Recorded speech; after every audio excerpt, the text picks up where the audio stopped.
The views and opinions in this program are not those of CISA 7 or Spectrum.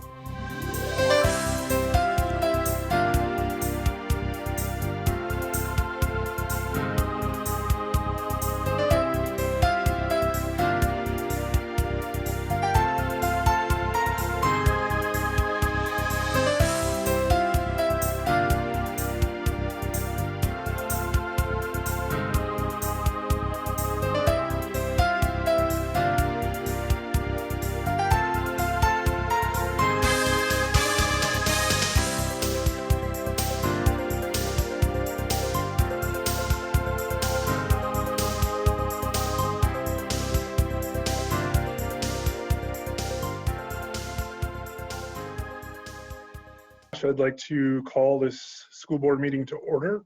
Excuse me, Beth, you could start by doing roll call. Absolutely. Becker? McCoy? Here. Shelton? Here. Sitnikow? Here. Smith? Here. Van Hoovel? Here. And Warren.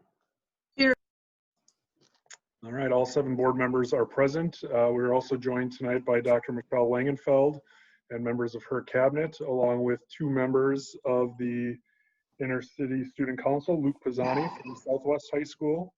And is Jasmine here? I think I saw her box. She may be popping in a little bit later from Green Bay East High School. First up on the agenda, we have the Pledge of Allegiance. All right, let's see how we do. I pledge allegiance to the flag of the United States of America And to the republic for which it stands, one nation, under God, God, indivisible, indivisible, and justice and justice for all. Somehow we're getting worse at that. We are. All right, next up is the mission statement, and I've asked Andrew Becker to read that for us.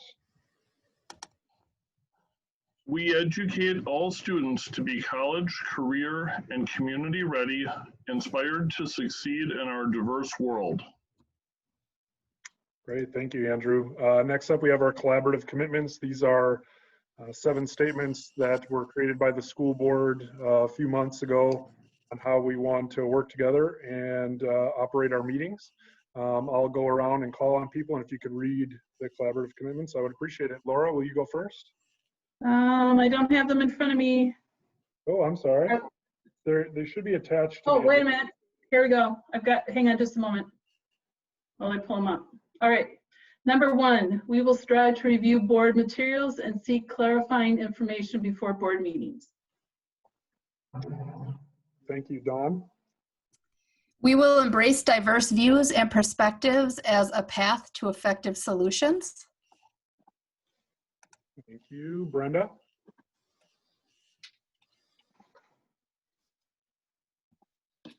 Brenda, are you on mute?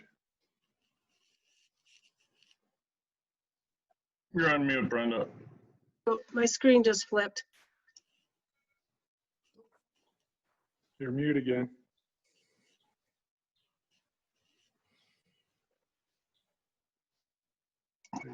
I can't hold the space. Sorry, I can't hold the space key and switch screens, so I won't do that again. We will show number 3, right? Yes. We will show consideration to everyone, fellow school board members, staff, students, families, and community members in our speech and behavior. Christina? We will consider the merits of ideas as the primary driver of our decisions. Rhonda? We will offer our comments efficiently and succinctly and avoid repetition in order to keep board meetings to a reasonable length. Andrew? We will create equitable and inclusive opportunities to promote community engagement. And finally, we will engage in conversations in a way that allows for all perspectives to be shared, considered, and valued. All right, thank you for your participation in that, everyone. Moving on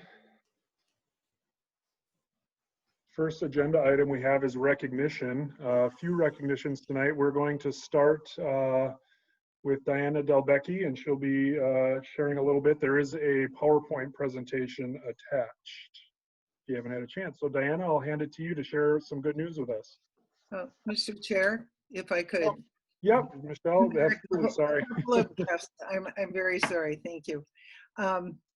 As we begin tonight, I want to express great gratitude to both Diana and Amy Fish, who are here this evening to present an extraordinary effort that is part of our College Career and Collaborative community partner efforts here in our community. One of the opportunities that we are afforded is the ability to become very creative and innovative. And I know that Kim Shannock, who we don't see in the box, has been a really critical part of this effort as well. We wanted to honor our community partners tonight. So obviously we've got Amy Fish here, who is our volunteer and community partners coordinator, at least at this moment, and Diana Delbecchi, who is working in partnership as part of the Community Resource Center, and really leveraging that opportunity as well. So welcome, and this is a really, really wonderful, exciting opportunity to share all the great work you've been doing. Thank you, Dr. Langenfeld.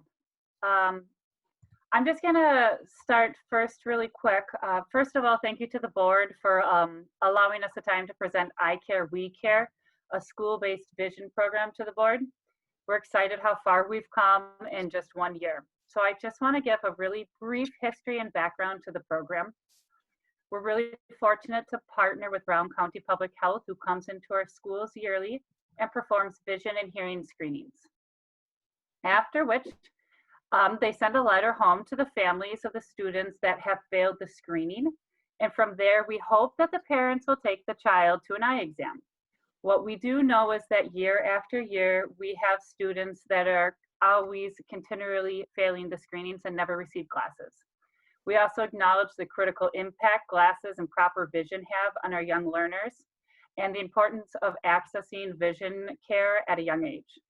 So we decided to look into how we can partner with different local agencies and support our families to close the gap between failing a vision screening and actually receiving the glasses.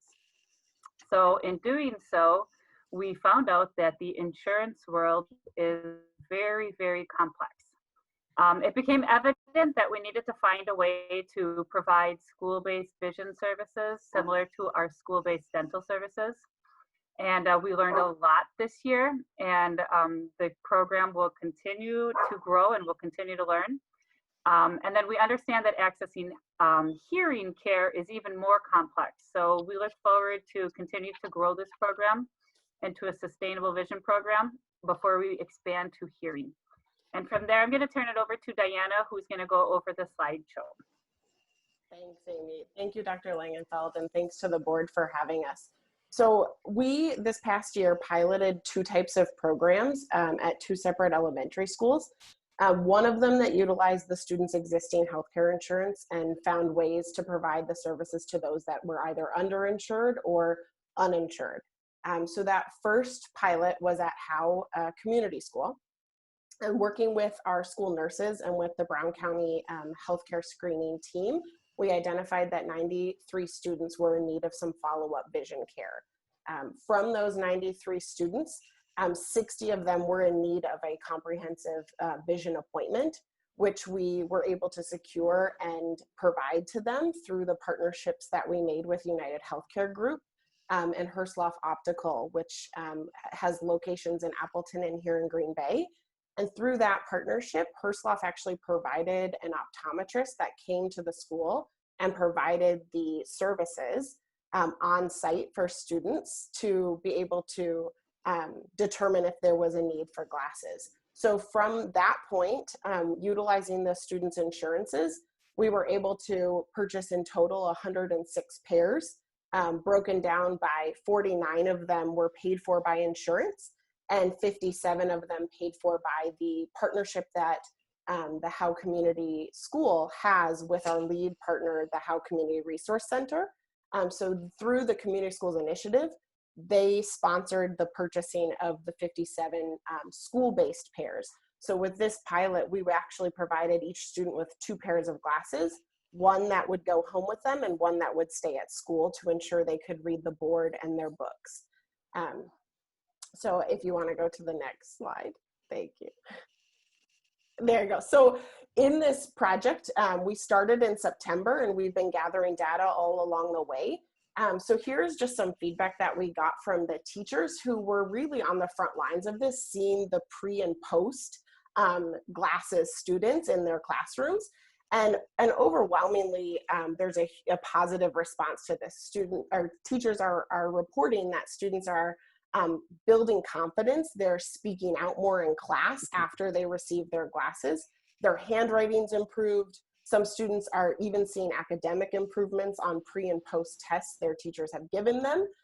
So really overall, we're seeing the effects that we were hopeful to see and will continue to evaluate going forward. So the second pilot on the next slide that we did, thank you, was at Fort Howard. And this pilot was one that was fully supported through a foundation and through volunteer work. So this was in partnership with WOS Elseler, and they hosted what's called Vision Fest. And they actually screened all 177 students at Fort Howard. And over the course of a 2-day event, we're able to identify 80 students that needed a comprehensive vision exam, and partnered with area optometrists to come in and volunteer their time to actually screen all 80 students. And then 68 of them received glasses that needed them and were completely covered by the foundation. And so we're so thankful to them for the work that they did over those 2 days in February to ensure those kids had glasses, of course, post-COVID, right? Now they have glasses at home. And so where are we going next? That's the next slide. So we actually, this spring, won a foundation grant through the Green Bay Community Foundation for $5,000 to support the expansion of this I Care, We Care program. And we're looking at these funds to really purchase that school-based pair of glasses that's going to follow students from year to year and ensure that they have glasses to utilize when they're in the classroom. And our work is going to continue with the partners that we've made, United Healthcare Group and Hersloff, Brown County Health and Human Services, and the Lions and Rotary Club volunteers that come into our schools. So we're just excited to share this project with you and let you know that we're excited to continue the work that we're doing. Thank you.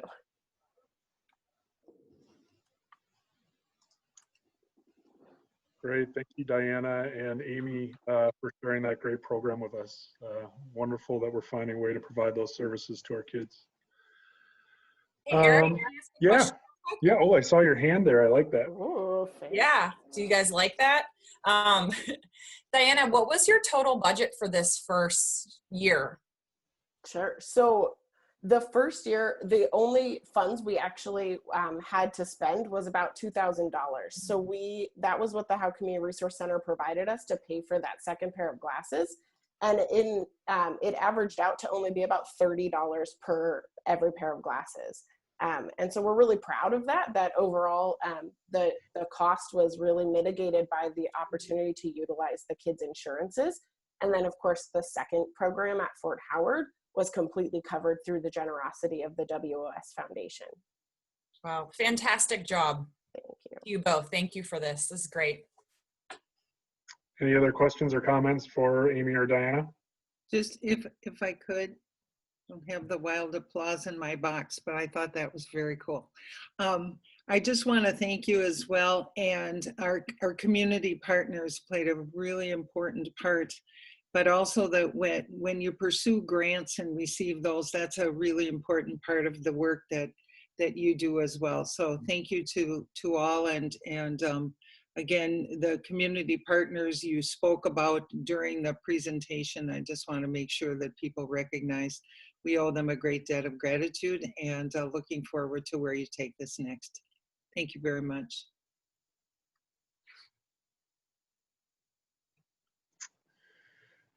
Great. Nice to start off with some great news like that. Thank you again. Speaking of gratitude, when we put recognition on the agenda, I think we would be remiss if we missed an opportunity to recognize our staff, our teachers and our staff in our district and everything that they did to successfully keep the school year moving forward and helping students learn. Laura McCoy has a statement that she'd like to read to recognize our staff, and if any board member would like to add on to that, certainly feel free. Go ahead, Laura. This is on behalf of the entire board, but everyone obviously should feel free to add whatever they would like to it. So this is addressed to all district staff. Since March 13th, when our school district was turned upside down by COVID-19, it has been truly amazing to watch the staff of our district rise to the challenge of our new reality. But it would not be an exaggeration to say that the days since have been filled with painful losses coupled with phenomenal achievements. We all understand that our school district is deeply woven into the fabric of our community, and in the middle of this pandemic, the children of our community have continued to be fed, educated, and nurtured. Incalculable amounts of time, effort, and love have been spent to do this. Out-of-the-box thinking has become the norm, and you have attacked this work with heart and grit, even while processing your own sadness and navigating profound disruptions in your personal lives.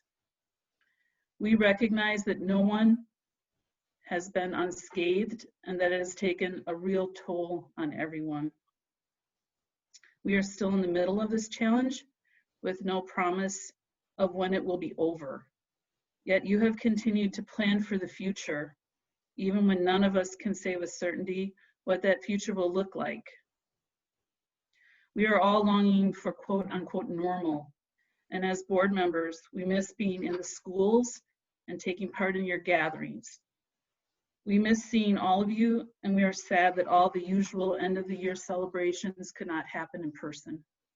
And of course, we all miss the kids. As we close out another school year, we want to extend our deepest gratitude to all the staff of our district. You are heroes, and we are thankful for every one of you. May your summer be safe, and we hope to see you all very soon. Thanks. Thank you, Laura. I appreciate that.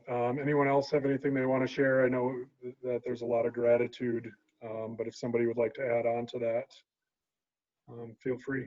Rhonda? I didn't know we were actually going to be able to do this, so I have nothing prepared. I would have loved to have been able to do that. But having said that, I would echo everything that Laura has stated and just add a couple exclamation points to it. Thanks, Rhonda.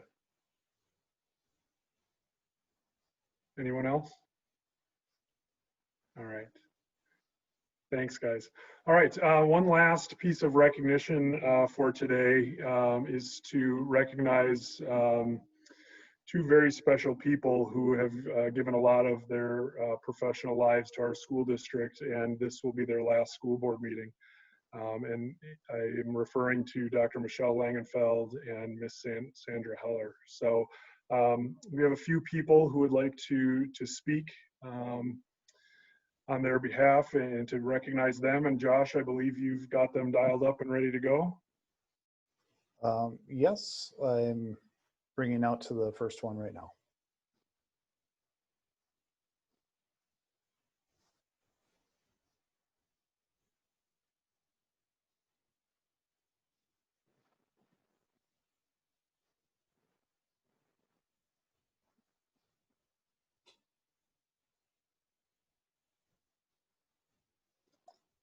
Judy, are you there? I am. Good evening. All right, the floor is yours. The floor is mine. Thank you so much for the invitation. And are all 7 board members there? Yes. Yep. Oh, wonderful, wonderful. Well, first of all, I want to thank you all for running for school board. I know it takes a lot of courage, and it's not always, sometimes you get beat up, but thank you all for being so dedicated to our students. First, I just have a short note for Sandy. And this is Sandy there? Yes, she is. Okay, great. this is to Sandy. You know, although you were not an elected school board member, you, Sandy, to me, were always the face of the board. Whenever I would walk into your office, there was always a quote unquote district smile. Sandy, you were always so proactive, holding us together and always prepared. You guided us through 3 superintendent searches, several referendums, numerous closed sessions, off-site visits, and the list goes on. And even through a few dark days, which were seldom, you always seemed to have our back. Sandy, you were always making us look good. And that's not always easy with 7 different personalities. Sandy, you were a great lady. I've been blessed to have worked with you for 13 years. I wish you much happiness. You have certainly earned it. And that is to Miss Sandy. And here's a quick note to Michelle. Michelle, probably the single most important decision as a school board member has to be the honor of deciding on who to hire for the next superintendentship. And I was fortunate to be one of the 7 in 2011 to hire you, Michelle. We all know that a candidate is much more than a resume and credential. It's about character and vision and the ability to collaborate and community outreach. And again, the list goes on and on. Michelle, you indeed were the right choice. And although our interaction was limited, I have watched and read of your leadership in guiding our 21,000 students and leading our district 24/7 over the last decade. Michelle, you chose us, Green Bay, and moved from Minnesota with your family. And I have been honored to have known you. And with extreme gratitude, I thank you for your commitment to the Green Bay community. Best of health, Michelle, and may the future be full of sunshine for you. Thank you so much, Judy. Okay. Appreciate you calling in. Okay, thank you so much. Take care. Bye-bye. Bye-bye. Josh? Yep, ring it out right now. It's like This Is Your Life.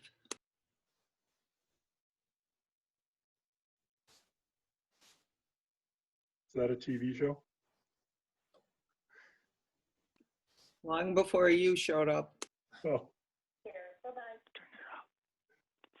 All right, Judy, are you there? Yes, this is the other Judy.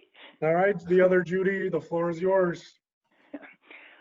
This is Judy Crane, and I'm very, very honored to be a part of this acknowledgement of our special people tonight. Some of you know that I'm a former member of the Green Bay Board of Education, and I continue to try to be informed about good education in this school district. And I appreciate this unusual way of joining the school board meeting tonight. I've never been a part of anything like this. And I'm glad to be able to speak briefly on the contributions of 2 extraordinary leaders who have already been named, who are concluding their service to the Green Bay School District. I want to first express my admiration and gratitude to Sandra Heller, who holds the important position of Executive Assistant to the Superintendent and Board of Education. I understand she's been with our district staff, and I do remember in 1980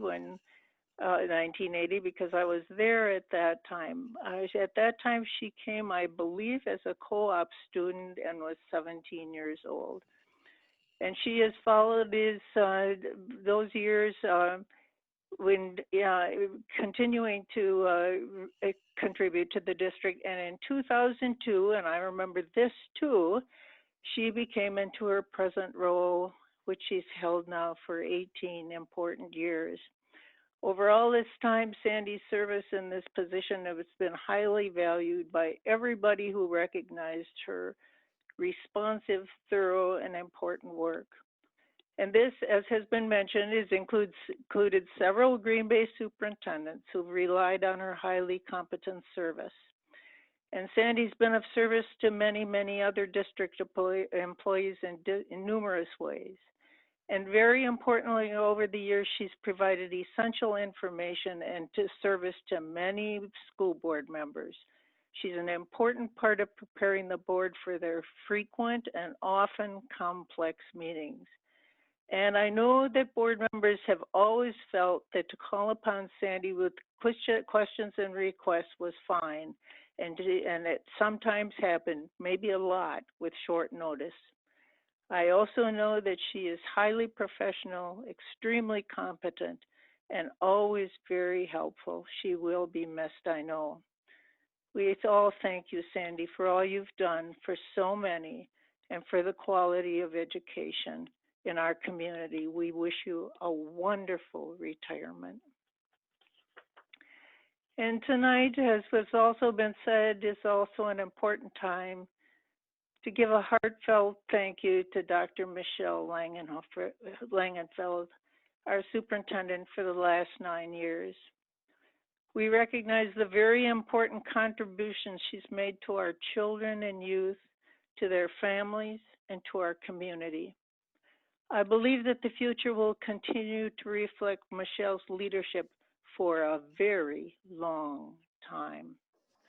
I am a citizen who believes that public education is at the center of building our future, and I've greatly admired Dr. Langenfeld's knowledge of our issues and her commitment to addressing the considerable challenge. Michelle enthusiastically leads and works on behalf of all our children and families. She knows that all children have unlimited potential, including those with the greatest needs. She understands the varying challenges faced by families and the importance of addressing those needs as they exist. She's been instrumental in initiating varying pathways to meet individual needs of our students.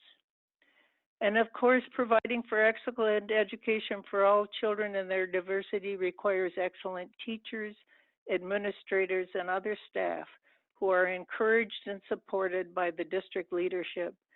This has clearly been a priority for our superintendent. And further, in leading successful efforts to provide strong educational opportunity and support for our students, Dr. Langenfeld has led the school district in communication with the community, with the public, and with the community's leadership in many important areas. This is fundamental in presenting information and building relationships to support our children and youth. I have appreciated Dr. Langenfeld's leadership in connecting with education at all levels, including UWGB and NWTC.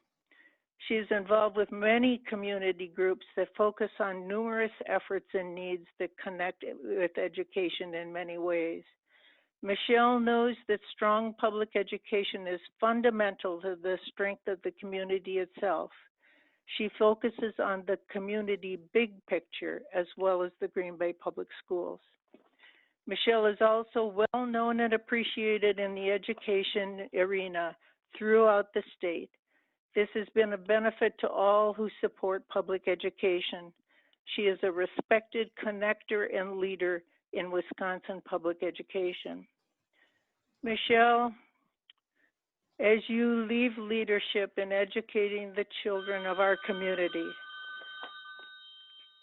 wouldn't you know, that's my other phone. Sorry about that. We trust that you know that your work here will live on for many, many years, a long time. And we sincerely thank you for all you have done for the children and the young people of Green Bay. We wish you a wonderful life ahead. We won't forget you. Thank you, Judy. It's good to hear from you. Thank you.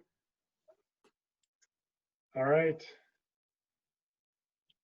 Josh, just keep rolling. I'm going to try the one that had the short window, Eric. Okay.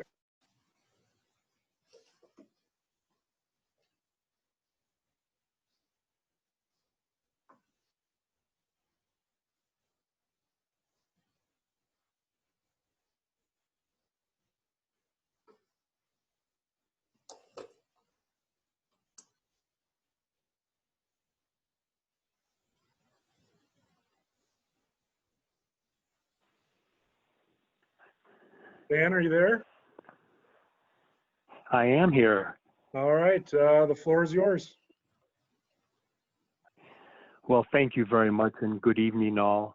I'm Dan Nered, and I had the distinct pleasure of serving in the Green Bay Area Public School District for 33 years.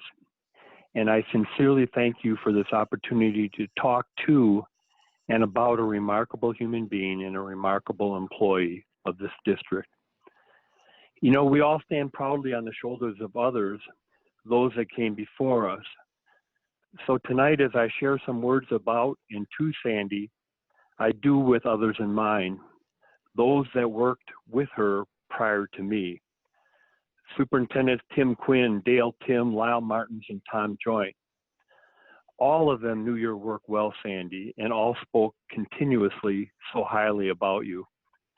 I also do so by thinking about other leaders and how they felt about you.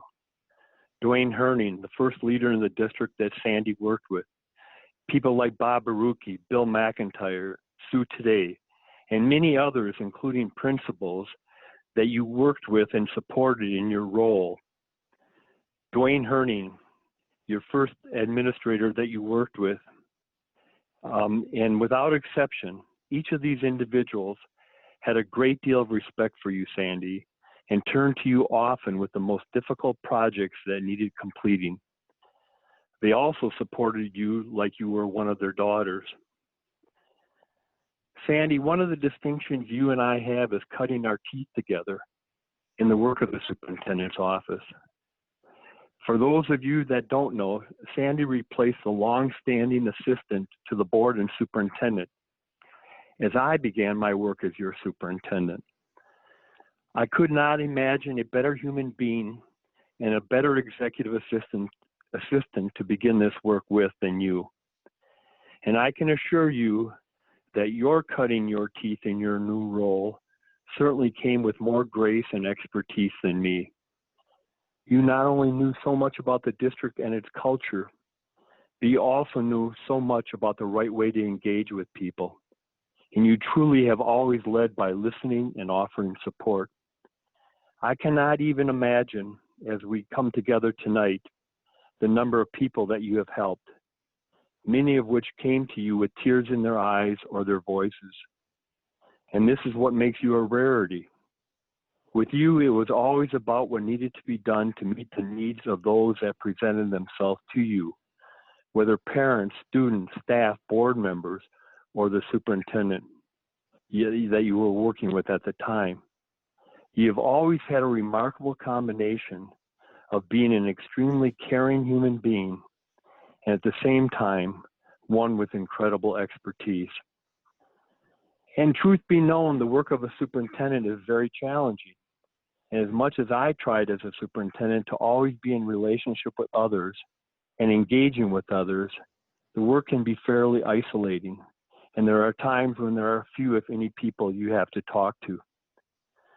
Sandy, I cannot thank you enough for serving both as a guardian angel and a critical friend.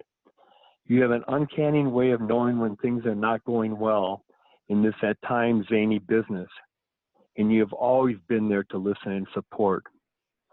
And when my ideas were not particularly good ideas, you were never hesitant to be a critical friend by communicating that either through your words, your eyes, or an occasional, "Oh, brother." And serving as a superintendent in 3 districts, I did come to understand the best ways an executive assistant can serve a board of education. This is by far not an easy task, as meeting the needs of 7 elected officials and the board as a whole is complicated in its own right. Here again, you relied on your expertise and your great manner to meet the board's needs.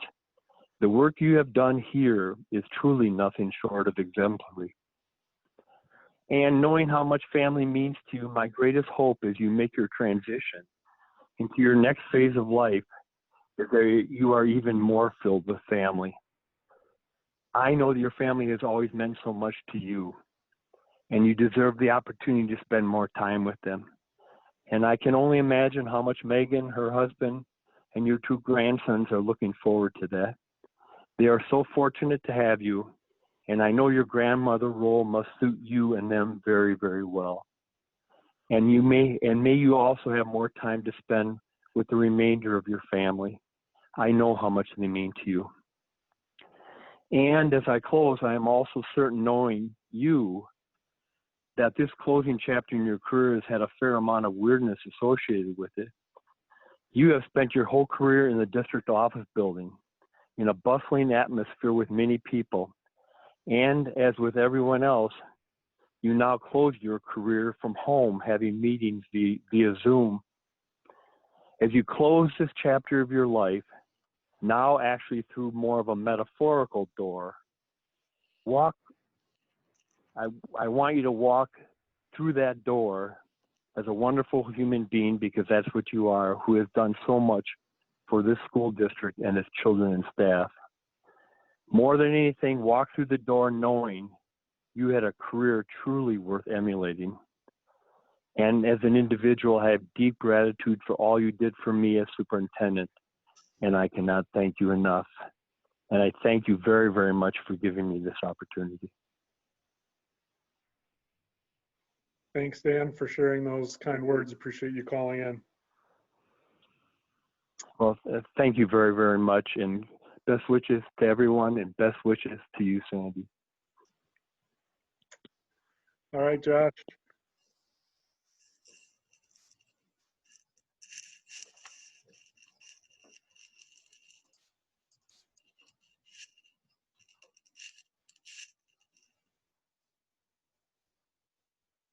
All you did for me as superintendent, and I cannot thank you enough. And Chris, I are thank you there? very, very much for giving me this. Yes, I am. Yeah, I think we're on a little bit of delay. So you're hearing Dan's closing remarks, and we're ready for you. Okay, a question I have. I'm watching it on Zoom. I should probably turn the speaker off on my my computer.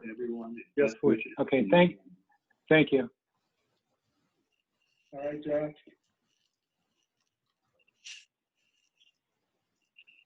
All right, Chris, are you ready?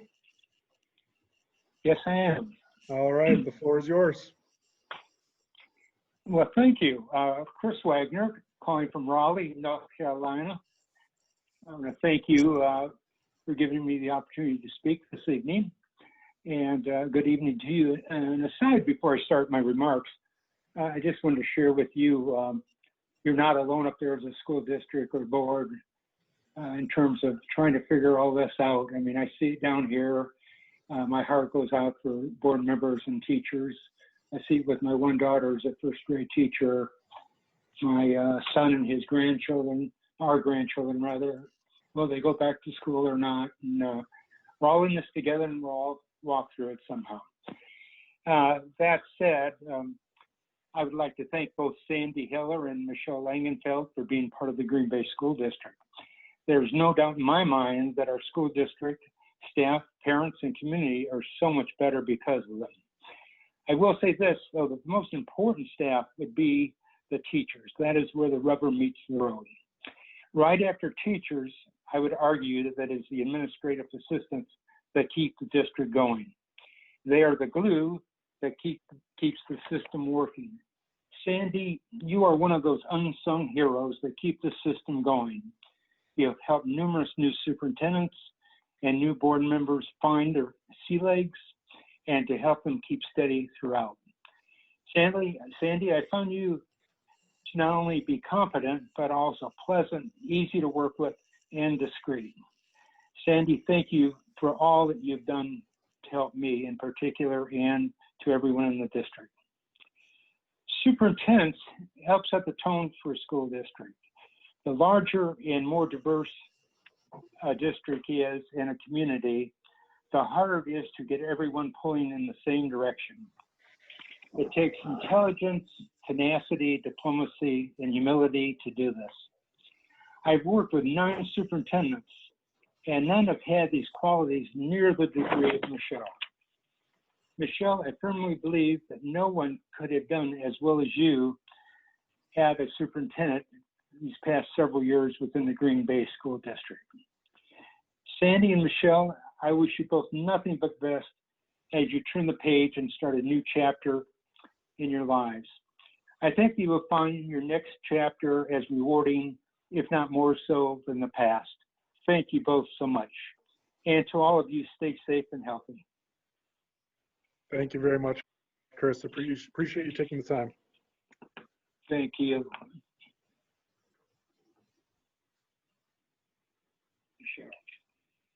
Michelle, I firmly believe that no one could have done as well as you. Gotta hang up.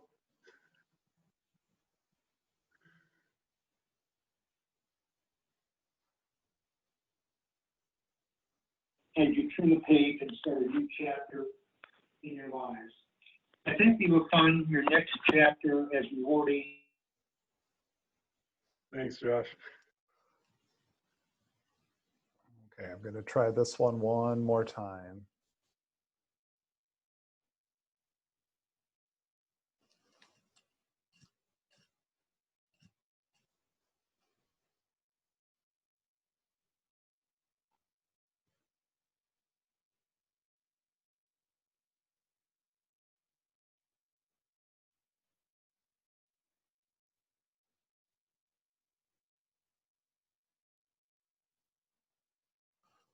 I believe that one's going to voicemail. I'm going to skip to the next one, Eric. Okay. And double check I have the correct number.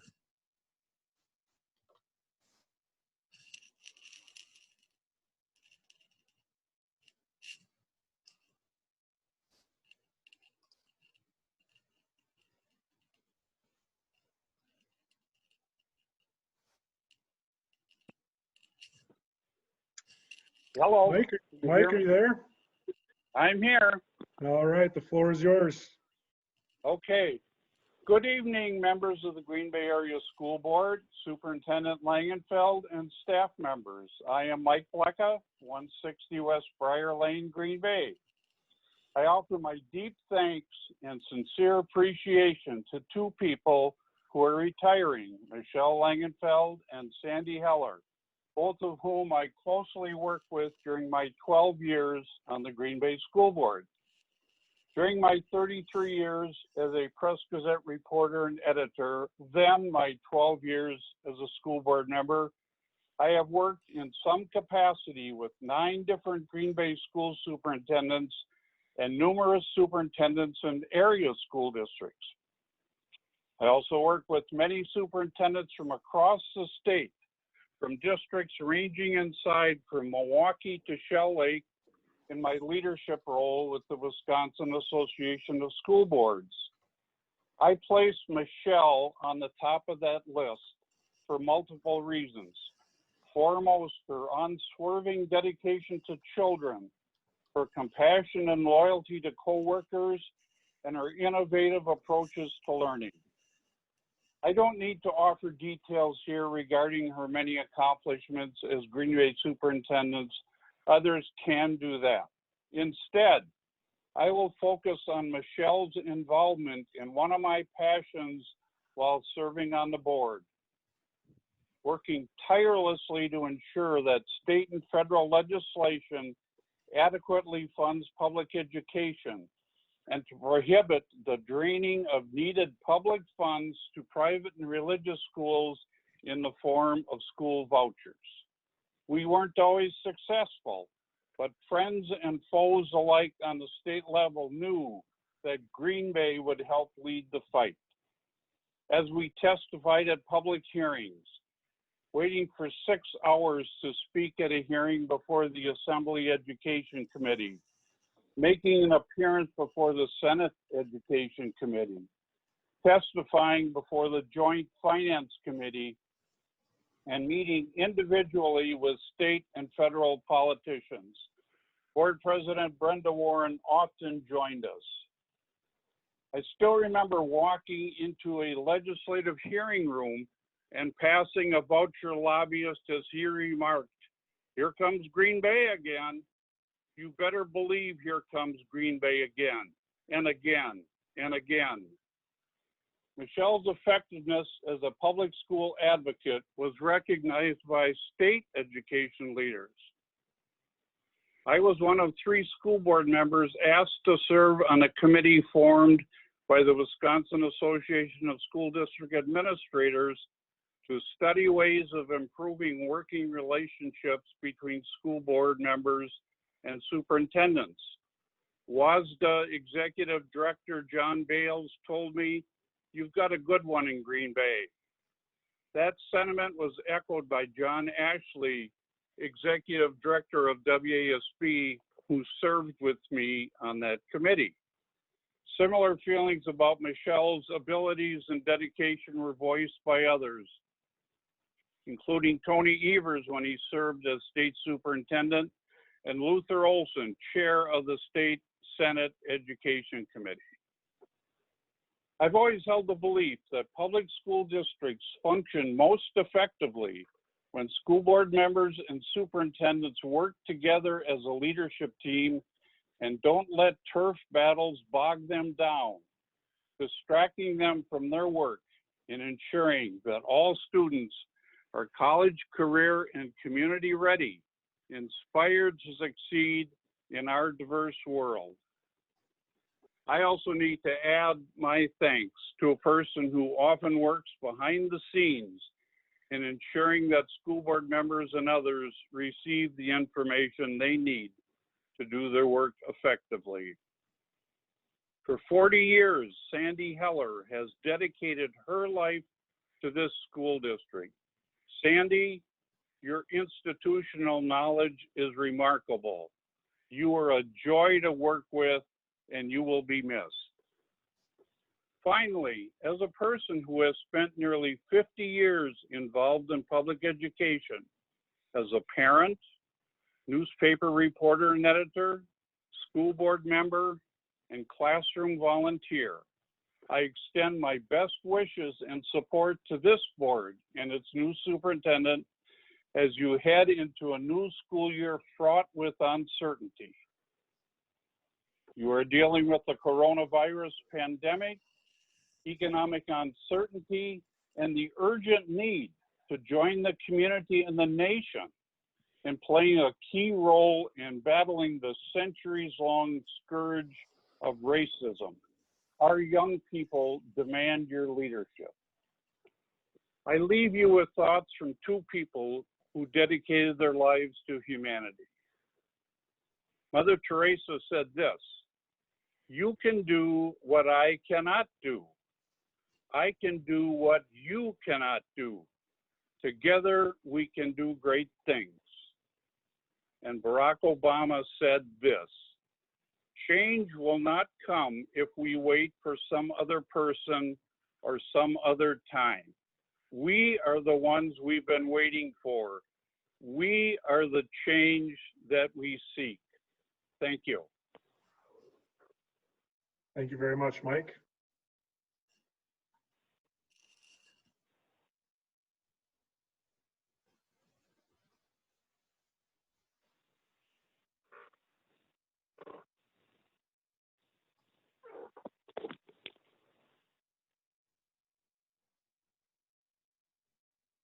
We have 2 more.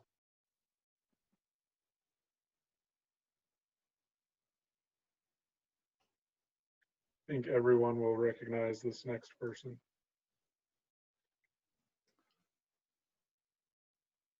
Trying the previous one. Oh, okay. Yep, there we go. Jean, are you there? Yes, I am. All right, the floor is yours. Okay, very good. Let me turn off my computer right here. First, I'd like to talk to Sandy. Sandy, when I think about you, I think about the Tina Turner song that's very famous called Simply the Best. Sandy, you are simply the best. As people have said, you have over 40 years of service with Green Bay schools, and yes, Sandy started as a teenager. If there is one person in the district who knows the district's history, all of the little details, it's Sandy. And if she doesn't know it, she has ways to find out. Sandy is always looking out for the very best in the of the district. She does this by her attention to detail. She will use all of the motions that we as administrators provided to her. She makes sure that they're worded accurately and consistently. Sandy has excellent judgment and attention to detail. She is the person who puts together, and many of you do know this, all of the board agendas, everything that the superintendent and all the administrators and board members bring to her. She does it professionally, and I can't recall any one time when there ever was any errors in anything that came to the board. Sandy has a legacy of service that will continue.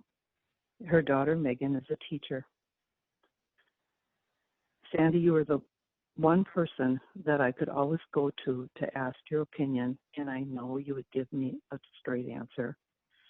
And I relied on your judgment more times than I can state. I can't think of a better person who deserves a wonderful retirement. I also know that you're very committed to your family, and in your retirement, which you so wonderfully deserve, I hope that you get time to spend with those two grandchildren more than ever. I know that means a great deal to you. And speaking for those of us who've been working with you as board members and as administrators, you will be missed. There isn't anybody who can replace you in the service that you provided for the district. Michelle, when I think back to the spring of 2011, when 7 board members selected you as a superintendent, we selected you because of your vast experience in the largest school district in Minnesota. Looking back, we had hoped we had made the right decision, and now we know we did. You served the district for 9 years, and you are the strongest advocate for public education that I've ever known. I've heard you speak passionately numerous times and convincingly about adequate public funding for public schools. And then in April of 2017, your work paid off when voters passed a $68.25 million referendum for our district. This was just one of your many significant accomplishments. Behind the scenes, you are the kind of leader that people wanted to work with and for. You were never too busy to meet with any of us, to listen, to take all points of view into consideration, and then help us make the very best decisions. I feel certain that your work in our district will continue on, and your legacy will never be forgotten. I wish you the very best, and I know that somewhere you will continue to work in education, and the public and the students and the staff who you may work with will be so lucky to get a leader like you. 9 years ago, the Board of Education got it right. That's all. Thank you very much, Jean. Appreciate the time. Okay, thank you. Bye. Bye. All right, now there's 2 more.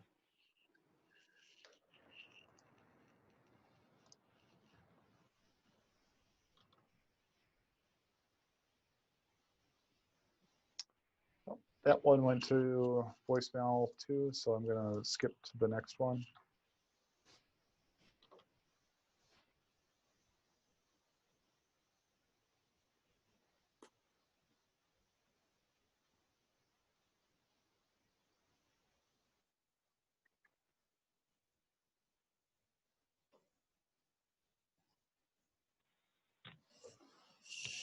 Well, Celestine, Hello?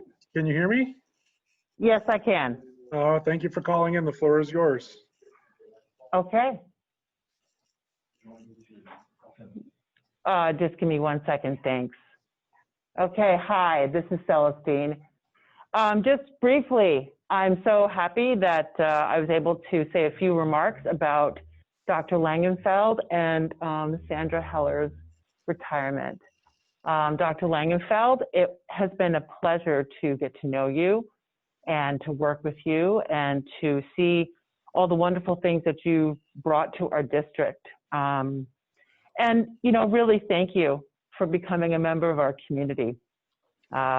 It's not easy to leave home and to leave all the people that you know. And you really entrusted us to come and blaze new trails as our first female superintendent.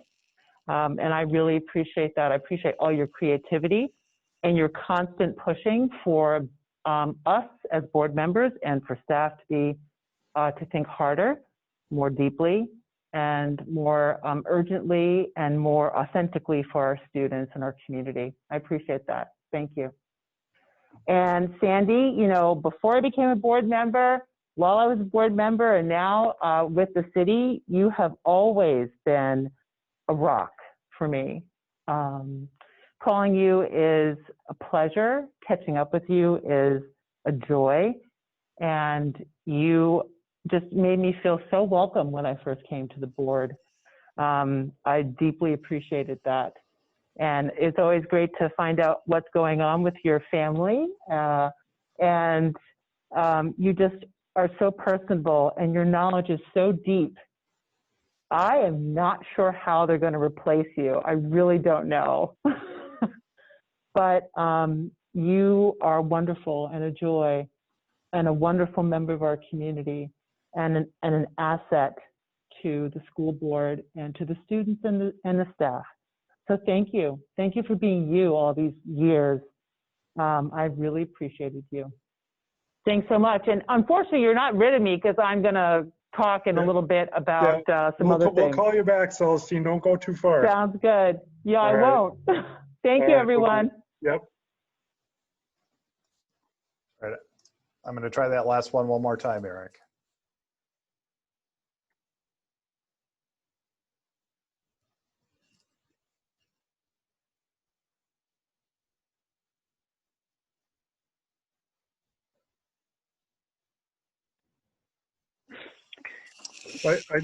I'd like to say we saved the best for last, but Katie, we'll let you go.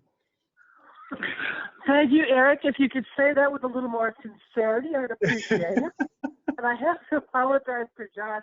I thought it was someone calling me to say that my auto warranty was expiring and I needed to re-up, so I didn't take the call.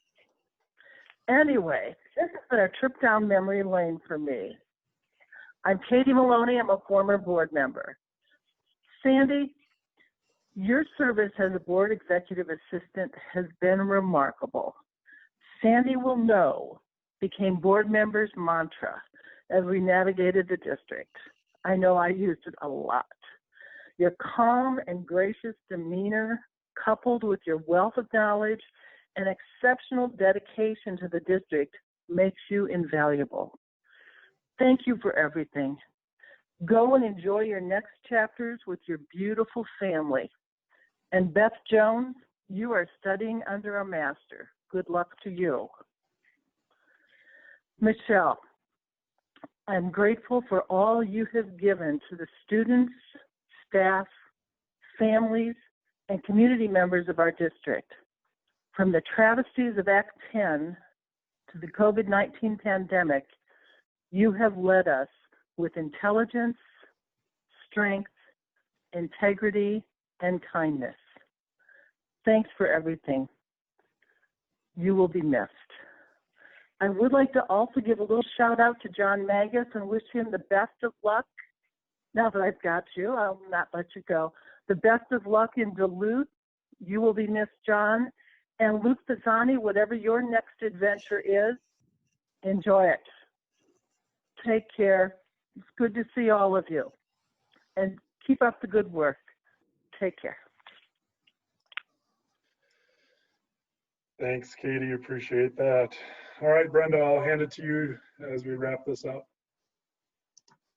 All right, I have two proclamations to read. The first one is for Sandy. Green Bay Area Public School District Board of Education proclamation. Whereas Sandy Heller has served the Green Bay Area Public School District with great pride and dedication for the past 40 years, beginning on June 23rd, 1980. And whereas Sandy became the executive assistant to the superintendent and Board of Education on January 29th, 2002. And whereas during the course of her career, Sandy worked with 3 different district superintendents, graciously adjusting to each one's preferences and personalities. And whereas Sandy began her career using shorthand for note-taking and ended her career using the newest cutting-edge technology, not only mastering the technology herself, but supporting others in using it, especially board members and superintendents. And whereas Sandy was at the front line for all calls to the office of the superintendent and handled even the most difficult calls with constant grace and poise. And whereas Sandy's incredible wealth of institutional knowledge is relied upon by all in the district and helped new board members and new superintendents orient to their positions and navigate the district. And whereas Sandy's commitment and work on behalf of and for the district and board made the roles and duties of the board and superintendent manageable in the sense of time efficiencies and reduced the stress that is inherent in the positions. And whereas board members and superintendents relied on Sandy to help them stay on task so no events or duties were overlooked or forgotten. And whereas Sandy approached her job with never-ending patience, a smile on her face, a sense of humor, and was a sympathetic listening ear to anyone who needed a little care and compassion. And whereas Sandy cares deeply about our district staff and students and did everything she could to support them and also to ensure the success of the district. Therefore, be it resolved that the Green Bay Area Public School District Board of Education sincerely thanks Sandy for her 40 years of dedication to our district and for the incredible support she has provided many school board members during her successful career, and that the Board of Education wishes Sandy well in her retirement. We will miss her.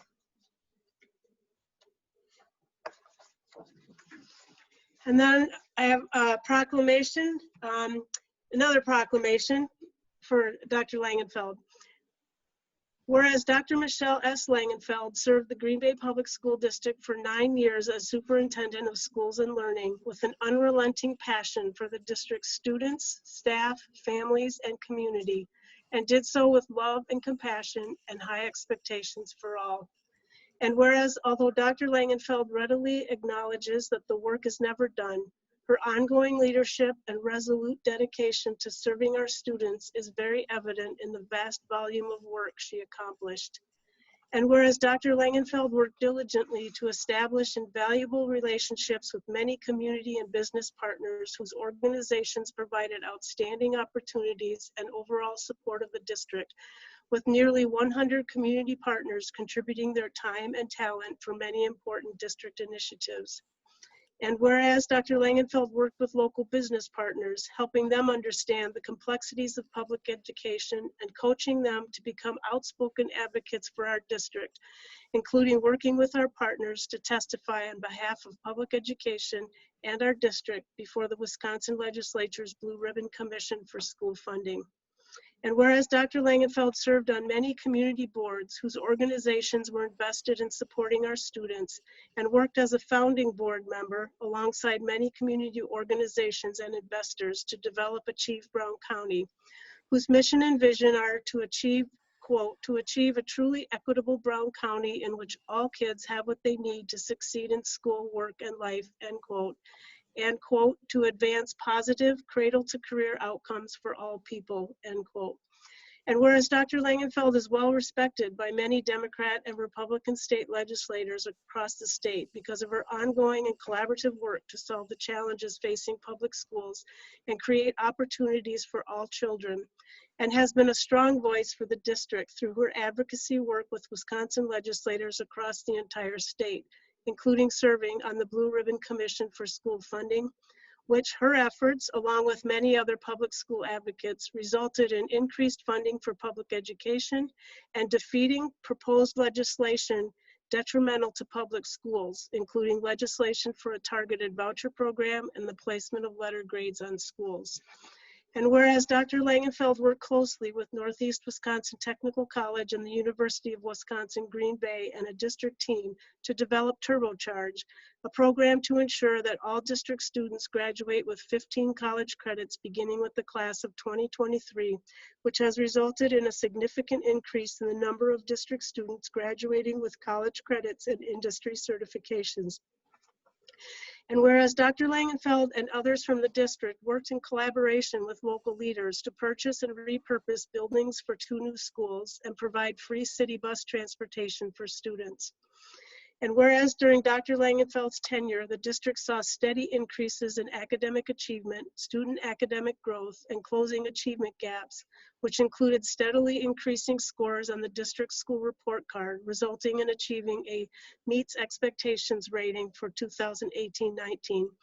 And whereas graduation rates have steadily increased under Dr. Langenfeld's leadership, including the closure of graduation gaps by as much as 20%, and the district's 4-year cohort graduation rate consistently at or above 95% for all students.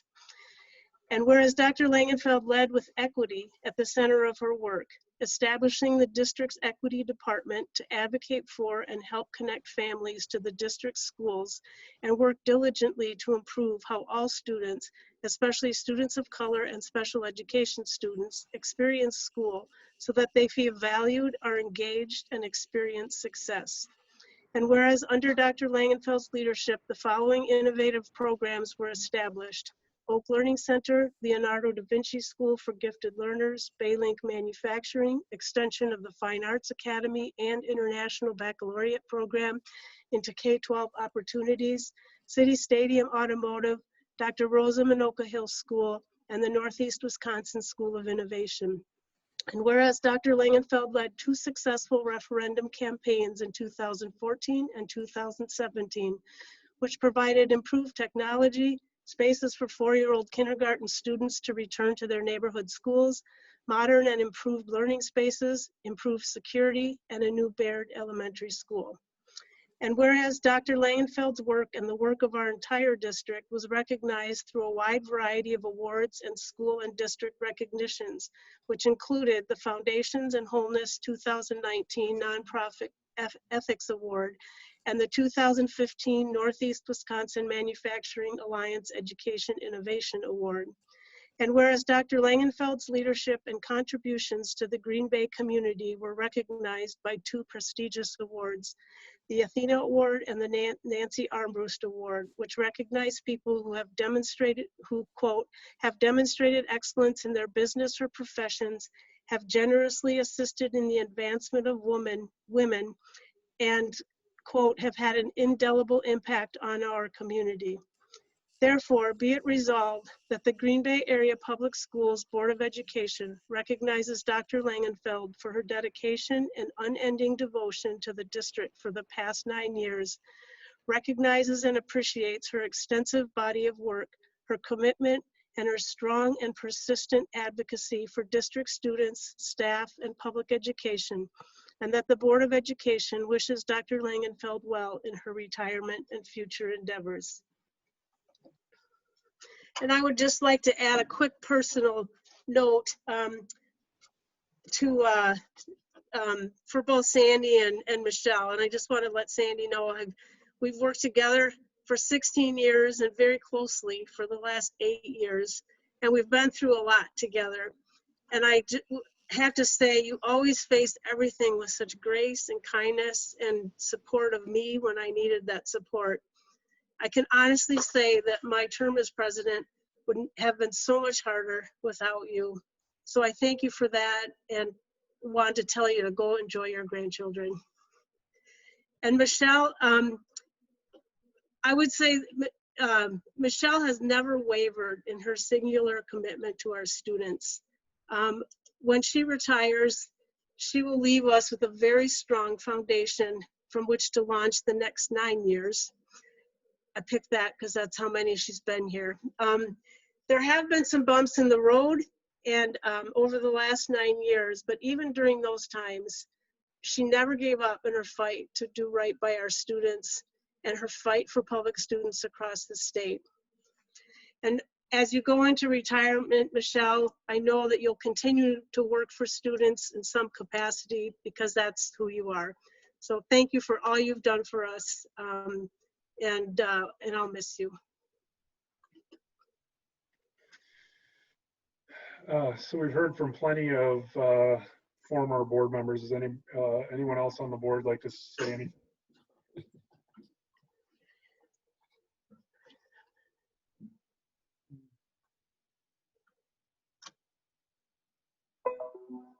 All right, I just really quick to wrap up. Don't want to repeat myself too much, but Sandy, certainly very fortunate that I got to spend a year with you.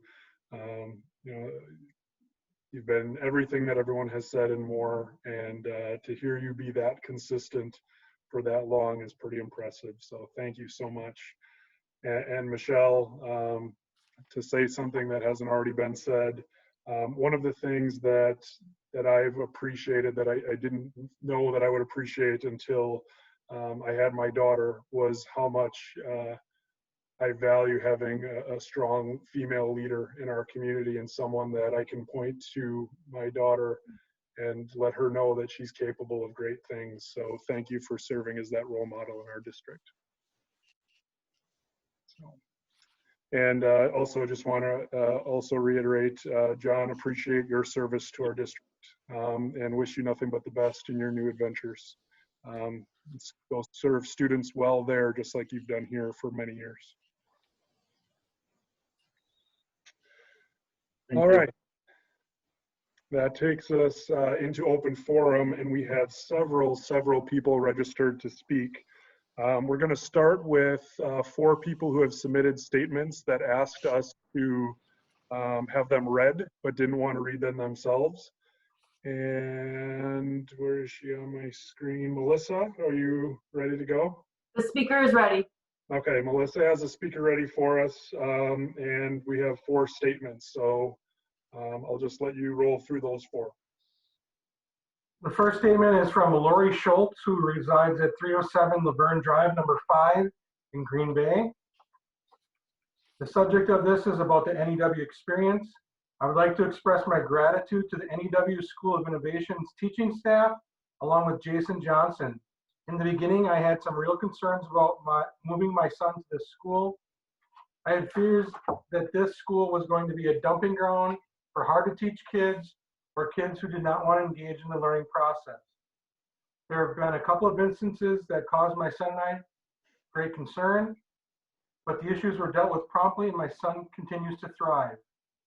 I am glad that I moved Riley to the NEW. He is thriving and staying engaged. He looks forward to going to school now and has more friends like him, ADHD/ASD. As a single mom, his new attitude since attending NEW has lifted a huge burden from me. Had I left him go to Preble High School, he would have gotten lost, and I do not believe he would have the same attitude he has now. Feel free to share this with parents or school colleagues as you see fit. A very grateful mother, Lori Schultz. The second statement is from Pam Fisher, who resides at 1273 Marion Lane in Green Bay. The subject is approved proposal to open 4 Green Bay school system gymnasiums as polling sites for the August and November 2020 elections. I am writing to let you know I support the proposal to open up 4 gymnasiums for the upcoming 2020 August and November elections.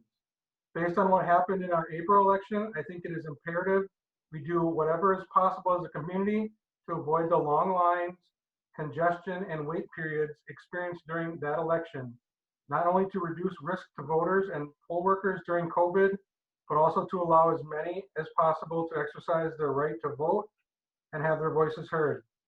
I urge you to vote yes on opening the 4 gymnasiums as polling locations for the 2020 August and November elections. Thank you.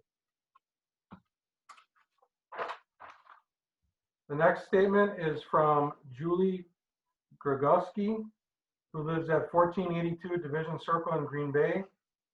There's a large group of people that are also represented in this, and it's about the redesigned 2020 Lincoln. Lincoln, at a glance, Lincoln is a community/neighborhood school, 86% economically disadvantaged, 2018-2019. 29% of students have disabilities, 2018-2019. High population of students from trauma school provides free of calm/safe place, sense of belonging, consistent and structured place for all students, high expectations for all students, family atmosphere in a school environment, strong and hardworking PT organization, population of Lincoln, 115, neighborhood children, 66, school choice children, 36% students, school choice, 2019-2020 total enrollment was at 181. This does not include outpatient students serviced by speech and language and OTPT. In the past 7 years, the following programs have been pulled from Lincoln: ID/CD program, EC program, 4K program. Over the 6 years that Lincoln had a 4K program, the enrollment was 36 to 40 students. Many of these students remained at Lincoln for kindergarten through 5th grade. 3 years ago, 4K was removed from Lincoln, which has affected its enrollment. In place of the ID/CD, an EBD program was added, but later removed. By removing these programs, our enrollment was impacted. Summer school shows the commitment and belief the community has in our schools and teachers. When summer school was offered at Lincoln, numbers were 50 to 120 students participating in Lincoln's academic and enrichment programs. Lincoln served as a community library for Brown County while summer school was in session. Lincoln Library offered the summer reading program, which was offered at the Brown County Library sites last summer. When summer school was offered at other sites, Lincoln students in attendance, not your grade or less than 7. This information demonstrates an importance of an elementary school being in the neighborhood. When it's easily accessible, the school is utilized over the summer by students who need continuous learning. This is not about a building, it is about a community of families and students that call Lincoln their home. We want to know what the future will look like for our students if Lincoln is no longer Lincoln. Question: does the school district understand the long-term implications on a community when its neighborhood school is moved? What are the effects on the mental health, learning, and overall health of its most fragile members, those children from trauma and poverty? Many of our families are evicted from their homes and are now being evicted from their school. Lincoln welcomes a large number of McKinney-Vento students. Lincoln is a healthy learning system. It is a place where staff members go above and beyond to meet the needs of students and families. Why close an elementary school that is not broken and is servicing many families in need? Would it be possible for Lincoln Elementary to have a group of 2 or 3 members going forward sit on the redesigned 2020 meetings and/or research team? Who do you want to hear from? That will help you make the best decision for the neighborhood, community, families, and Lincoln students.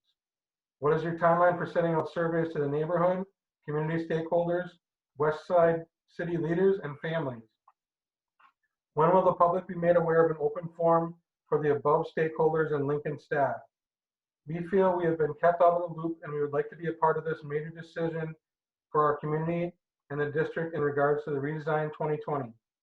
We'd like to share our ideas and alternatives for Lincoln and NEW students, but to do so, we need to be kept in the conversation. Sincerely, Lincoln stakeholders.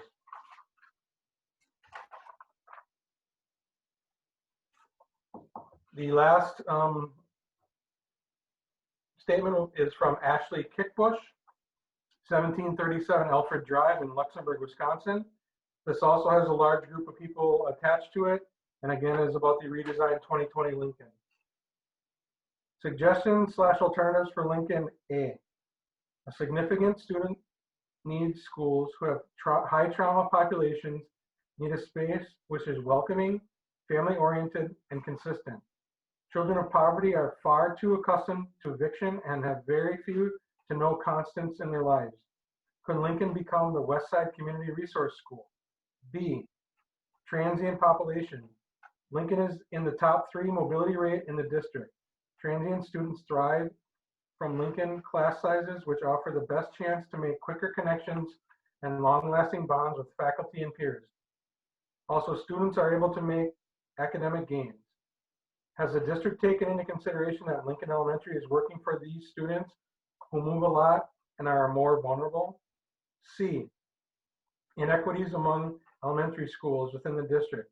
While many schools have a programming piece that creates its identity, only 2 West Side schools, King, STEM, Chapel, IB, have unique identity.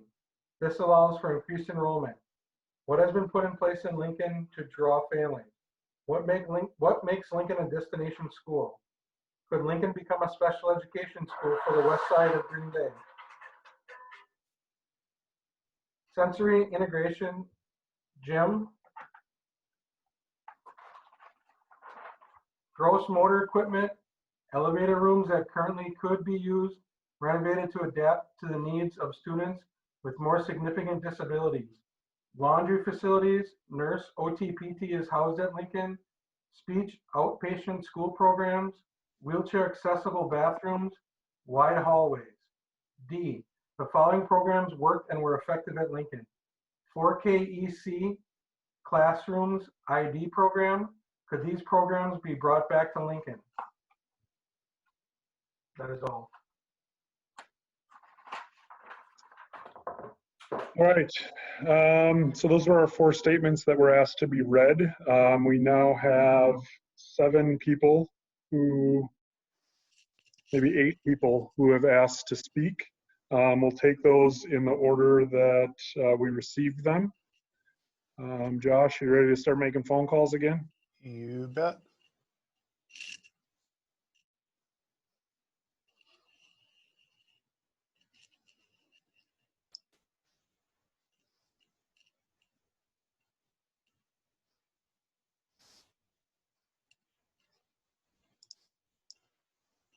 Hello.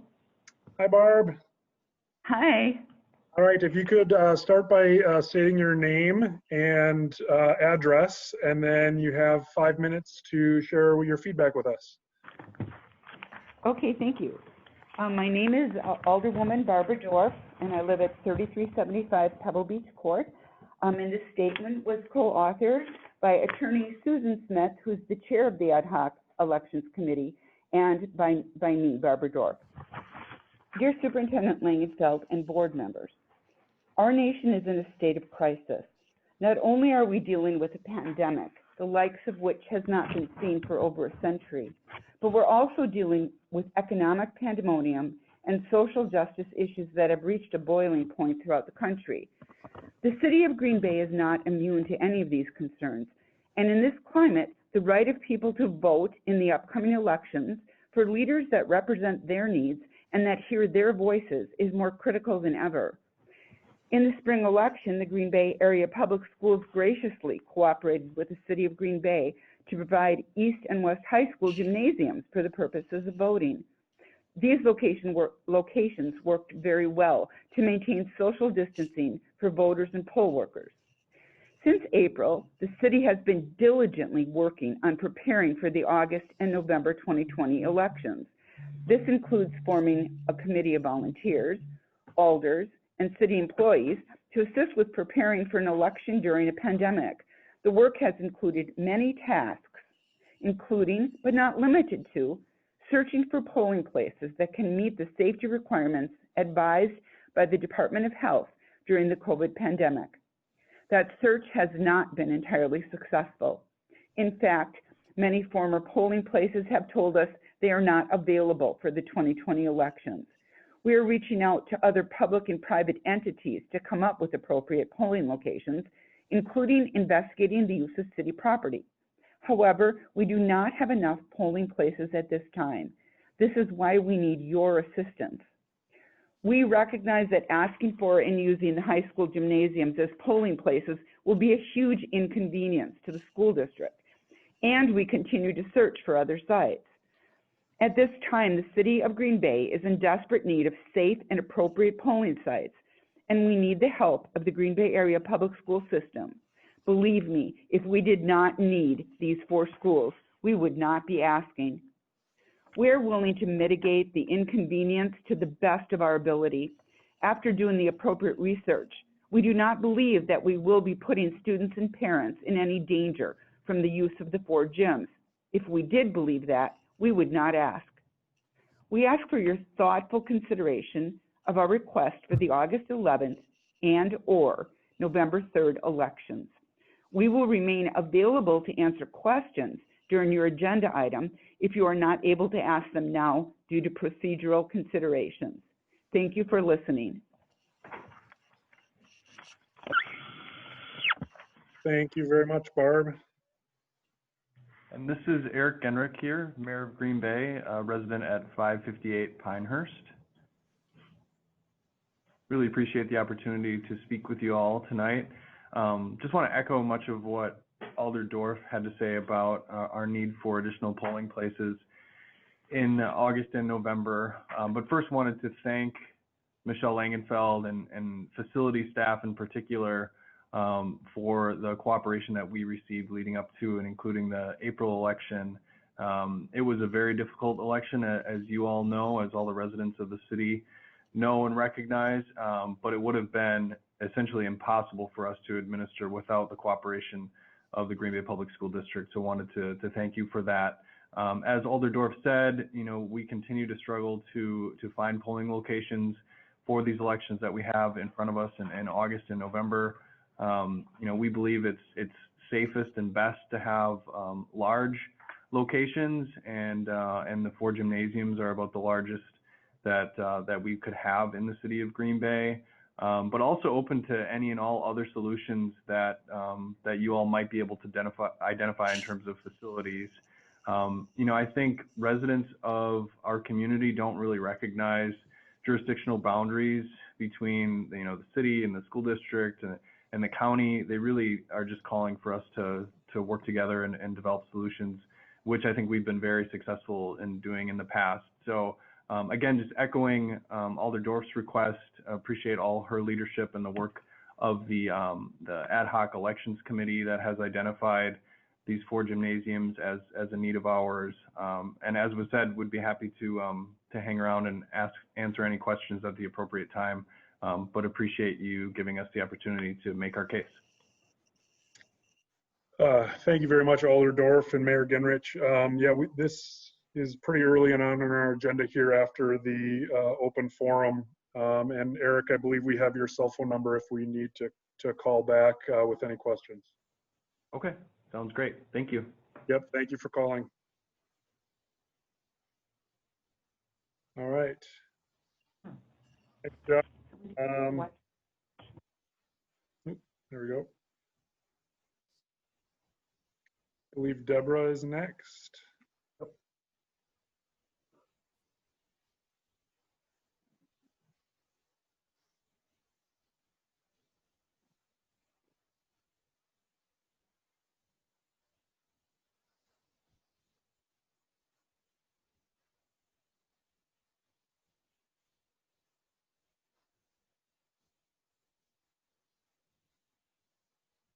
Hello? Hello, Deborah, are you there? Yes, sir. Hi, Eric Vanden Heuvel here. Thank you for joining us tonight and sharing a few words. I'd ask that you start by introducing yourself and giving us your address, and then you have 5 minutes to share your comments with us. Thank you. My name is Deborah Kreger. I live at 1127 Berner on Green Bay's east side. My grandchildren, John and Jaden Flores, have been students at Lincoln Elementary since 4K. John has just completed 5th grade. Jaden had just completed 4th grade. So I'm calling in regards to the repurposing of Lincoln. I wanted to just, give a brief background on us and let them know that that Lincoln means a lot to us. I call the staff my knights in shining armor. John was diagnosed in kindergarten with severe ADHD, so he's in a lot of your the special classes, special reading and stuff, which he has flourished through incredibly over the years. In kindergarten, we had a house fire and had lost everything. And then a few months after that, we had lost my son. So I took on the role of parents, and it's been hard, but without the help that I had gotten from the teachers and the staff at Lincoln, I really don't think we would have gotten as far as we have. They are not just there as teachers, they're there to help these kids out with a lot of things that they deal with on a daily basis. I've probably moved at least 3 times since they started school there, and haven't really even lived in the district since the house that had the fire. But we bring the kids back and forth to school every day because the school means that much to them and to us. You know, we have no family here. We're originally from Chicago and Indiana, so there was a time that we were just going to move back home, but because of the way they feel about their school and how connected they are with their teachers and their fellow students, it didn't make sense to go anywhere. I just wanted to reflect the importance of the community and the small schools and especially with the elementary schools. These kids are able to interact more with each other. They're more compassionate towards each other. The teachers are able to connect with them on a personal level more, I think, and it really affects their learning and when they're out in the everyday life. I think that these kids stand to learn more about community and compassion by being engaged in these smaller schools. And I just wanted to let you know how much that Lincoln has meant to me and my family, and how they're important to the community. They really are. And I want to thank you for giving me the time to share that with you. Thank you. Deborah, thank you so much for sharing your story with us and for your support of those kids. We really appreciate that. Thank you. Appreciate school. All right. Thanks, Deborah. Thank you. All right. I believe we have Ben next.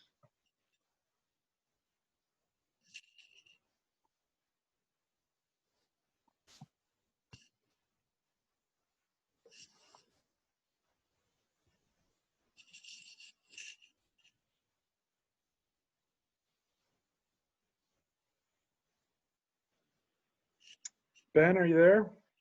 Yes, I am here.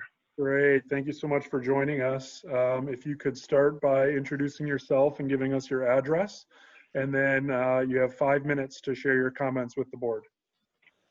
All right. So I am Ben Cherney. My address is 3144 St. Gregory Drive, Green Bay, Wisconsin, over on the east side. I'm a school counselor at Lincoln Elementary, as well as Doty and wrestling coach at Preble. I'm calling today in regards to Redesign 2020 and just kind of as an advocate for Lincoln staff, Lincoln students, Lincoln families. First, I want to just say I was a little hurt by the timeline of the way things went down. I don't know that it was anybody's fault. It may be a learning opportunity, right? We were told back in January that Lincoln was one of like 30 different options of possibly being shuttered or reorganized, and then heard nothing until, you know, the last board meeting. And that's why we weren't at the last board meeting. We didn't know, right?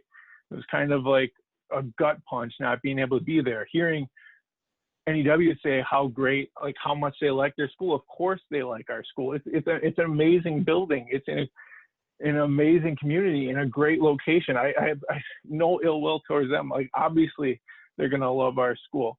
And then it just kind of seemed like a back burner thing, whereas, well, has anybody talked to the Lincoln staff? And I applaud you as a board saying, hey, did anybody talk to the Lincoln staff? Did anybody talk to the community?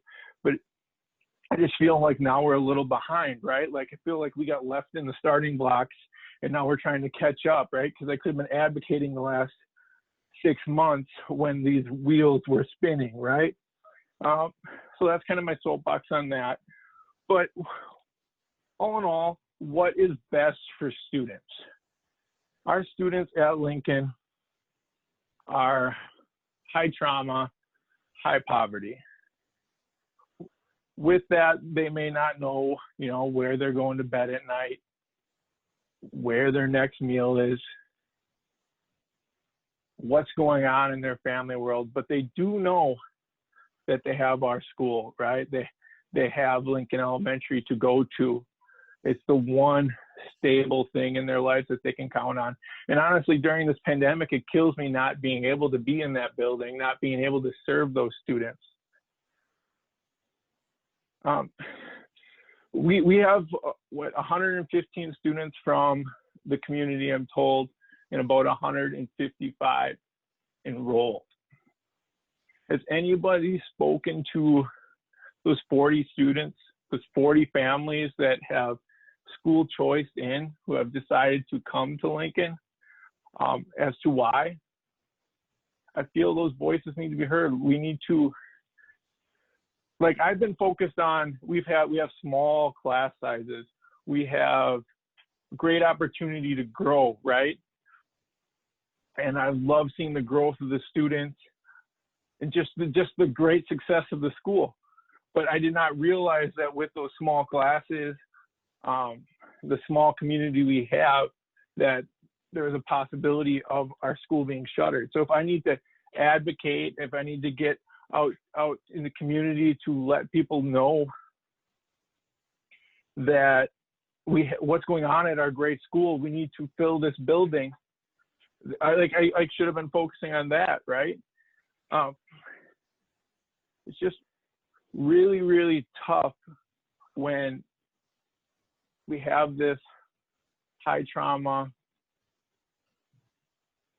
high poverty population, and our families,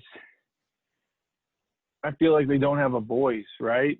Like, I love that Deb called in. That was absolutely amazing. But I heard at the last meeting, well, maybe we'll do a survey, right? We'll send out a survey and we'll see what the community feels. Our families, like, they has a high likelihood they're not going to be able to fill a survey. They might not even be able to get the survey, and it's to no fault of their own. And I don't think that means their voices matter any less. Does closing schools fix the enrollment problem, right? I don't think so. I think it fixes the NEW, like where does NEW go problem, but does that make people want to go to school on the west side? Like, does closing Jefferson next year and possibly Lincoln the year later, does that make people want to come? Like, how do we make our school a destination school? How do we make our district a place that people want to be? I don't think shuttering schools is the way to do it. I love my job. I love this district. I cannot be more thankful to work here. I love just everything about it. I love my Lincoln family. I really appreciate you guys giving me the time to talk. I know I'm coming right up to my 5 minutes, so I'll leave it at that. Like I said, don't take it as I'm not thankful for my job. I love this district. I just love this school. I love our families, and I love our staff. Like, again, thank you so much for letting me talk. Hey, Ben, are you there? Yep. Thank you very much for calling and advocating. Thank you for our service to our district. Please know that I appreciate it. Yeah, this is the start of the conversation, and we're committed to continuing, and you're not behind on anything. So more details to come, and we'll talk again soon. Appreciate it. Thank you much. All right, thanks, Ben. All right, next on the list, Celestine Jeffries. We've heard from her once already. We knew she wasn't going far.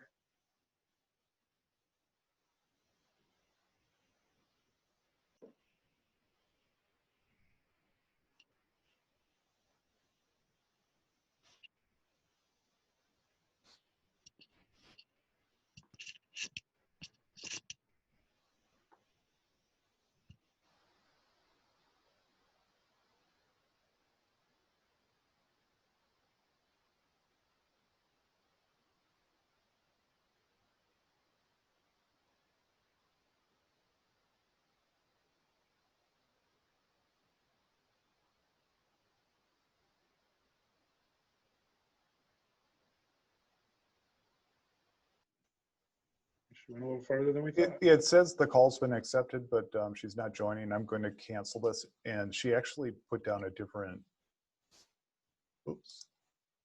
a different number. I'm going to try the original number that we contacted her at.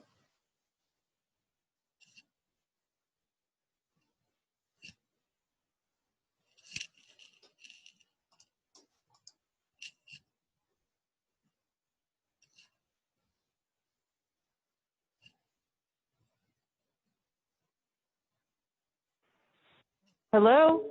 Hi, Celestine, welcome back. Hi there. All right, if you could start by introducing yourself again, giving us your address, and then you have 5 minutes to share your comments. Oh, sure. Well, actually, I didn't need to share anything. We were waiting. So Alder Dorf and Mayor Genrich had already made the comments. We were just waiting to see if you had any questions, but I'll give my name and address. Celestine Jeffries, 614 Kellogg Street. Okay, perfect. Are you with Alder Dorf and Eric Genrich? Yes, we're in the same room. Yes. Perfect, perfect. Then we will call you back. Sorry for the misunderstanding. No worries. Thank you. You're welcome. Yep. All right. She had registered herself, but we'll see if we need to re-engage with them later. Moving on to Robert. Thank you.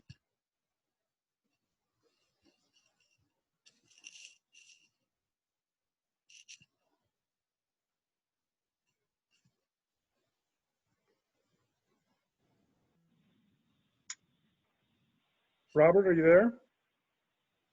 I am.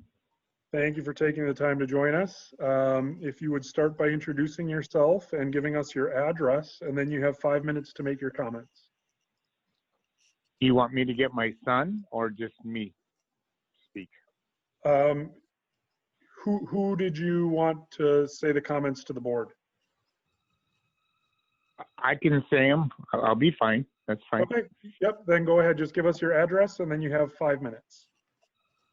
Sure. My address is 2540 Forestville Drive, Green Bay, Wisconsin, 54304. All right. The floor is yours. Okay. So I just want to comment that my son, Ben Graysarik, he's been suffering, we'll say, when he got into the middle school, particularly from ADHD. He was struggling at Lombardi, good school, but he just had problems with the typical classroom setting. So I was trying to look for a way to have him get an interest back. So his IEP teacher there, I think it was Matt McMillan, he gave me the heads up that there was a new school going downtown called NEW Innovations, and thought that maybe that might be a good option for Ben. So what I found by bringing him into this school system is that Ben was having problems with a typical classroom, getting bored. At the end of the year, he was losing interest. Every year his grades would go straight down. I felt that he was frustrated, depressed, because, just felt like he couldn't keep up. He turned into start being kind of like the little class clown to cover up for his embarrassment. And ever since he went to NEW, I will say, he tells me this is a classroom, the teachers there much better fit him. His style of learning is more on hands. I felt that would be a better way for him to be able to connect, which has worked out well. Also because of they work with him at school, and he isn't coming home with homework that he couldn't, that I had to fight with, that he was having a hard time figuring out on his own. It's a different format. He seems to be much happier overall, and excited to go to school, which is something I didn't think I would see in my time. And he continues to grow there. Particularly Miss Jody Burnett has been nothing but excellent IEP support. One of his best teachers I've dealt with, actually. But they're all very good there. the school system is like a newer looking school there, I would say, in a way that the kids kind of feel like it's more hip. They seem to connect pretty well there. So pretty much as a parent, I'm pretty satisfied and happy with how things have gone so far, and look forward to a second year. And that's pretty much everything I have to say. If you have any questions, I'll be more than happy to answer them. Thank you very much for sharing your story with us, Mr. Greg Carrick. We really appreciate it. Sure. Have a good night. All right. Thank you. Good night. Bye-bye.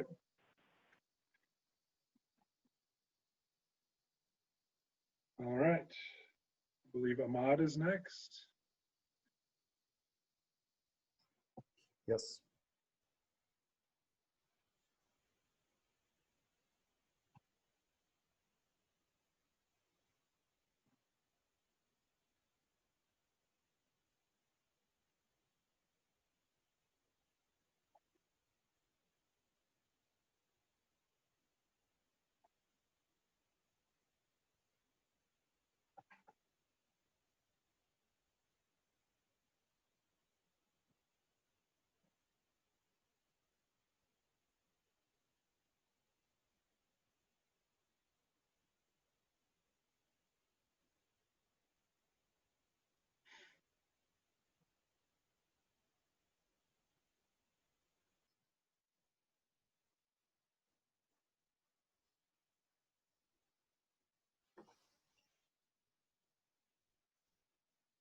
Still ringing? It says the call's accepted. It looks like it went to voicemail. I'll go ahead and skip and come back. Is that okay? Yep.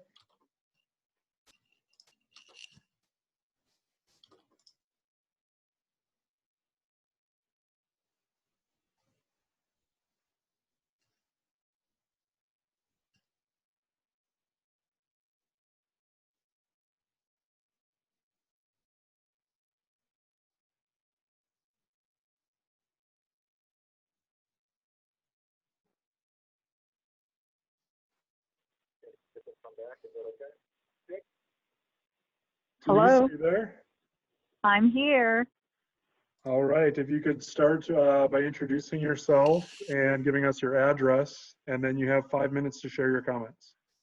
Thanks so much. And I wish I would have known that I should have called in or talked to you about the recognition's time. But I'm Denise Gummer Hutchison. I live at 3184 Hermans Road in New Franken, Wisconsin.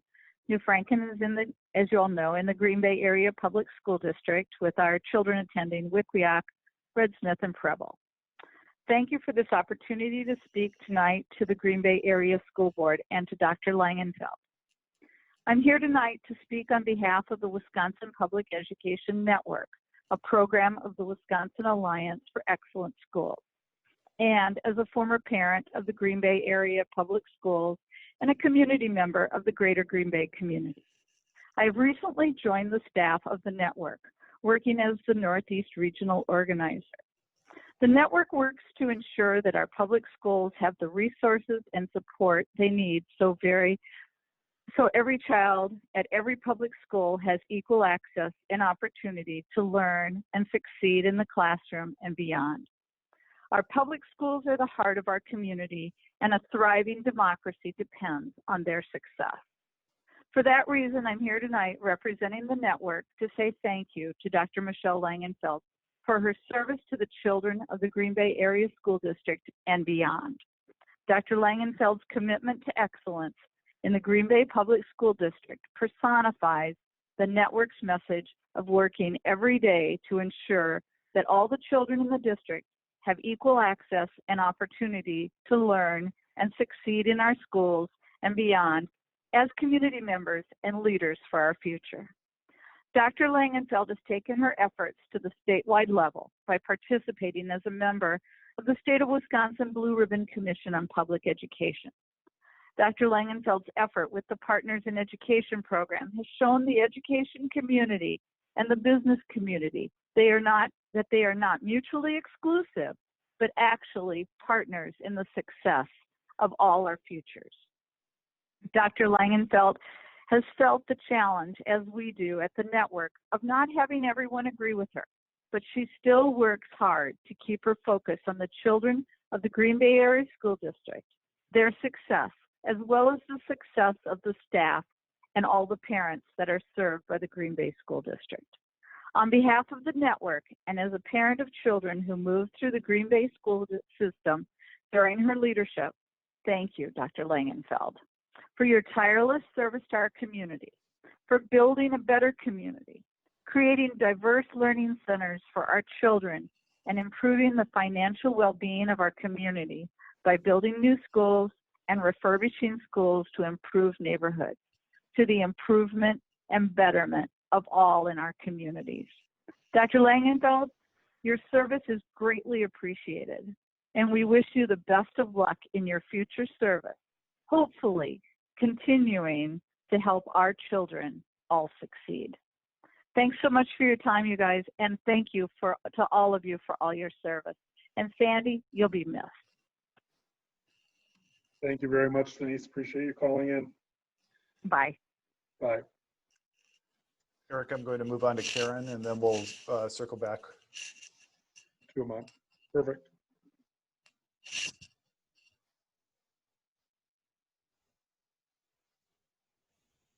I talked to Karen earlier today. She was a little nervous about speaking, so I'm going to try to make her feel comfortable.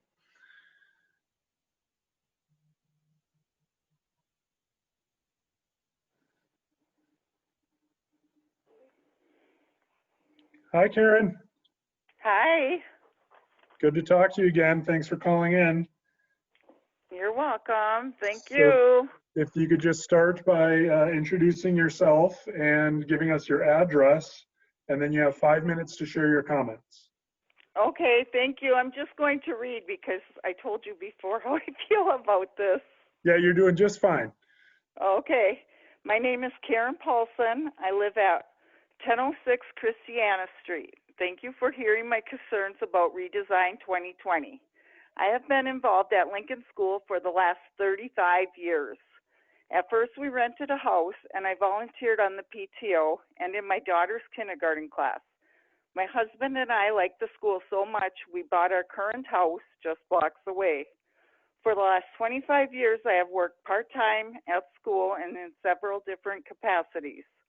Our children and some of our grandchildren have attended Lincoln. You can hear how nervous I am. I'm really No, you're nervous. doing fine. You sound great. And have most of my neighbors. We love our neighborhood and our community school. I remember voting and supporting the referendum to rebuild Lincoln. That's how we got the beautiful school it is today. Just last year, we were remodeled and received a new steam room. The Packer organization and our PTO have put a lot of time and money into keeping our playground current and safe. Many neighborhood families utilize the playground on a regular basis.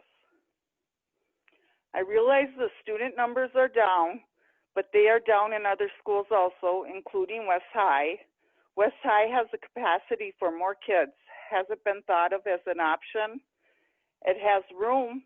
Also, as you know, we are an older community and people are looking for more age-appropriate housing.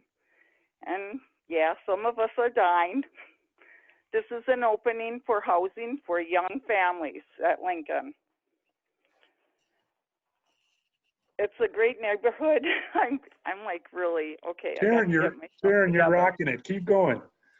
Okay, this is an opening up for housing for young families to buy, as it is a nice neighborhood of starter homes.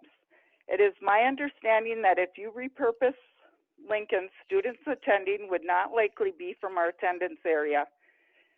As a taxpayer, I'm not in favor of this. This is our neighborhood and these are our kids. They deserve the best we can give them, including a school within walking distance with teachers who go above and beyond the students and families.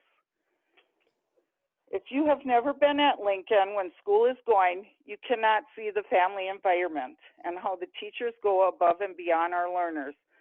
Many of the students have encountered a lot of trauma in their young lives and have dedicated staff with little turnover. See, I can't read either. That puts the students first to see they succeed and grow.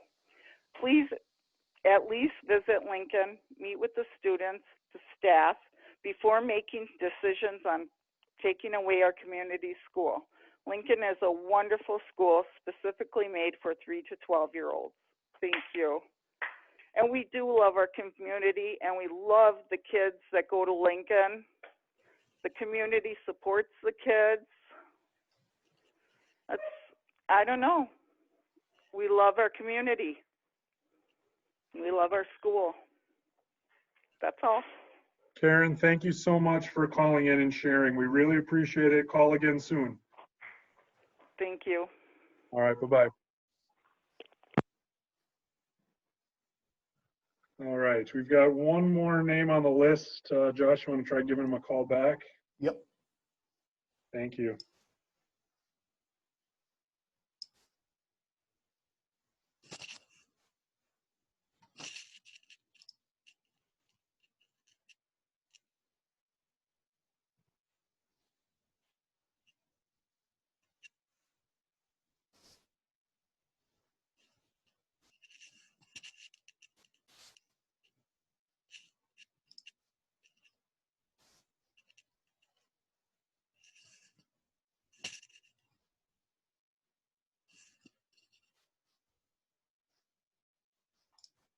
Says the call's accepted.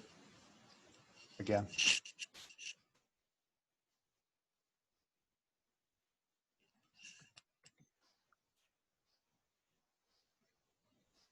Hey, Eric. Yes. I texted Ahmad to see if there was an issue on his end, and he said it's not coming through, and I don't know why. Can you try another number? So, Josh, what's the best way to get that number to you so you could dial him up? You could text me or send it in an email, and I could get it right in. I'll send that email to you right now. Thank you.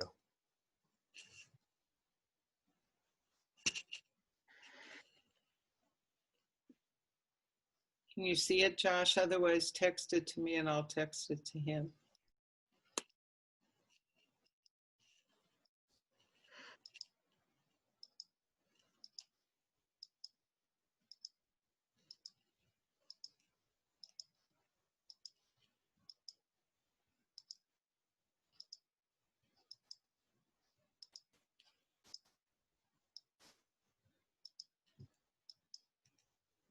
I did both, so whoever gets it first.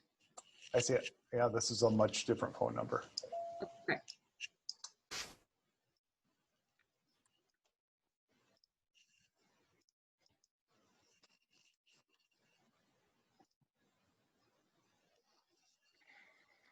Dialing out right now.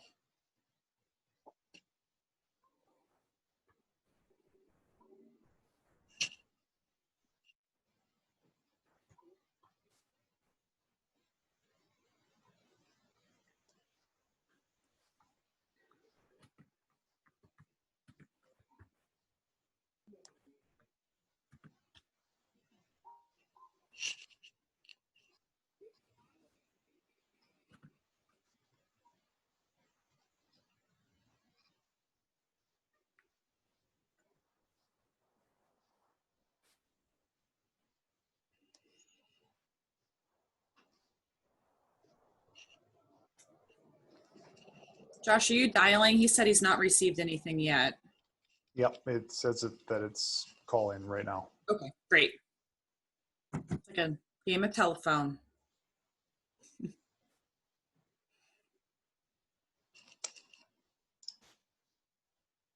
Gonna try one more time. It came back with no response.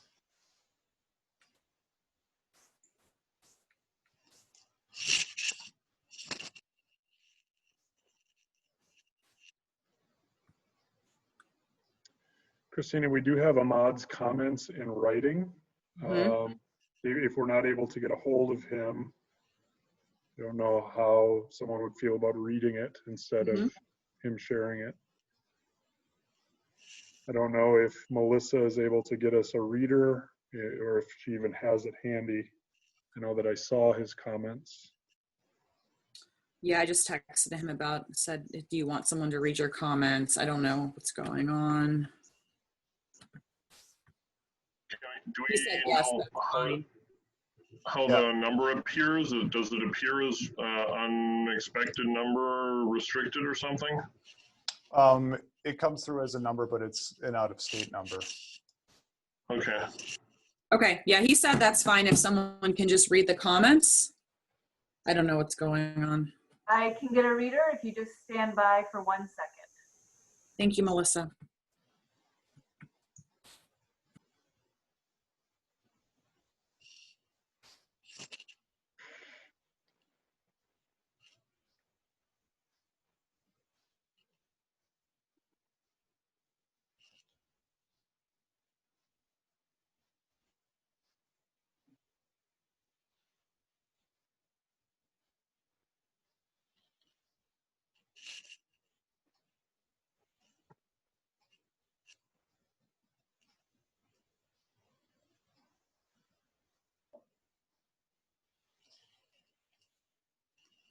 Hey, Eric, the other idea too, while we're waiting, is I could also call him and put him on speaker. I know we're waiting for a reader. What would you prefer? Is Melissa ready? I have the reader here, but what I have is just like 3 sentences. Is that what you have, Eric? Yeah, I think so. Okay, all right, then we're set to go. Christine, I'm just worried about the echo. If it's from your phone, I don't know what that sound quality would be like. Okay. I want to make sure that his comments are heard. Okay. Tell me when you're ready. So. All right, reader, you can get started.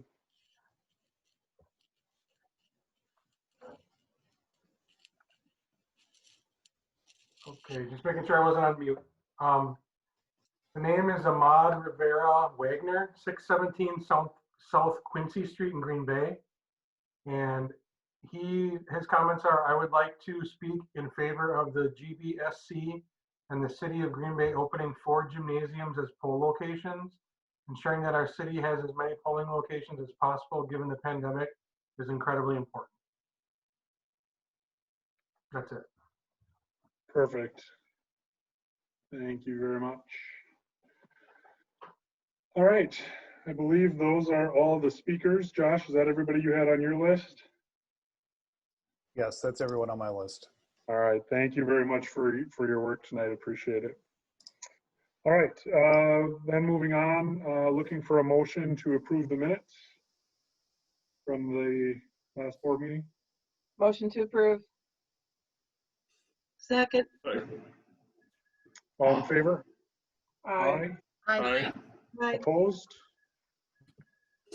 All right, that passed 7-0. Moving on, we don't have any monitoring reports this month, so that brings us to superintendent updates, and I'll hand it over to Dr. Langenfeld.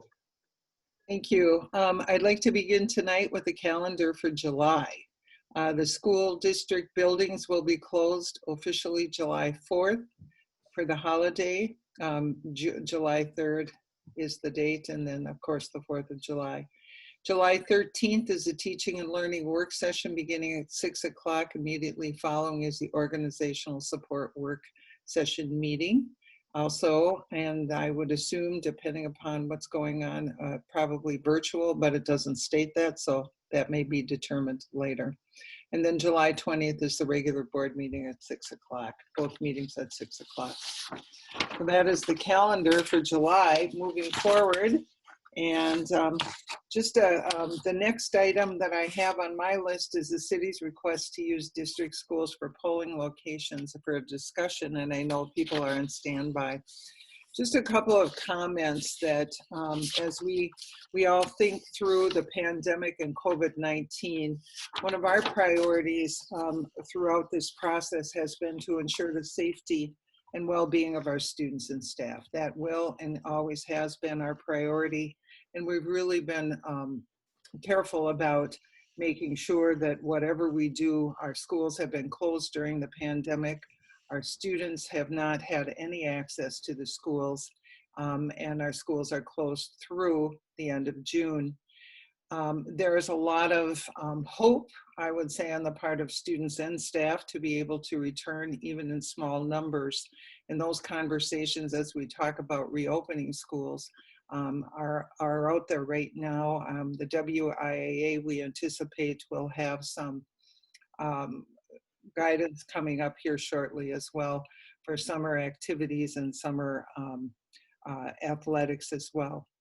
But I think one of the things that's really important for us to think about as we think about and look at the request coming from the city, we were very able to address and be partners in the school closure in April for the elections. We didn't have the safety concerns that we have now.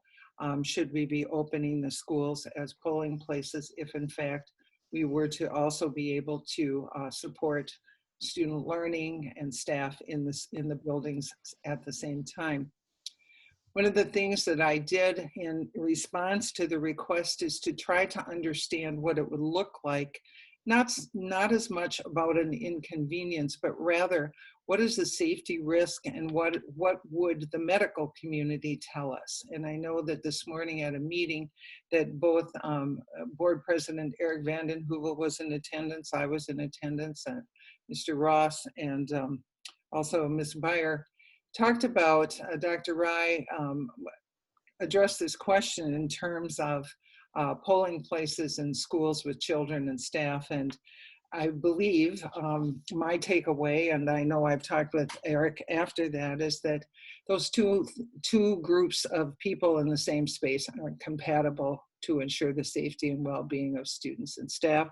And so the thought about this then is, okay, then what else do we need to know if we need to close the school and any staff and students present would not be able to participate in whatever activities were planned that day. But also then going back and saying, okay, what does this really mean in terms of how long would we need to close it? And that's really the conversation that we looked a little more deeply into. I received information from the Bellin folks to just talk about what it would look like and how much there's, all sorts of information out there around mitigating after somebody has been in the space and place. We have mitigating criteria and expectations for all of our third parties who have been coming in, and gating criteria as well that follow along with our expectations of our own staff around masking and screening questions and temperatures for to come in the future. But I think one of the pieces that really, as we drilled deeper into this and got further medical information, was that the cleaning process would be the next step after the polling the day before the election day. And then in process, how much time would you need then after that? And I've got two different answers for that, depending upon how quickly you could re-enter the school and use that facility. So that's really the piece as we look to the safety and well-being of students and staff, trying to balance that with the request of the city and all of us dealing with the pandemic as well, trying to look at those challenges collectively. How can we provide the best we can for students and staff in the middle of August, while at the same time support the request? And the medical community would tell us, based on what I learned today and what others in the room also heard, was certainly on election day, we wouldn't want to have students and staff in school. The other piece of that would be, what would we need to do to remove, keep students and staff out of school during the cleaning process? And then some would say a 3-hour wait after that. It used to be 72. So we're looking at anywhere from 2.5 to 3 days. But I think that the piece that I would offer is that it is more of it's not just an inconvenience. It's the reality that our students and staff have been waiting for months and months because of the pandemic to get in and use their facilities as well. So as we think forward, the safety and well-being, again, continues to be our priority. We have expectations for all of our third parties coming in around making sure they're masked and have screening questions answered as well. So then the question becomes, what additional opportunities and what kind of conversations do we need to have to ensure the safety and well-being of students and staff and afford them access to their schools, while at the same time being able to work in partnership with the city. I don't think there's a single one of us in our conversations that want voters to not be able to vote. The democracy of our country is essential, especially at a moment in time that's in where we absolutely are. And we also are at a place and space where children and staff have looked to use these facilities for a very long time, and we're about the business of school. So it's really trying to balance those needs and what that could look like in terms of safety concerns, and the medical community tells us that they're not compatible. We would have to not have students and staff in the same school at the same time we would have voters in from the public. Thank you, Michelle. So I just want to clarify that we don't have a motion to be voted on. This is a facilities request. However, recognizing that there's very unique circumstances, I want to have a conversation with the board here today. And if we feel, as if the board wants to direct the administration differently than their recommendation, we will do that and sort of direct the administration to do something different. So looking forward to a good, robust conversation where we can hear from all board members and provide some feedback to the administration on how to proceed. We'll ask that hopefully every board member is able to participate, and I'll do my best to kind of watch for hands in terms of an order of how people want to participate and to facilitate this conversation. And then one last piece, we do know that Mayor Genrich is available to call. So if questions start to pile up, I'll make sure to document those. And then when we get to a break in the conversation, we will call him if necessary to ask any follow-up questions. So with that being said, I'll turn it over for a conversation with the board. Christina, would you like to start? Yeah, I just have one clarifying question, Michelle. When you mentioned the turnaround time to have students and staff in the building, I think you said 3 hours to 72 hours, and then you said 2.5 to 3 days. So can you clarify where you are getting that information? Because I haven't heard anything around the 3-day timeline. I just haven't heard that, so I'm curious where that information's coming from. Fair enough. Thank you for that. First of all, we would certainly, if there was a setup time, there needs to be some time to set up for the election. So depending upon when that is and the amount of time, could be a half day. I don't know what that takes. So that's part of it. Okay. Certainly they couldn't access the space. Then of course the election day, which would be the full day. And then there would be the takedown and the cleaning. One recommendation came from Bellin and said, after the cleaning, you need 3 hours to wait. Okay. So if it took a half day to clean it, then and take down, then 3 more hours, which pretty much eliminates that day. So that's one day, and then the voting day, and then depending what the setup is, you'd have to clear that space. You could probably have students and staff in the school at that time, but they could not access the gym facilities. So that's where that's coming from.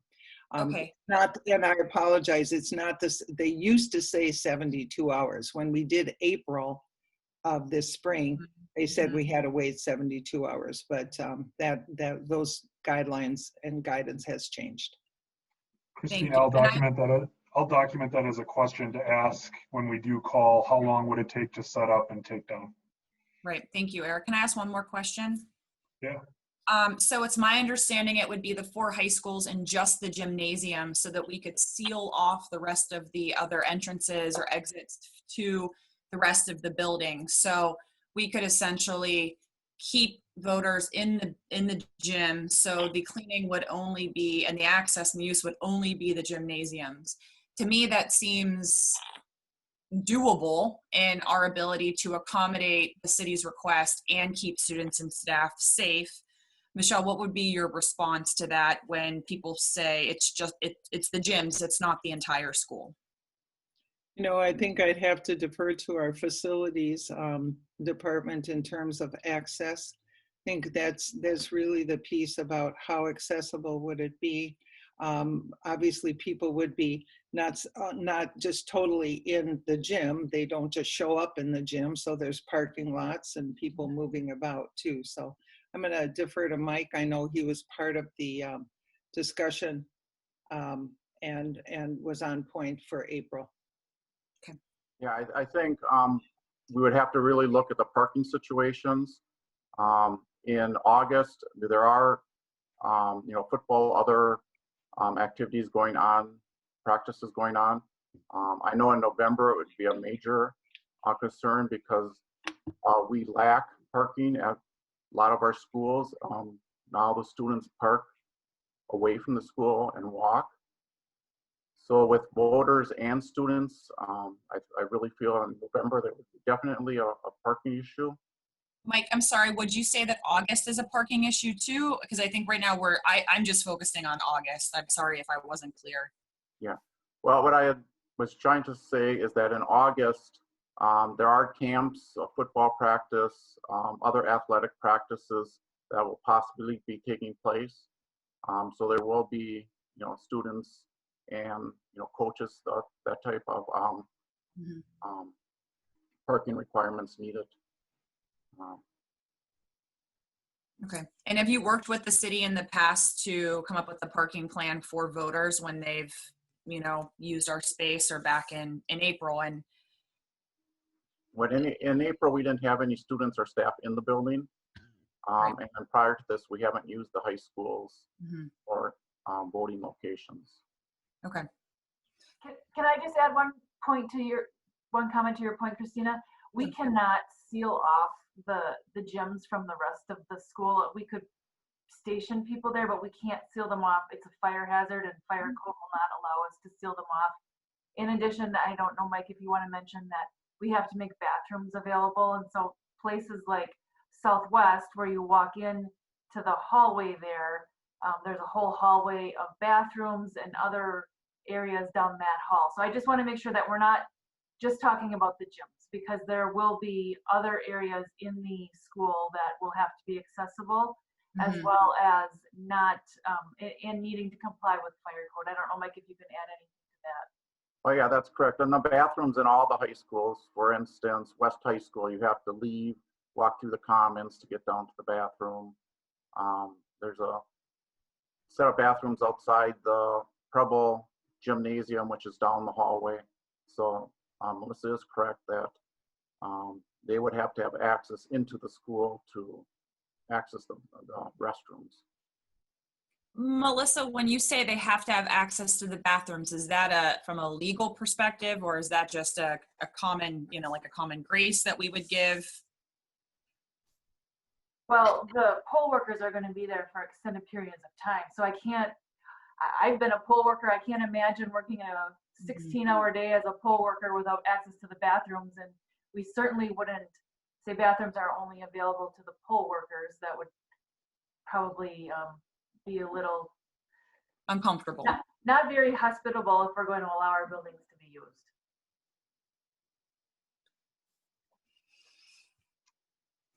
Andrew, I saw your hand, and then we'll go to Rhonda.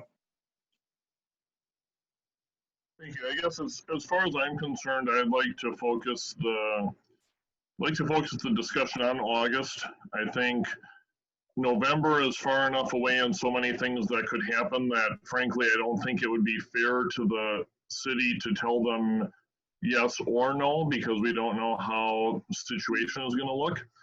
I think we know enough about how the situation is going to look that I would be comfortable with allowing it for the August election. I would, however, like some binding commitments so that we're not just hearing that the city is going to try to do everything they can to avoid a repeat of last year. I'd like to make that impossible by contract. I'd like to offer our gyms for August contingent in writing that the city would be running a minimum of 10 other fully staffed polling places. Because my interest in our schools, being used is to be a part of the solution. And I was horrified in April that we offered 4 schools, an idea that I championed early on, only to find out that people were told no thank you when they volunteered. And we had 4.5-hour voting lines when they only used 2 out of the 4 schools. And I can't have that. You know, I've read the materials that came in. I understand there's an intention to run many more polling places. There's an intention to do that. It sounds good, but I personally would like to offer in the contract that our four gyms would be available if the city is running at least 10 additional polling places besides ours, because that would eliminate the chance that people would be crowded into a horrible situation in our buildings.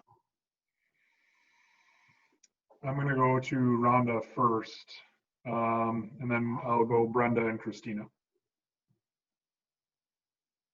So my first question, Eric, is on the process itself. You had mentioned early on that we do not have a motion to vote tonight. And so I'm wondering, what would it look like then? You talked about directing staff for the next steps. What would that look like? What would we be doing as a board in order to do that? So I'm curious about that first.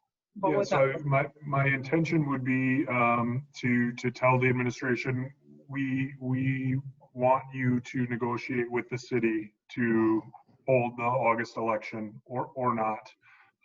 They've gone in this direction away from it for reasons that have already been cited. But if the board feels like that's not the right direction that we want them to go, then we'll tell them that tonight. Part of the reason that we don't have a motion is that this didn't fit into our normal meeting cycle. So normally where we'd be able to talk about it, gather feedback from teachers or any other stakeholders, and then be able to vote at the next meeting. And if you'd rather follow that, I just don't think that timeline fits. So the conversation here tonight is meant to provide that feedback if we want administration to do something differently. And I'm hoping that I can synthesize the discussion here, and I'll make sure to summarize that before directing the admin. I'm sorry, I have a point of order, Melissa. Does that count though? I mean, does that really count as a true? I understand that. I'm not worried that if there was a clear consensus among the board, whether the administration would do it. But my concern, so that's my point of order, is does that count? Is that an actual board decision if it's just a synthesis of discussion and without a motion? Well, two things to that, Andrew. One is the decision over facility use is really an administrative decision. It's not a governance decision, and the policy sets forth that determining facility use is for the district administrators to decide. One thing that Dr. Langenfeld acknowledged is we have set minimum criteria for third parties to be able to use our facilities. And at a minimum, in order to even get your foot in the door to be a third party to use our facilities, you have to mask everyone walking into the door, because that's what we're requiring of all of our visitors and all of our staff right now. And number two, you have to answer the screening questions that all of the medical providers have indicated are absolutely critical for individuals to answer before you can walk in the door. So I have not, when other third parties have requested to use our facilities, we have requested that they put together a plan, and that the plan at a minimum include those two elements. And then we have reviewed those plans consistent with the information we have received from the medical providers in the community, as well as the Brown County Department of Health. So we have not received that plan yet from the city as to what they would be doing to meet those 2 minimal essential requirements, and then the other things that they would be doing with respect to the COVID crisis going on right now in our community. So with respect to your question as to point of order, I'm not sure there is a point of order, because I'm not sure that this would be an issue where there would be a motion, an appropriate motion, given that. There can be a motion, well, right, but there can be a motion.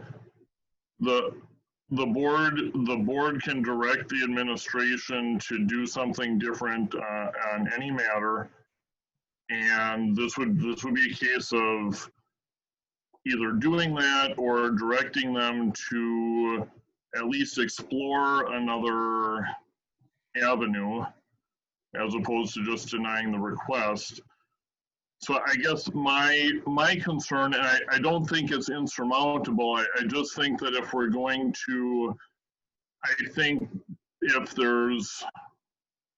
think discussion could be directed to continue, but ultimately I would have to see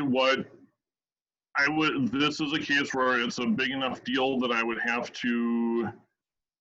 have to see what's in the contract before I know if I could stand behind letting the city use the schools for polling places. And I really want to be able to say yes for August, but I don't know if I can do that without some safeguards in the contract. So I think it wouldn't necessarily have to be a long meeting, but I think a meeting probably would need to be scheduled so we could ratify a contract at some time in the next couple of weeks.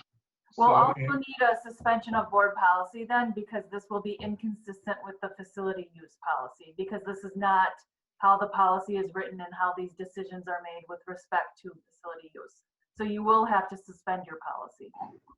To override an administrative decision? Or not, to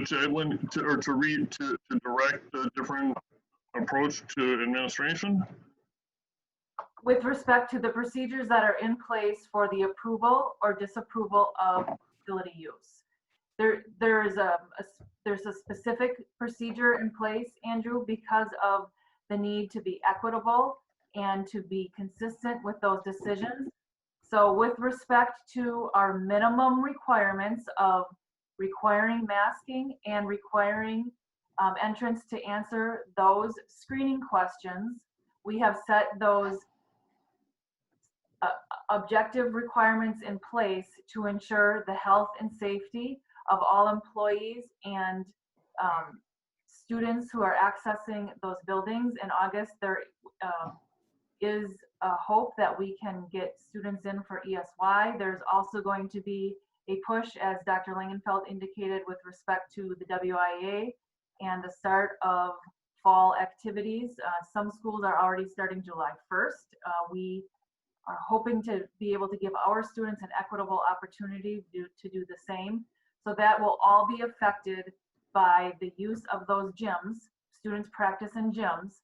And with respect to being able to screen individuals and the wearing of masks, and as Dr. Langenfeld indicated, the answers that the health community has given is with respect to when you are able to have those protocols in place of the masking and the screening questions. So whether we have our employees go in immediately after the public has been in those buildings to start cleaning, or whether that we close those rooms up and seal them before we have our employees go in and start cleaning surfaces that could have the virus. Can I please finish where I began? Can I please finish, Eric? Yeah, you asked me one question, then we got sidetracked. So I'm gonna go there, then Brenda, then Christina, then back to Laura. Okay, so I have a few. First of all, I'd like a point of clarification on from Melissa. The decision over facilities use is not a board decision. Do we not under any circumstance at all, have the authority, either per state law or of any other jurisdiction, that we have the authority to make a decision on facilities? Does the board have any jurisdiction at all? Yep, your policy is the board's role in facility use, and so that is what administration follows in determining the use of facilities, and which is why I said you'll have to suspend your policy then if you would like to direct administration to permit the use of the gyms for polling locations if it's going to be inconsistent with the administrative implementation of those policies. Okay, so what you're saying, and this is going back to my first question, Eric, is that we need to recognize and acknowledge and request then a change to board policy if we're going to move forward with this discussion with the city. Is that fair? Yeah, and I think what Andrew's point would be is that if that's sort of the direction that we want to take, then we would probably have to call a special board meeting, thinking about the city's timeline, call a special board meeting to make and approve that motion. So that's probably what will have to happen if the conversation goes that way. Okay, so I just want also some clarification. There's been conversation that we would be requiring people to be wearing masks in the building, and that there was, Dr. Langenfeld had mentioned that we didn't have the same safety concerns back in April, or when we discussed this with the city when we originally approved the 4 facilities for the election in April. I would like to know, just to clarify, that she said we didn't have the same safety concerns in April as we do now, but we closed schools.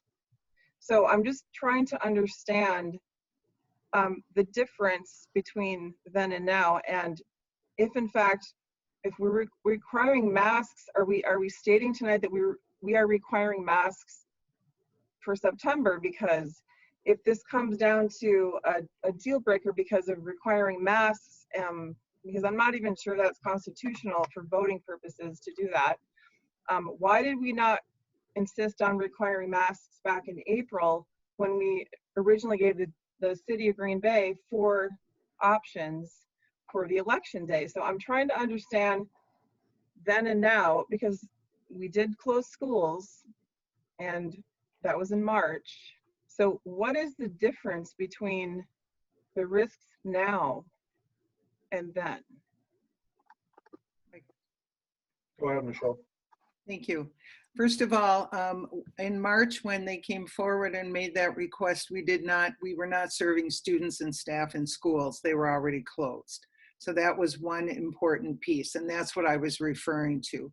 The piece around the masking and the piece around the screening questions, I don't recall that that was considered to be, at that point in time, the protocols that we would reopen schools with. Those are the conversations we've been having for months and months as we've started the COVID-19 reentry, reopen, understanding what the community has to say in terms of what the medical community and the guidance. So this is guidance.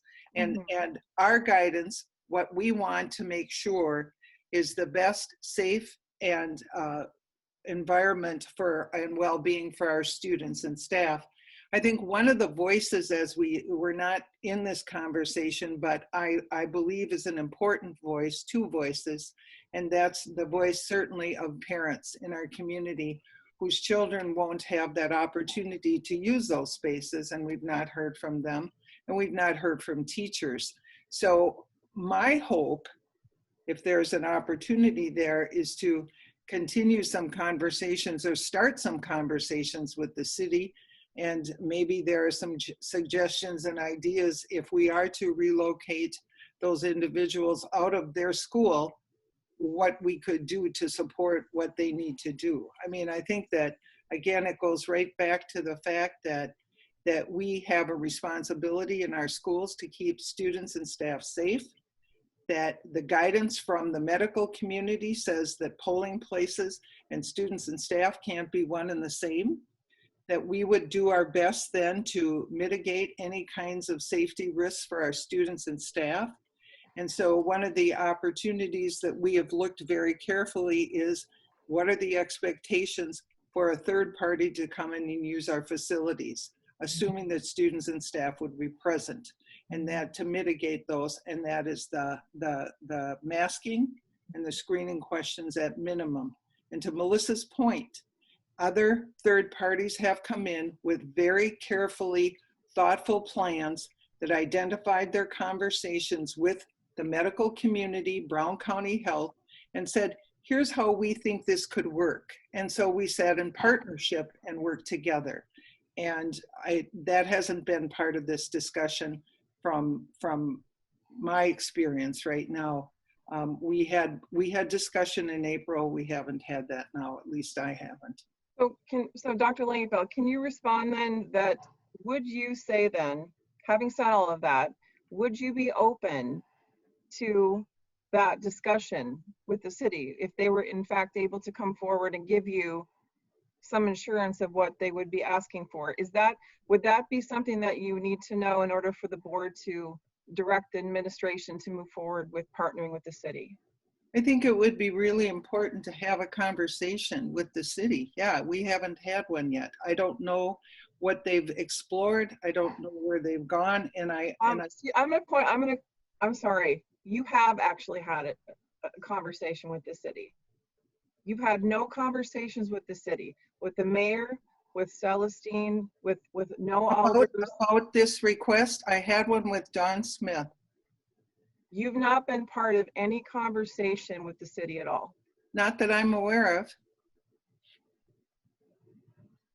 So have there been conversations between other people in the city? There have, right?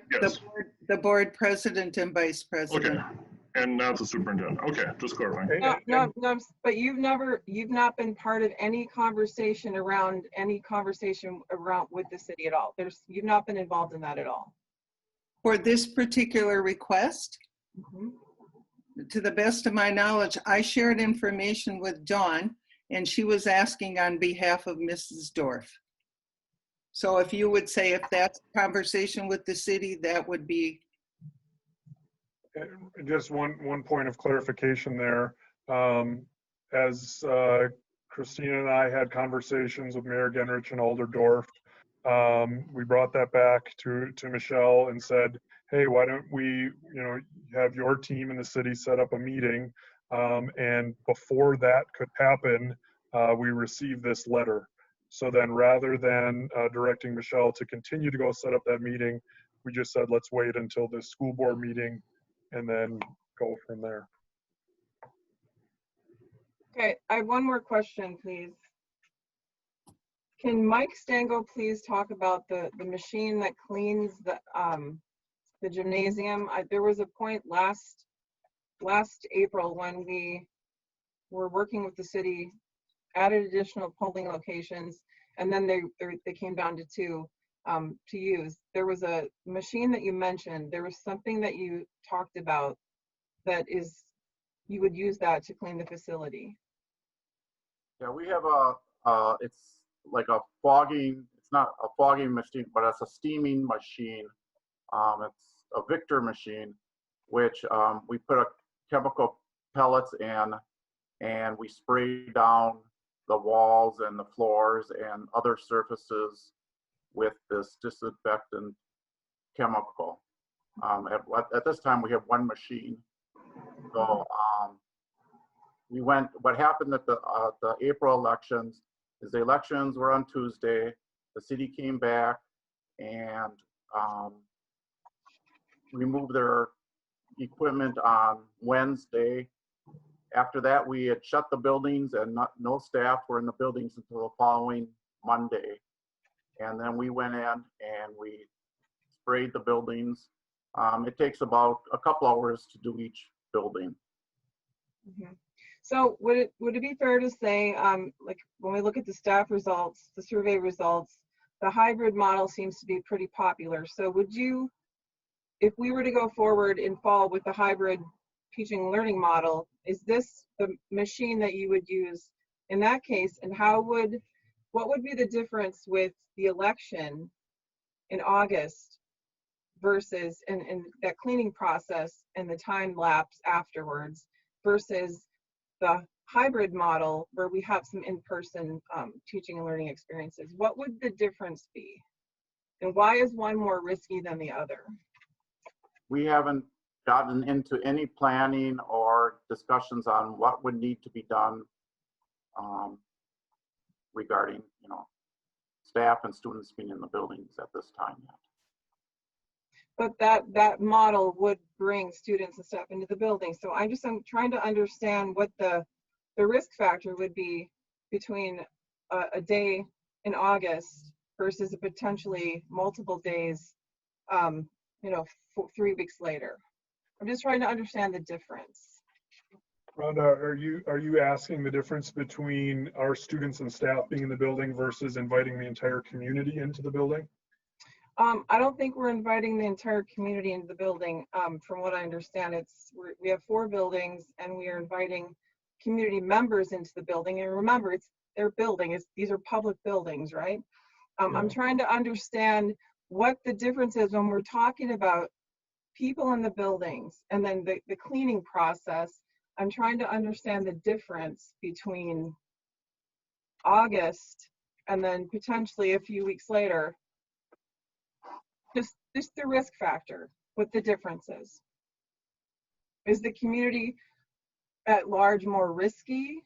I guess I'm trying to understand the difference. Well, actually, the major difference is that we have control on if we bring our own staff and students in. Going back to what Melissa said, we require masking. We require screening of all of our employees, students, to determine if there's any risk of them having the virus. So are you saying that we're requiring masking in September? We may be. Okay. Yeah, Rhonda, I think the point is that we don't know. And so we need as much flexibility as possible in order to start to craft some of this. Do you see though that one day would actually, is it possible that one day could throw a wrench in that? I'm just trying to understand why a few weeks later we would be potentially open to people in the buildings with the cleaning process, and one day in August, early August, we're not. I'm just trying to understand the difference. Okay. And maybe speaking to the city, asking some questions to Mayor Genrich would be helpful to understand what they would be able to provide for us. Okay. I'd love to hear that. All right, let's go on to Brenda. I think you were next.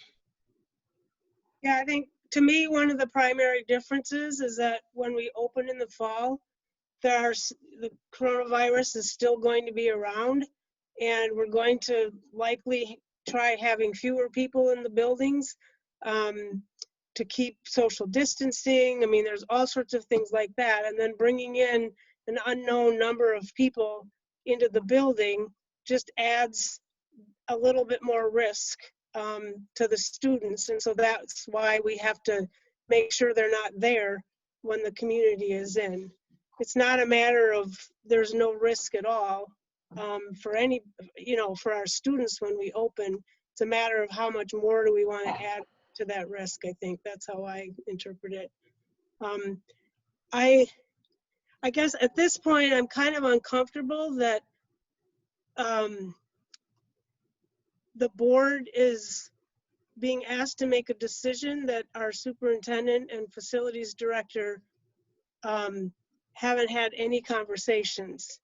I would feel more comfortable knowing that they've had those conversations, they've uncovered all the possibilities, talked about the expectations we would have, talk about how we're going to ensure safety, talk about whether they're going to require voters to follow our whatever safety precautions we have in place at the time. That's kind of where I sit. Yeah, and again, Christine, I'll go back to you just a second. And that was the original plan before the city requested that we discuss it at this meeting. So, yeah. Christine, And you're next. Actually, and just one more too. I think it makes me uneasy, I guess. Obviously, August would be an easier time. I don't think if we have school in session, we're going to have enough parking without requiring our students to park who knows where on that one day. And then, and I lost my train of thought. But I'm uneasy about, even so, I'm also a little bit uneasy about August in terms of our students and staff have been through a lot, and to ask them once schools, they finally get a chance to practice and things like that, and then we're asking them to reschedule those things. None of us can say for certain if they'll even be practicing, obviously at this point. But that's one of the things that I think it's just important to give our administration time to sort through all of the variables. And again, I'm not interested if we have kids in school in the November option, but I would be interested if it sounds like something that wouldn't put our students out one more time.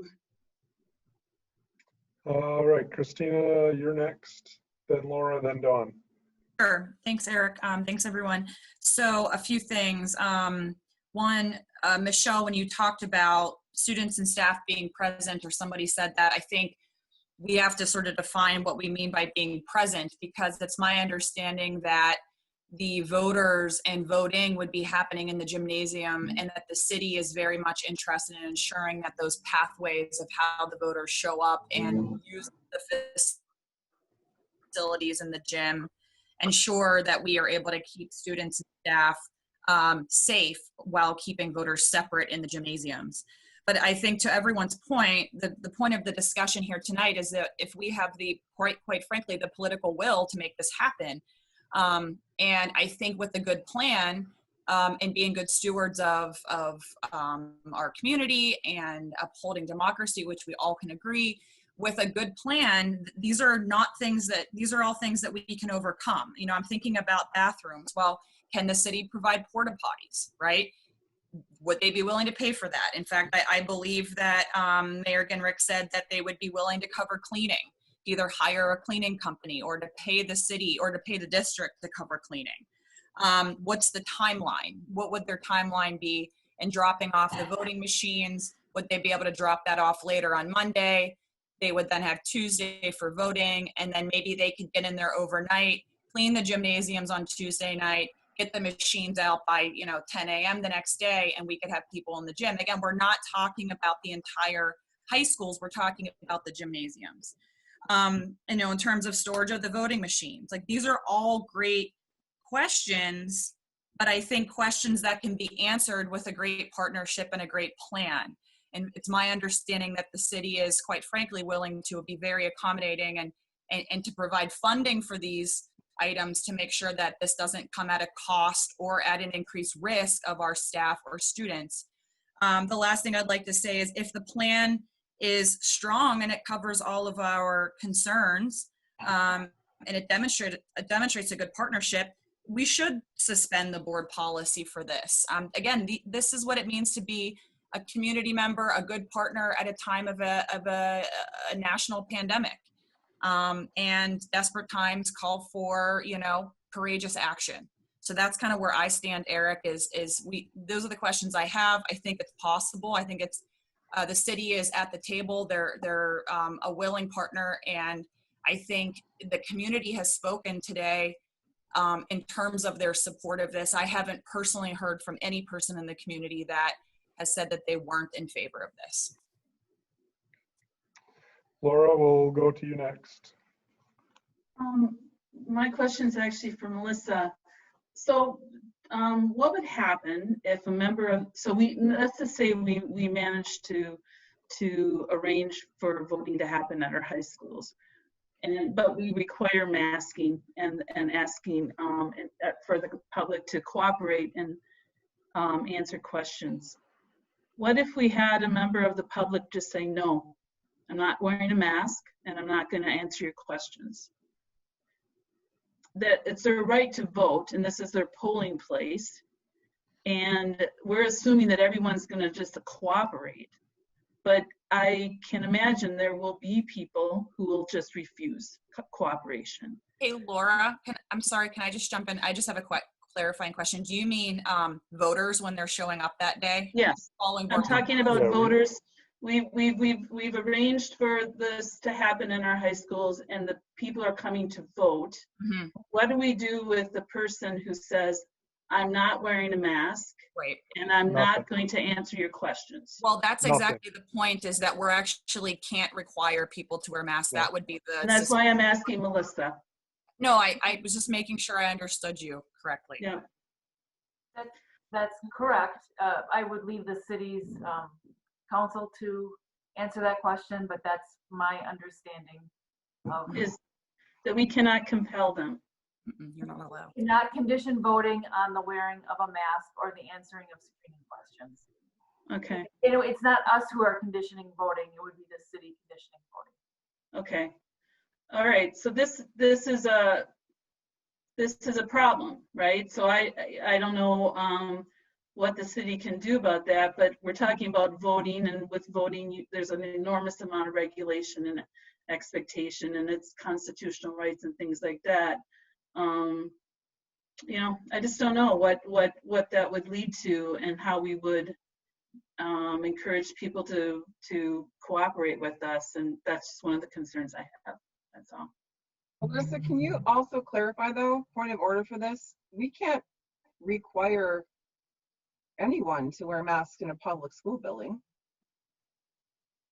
Yes, I mean, we can how require can we? masks. What was that? We can advise, we can ask, but we can't draw a hard line. Yes, we can. We've had several discussions with our liability carrier, with our insurance carrier, with other legal counsel throughout the nation and the state.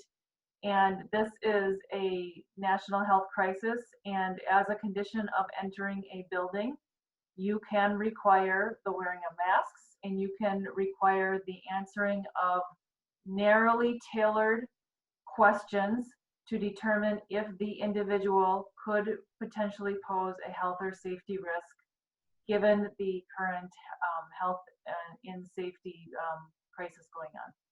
So we can require students and staff to do that as well. Correct. Visitors, students and staff, third-party users of our buildings. Yes, we can. Yeah, we are required to wear masks if we are on campus at NWTC. And I believe the president said that security would escort you off campus if you refuse to wear a mask. So it's being done other places.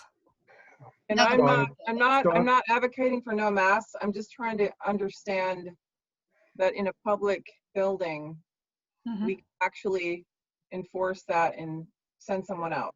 Yep, just like we can require shoes, shirts, no guns, no, a dress code, absolutely. All right, Dawn, it's your turn to share your comments. So this came to me, Alder Dorf had reached out to me, and I had reached out to Dr. Langenfeld because this seemed like a facility request. And my understanding was facility requests would go through the administration of facilities. So Dr. Langenfeld, we had a discussion about this before any of this happened, and she came back and had given me her reasons. And I've been a poll worker, I think it's been 10 years now. And when I started, we were at Jefferson, and they got us out of the schools because it was a safety concern. If the city, if the city is going to do porta potties and you can keep people in the gym, I too have been, like I said, a poll worker, and 16 hours and a porta potty would be horrible, but they're very, very dedicated people.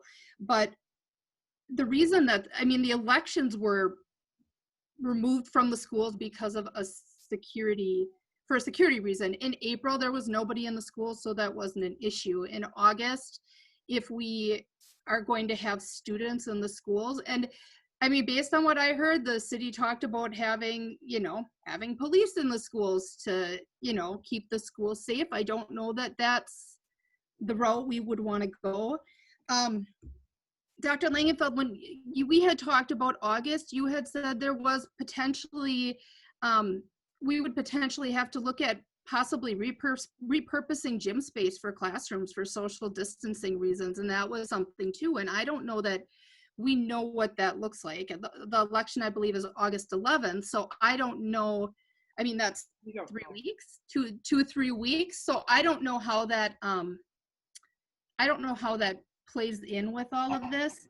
And I shared this with Alder Dorf, and I've shared this with a couple people. This feels like a facilities request to me. I'm pretty dedicated to our elections and making sure that people have access to the elections and people vote. I spend a lot of time just during voters and making sure people have this access. But I am putting my school board hat on here, and I mean, I agree with Brenda. I'm a little uncomfortable with a facilities request coming in and the administration expressing concerns and coming back and bringing that to the board. Especially if there's a possibility we would have students in our schools in August. So I'll share my comments. Just speaking for myself, I don't think anyone is interested in a lot of what I read in the letters from the community. Nobody is interested in a repeat of what happened in April. Having Green Bay on the national news, watching people stand in line, voter suppression is not something that I haven't met anyone who's really interested in that, and certainly a terrible thing. Also interested in being a good community partner and collaborating. I believe that if the school district and the city and the county can collaborate, it's going to lead to better things for our kids. So in general, I believe in those principles. With that being said, I believe that my primary responsibility as an elected official is for the school board is to consider the safety of our students and our staff, and to go against the medical advice, just doesn't feel like the right decision. I would be in favor of, again, going back to the meeting that we tried to schedule of the administration and the staff from the city to get together and talk about other solutions. I know our high schools kind of make sense from a, parking standpoint and size of the facility, but if the WIA comes back and allows sports seasons to happen, all of our high school gyms will have volleyball teams in them. They'll have football teams in them. There'll be students who are knocking down the doors to get in those gyms. And you're going to go to our kids and tell them, sorry, in the suburbs, they're allowed to use their gyms. Here in Green Bay, you're not allowed to practice here. That doesn't feel equitable to me. But maybe there are other spaces. Are there large elementary schools? Again, I don't want to put anyone at risk, but I also don't want to be a bad partner. And if the administration meets with the city and at the end determines, hey, there's not a way for it to make it work, and they've at least listened and had that conversation, I would support that decision. And again, the administration was prepared to do that before the request came in, and I understand there's some urgency here. I also appreciate that we're just looking at August, because November is so far away that too many things will change before we can make an educated decision here today. So my recommendation would be for the administration to go back, try to schedule a meeting with the city this week, get the people in the room and at least listen side by side. And if the recommendation still comes back and is the same, then that's what we would go with. Andrew, you haven't talked, and then we'll go to Rhonda. Okay, so our policy 830 says twice in it that the board is the final authority in facilities, and it says if the request for use is denied, the requesting party may appeal to the Board of Education. And I think if the I think we need to schedule a meeting because frankly, if the admin decision is no, I think our voices need to be heard and a vote needs to be taken. I don't know what my vote would be on that, by the way. You know, what about, you know, although apparently not very many people knew about it and got to do it, there was a curbside voting option. If someone, for whatever reason, said they were not comfortable coming inside, someone was supposed to meet them. Now, unfortunately, with 4.5-hour lines, some people turned away and never learned that that was true, which is part of why I want to only offer our facilities in conjunction with a enforceable promise on paper that multiple other polling places would be open. So I can see a situation where I could see a whole lot of possibilities, and it's just too high profile to not have a meeting and take a vote. I think even if the administrative recommendation is to proceed, we should vote on it. I do like Eric's idea too. If the spaces, you know, they have to be big spaces, maybe something other than high schools are fine. I also would say that people being able to safely vote in order of priorities for our buildings, I would rate that as lower than classes being able to run, but higher than inconveniencing a day or two of co-curriculars before the school year has begun. So I guess I would just like to see that get on the schedule. The policy is clear. The city is, if the answer is no, the city is going to want to appeal and the board will need to vote. If the answer is yes, the board will want to review all the conditions. And also, I don't know about others, I never said anything about people not masking. So as far as I'm concerned, of course you get to vote, but maybe someone from the city would come to you if you chose not to mask or answer the I don't think it's insurmountable, but I don't know how it would work in November, but it's too early for that question. Eric, can I just clarify one thing on what Andrew said? You're absolutely correct, Andrew, that the requester has a right to appeal to the board, but your decision has to be consistent with the procedures and the rules set forth in Rule 830. So if you are going to permit the use, even though it's going to be inconsistent with the procedures that administration has that has been adopted by the board and that the administration has been following, then that's what's going to have to be suspended if you will approve the denial, because our denial is going to be based on board rule and policy. So that's what will need to be. And I never said that I would,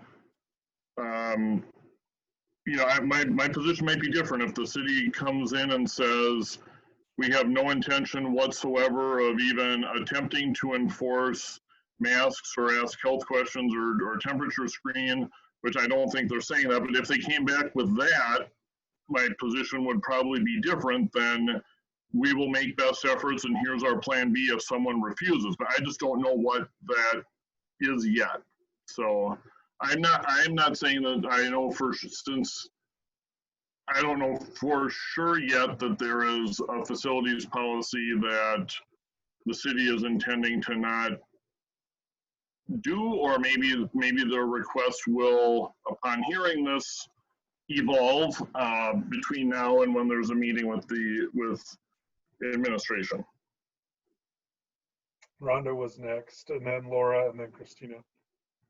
Okay, I just wanted to clarify, Andrew, you had mentioned something about you needed to know they had at least 10 locations secured. They've stated to us they have 13.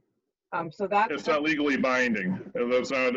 I mean, if it's legally binding, then fine. But I want it in. Okay. I want to know in writing that if the pandemic, if we have a second wave, and all all but 31 of the new poll workers call in sick, then I want the city to have made a hard promise on paper to open at least 10 more polling places so we don't get stuck with the 4 or the 2. Okay, so moving on. So I personally would love to, I know that the mayor as well as members of the ad hoc committee from the city are available to speak. I think it's important to recognize that we continue to say that we need to have a meeting with administration and the city staff. They're ready. They're here. They're ready for a phone call.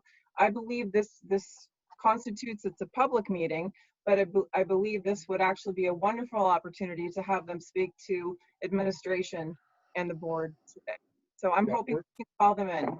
We're not going to, if you have specific questions, we can have those prepared. We're not going to open up a whole dialogue here and do that at this time.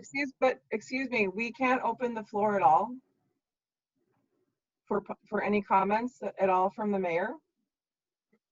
If we have questions for him, he can speak to those questions, which is what was set out before. Okay, so, but I mean, he's and able if we want to schedule a special board meeting for that purpose, then certainly we can do that. But tonight, can you clarify, Eric, we have the ability as a board in this meeting to ask the questions of mayor and the city staff and the ad hoc committee members? Yes. Can we do that? When we're done with our conversation, yeah. Okay. I forgot where I was. I think it was Laura and then Christina. I have another question for Melissa, actually. So how does this affect our liability insurance? And who assumes liability if the board decides to override policy and go against the wishes of the administration?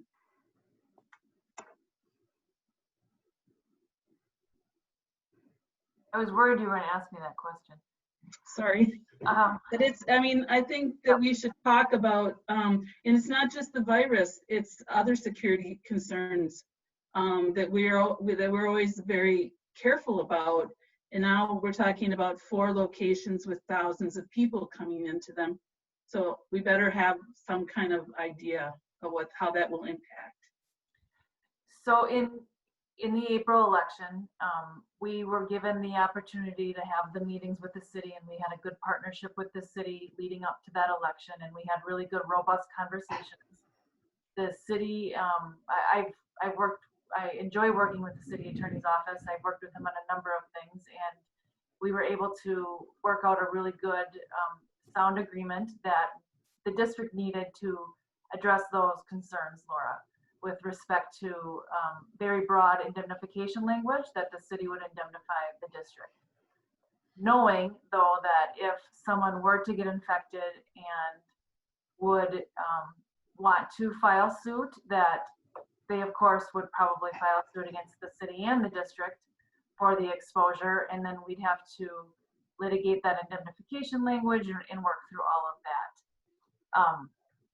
We have been in several conversations with our liability carriers, and while waivers and, there's been discussion in the national news recently about waivers for attending various different public events, waivers are a piece of paper, and in Wisconsin, the bar for a waiver is very high as to whether it's enforceable.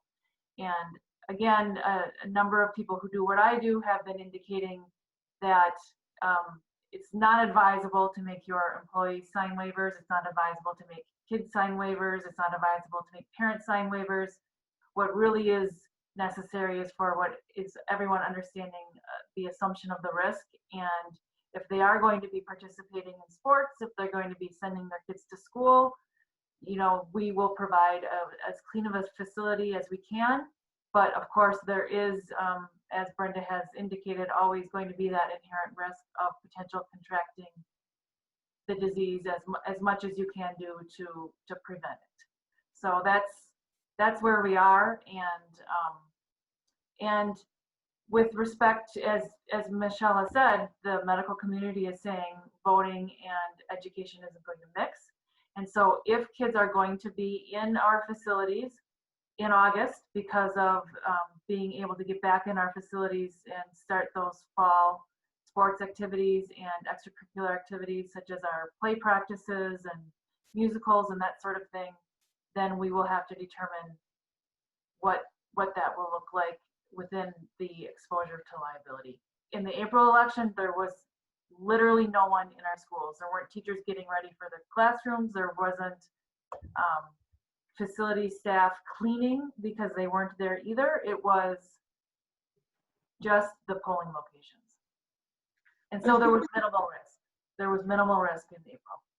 But as a board, if we choose to override the decision of our admin team and say, yes, we want to open up these schools to the city for their use, who assumes that liability? Is it the Board of Education, or is it the district? Or I'm sorry, I don't really have a good understanding of, are those all the same entity or are they separate? I think Pete would agree with me that there's one pot of money for the school district. The board budget certainly isn't going to cover a lawsuit on exposure to COVID. And so whatever pot of money that comes out of will be a pot that is the entire district pot, because we'll have to define the cost for that. Okay. Christina, and then I think Brenda, and then Andrew. Thanks for asking that question, Laura. That was my question. So what I'd be interested in seeing, Melissa, I know it's a different time, but the agreement from April, and is there any way that we can look at our liability with the city to see if we can overcome some of these barriers? Obviously, as Laura said, I'm not an expert in this, but I think that's an important point and something worth considering to keep everybody safe. Thank you. Brenda, did you have something? You're on mute. Oh, I'm on my porch. I might have been swatting flies. No, I'm sorry, Brenda. Brenda was Sorry, I next. thought you said Rhonda. Oh, yeah, no problem. Brenda, you're next to each other on my screen. Brenda, then Andrew, then Rhonda. Yeah, my question was answered, so I'll okay. come back if I have anything else to say. Okay, Andrew, you're on mute.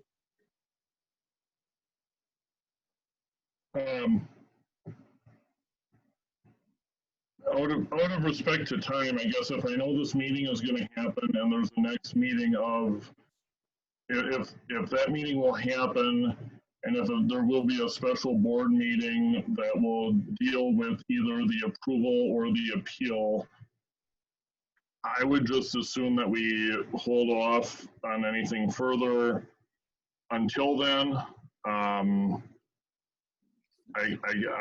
Otherwise, I don't want to get into a deep, long thing about sovereign immunity, but is the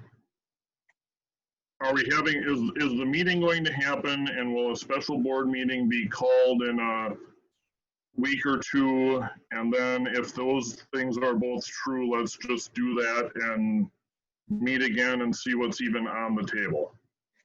Andrew, it seems that's pretty clear on at least what the board would want now is to have that happen. So I think that what we can do is go back to what we had told Michelle earlier, try to set up a meeting with the city, obviously some urgency there, and then based upon that feedback, if we need to schedule a special meeting, like you said, to either take a vote one way or the other, we will do that.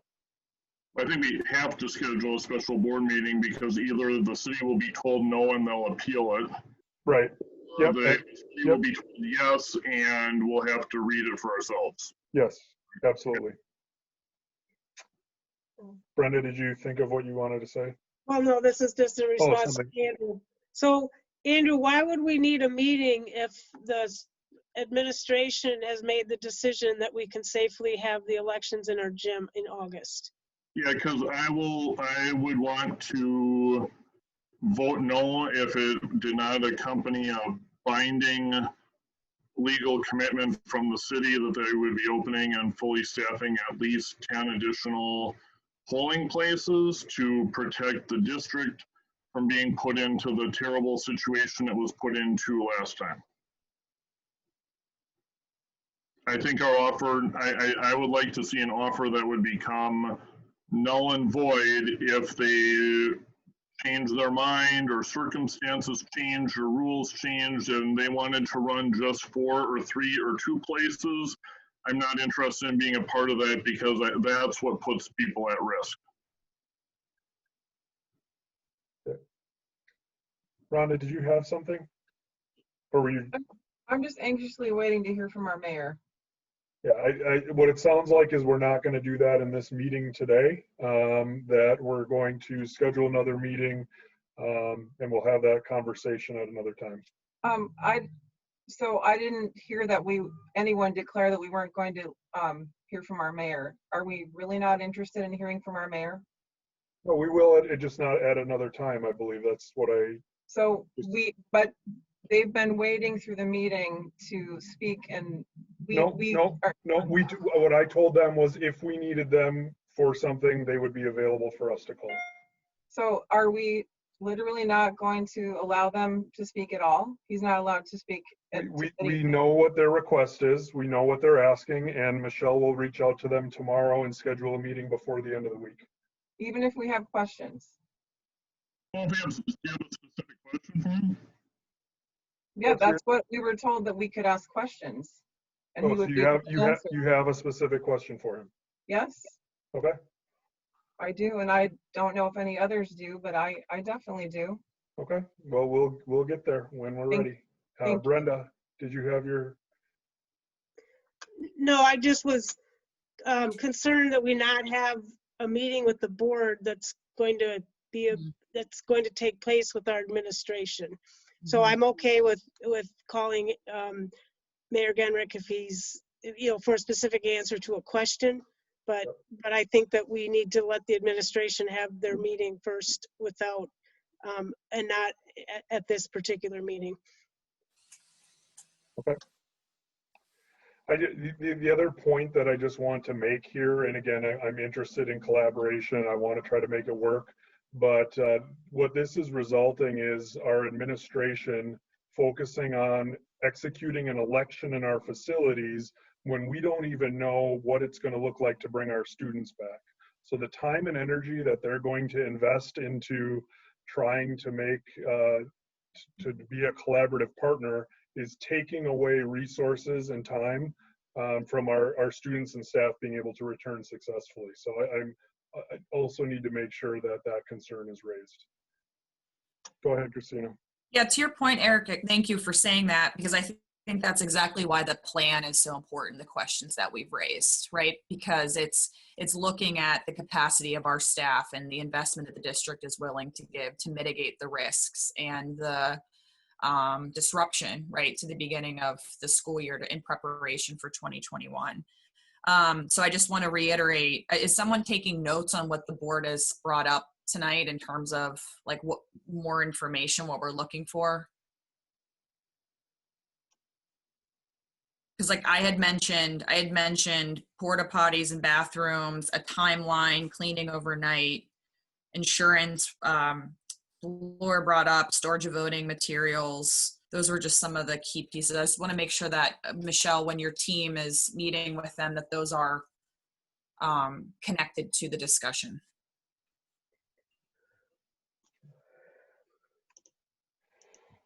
Okay, if nobody else has any comments, Josh, you can call Mayor Genrich.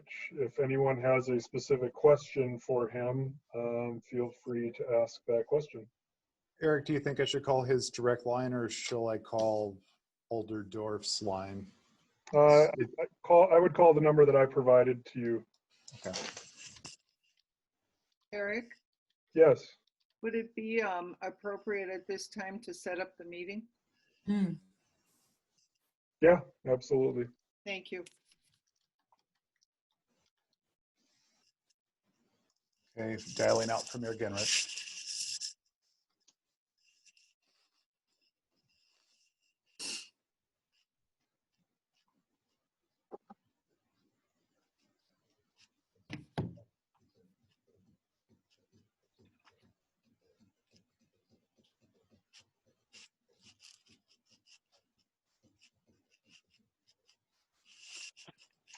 Mayor Hi, this is Gingrich, Eric. can you hear me? I can. Thank you very much for joining us and for you following along with the meeting. There may be a few questions from different board members, so I'll try to call on them because I don't know if you can see them simultaneously. So anyone with any questions for Mayor Gingrich? Yeah, and we also have, just so folks know, we do have Alder Dorf here as well as Chief of Staff Jeffries. Okay. Any questions? Rhonda? I paused it. Thank you. Mayor Genrich, I have a couple questions for you. I'm wondering, what is your timeline at this point? When do you believe you would need a decision made around the facility usage? Yes, certainly time is of the essence. Our clerk would know, the statutory deadlines for some of our decisions. Alder Dorf is also serving on the Ad Hoc Elections Committee and might have an answer for you. But before getting into it, I just want to say, this was not at all meant to be an adversarial discussion. This was something that was brought forward by our Ad Hoc Elections Committee. That's where that letter came from. And so I think it's worth noting that there really isn't such a thing as the city or such a thing as the school district. We have administrations on both sides and elected officials that are legislative policymakers. And so, things can get a little bit confused, I think, when we talk about the city and the school district, and just want to be clear about that because, to Michelle Langenfeld's point, to Superintendent Langenfeld's point, that, we did not, she and I, that did not have a conversation about the upcoming elections. So just want that to be clear. This is something that's been discussed at the committee level, at the Ad Hoc Elections Committee level, and I am respecting the wishes of those committee members and bringing this to the school district. But just want to be very clear that, I really enjoy the relationship that we have between the city and the school district, and just, are obviously interested in developing solutions for August and November elections. So whatever we can do to work together, would love to see that happen. If the answer is no, we'll move on and work on other facilities, but would love to have that relationship. Okay, thank you. I have one more question.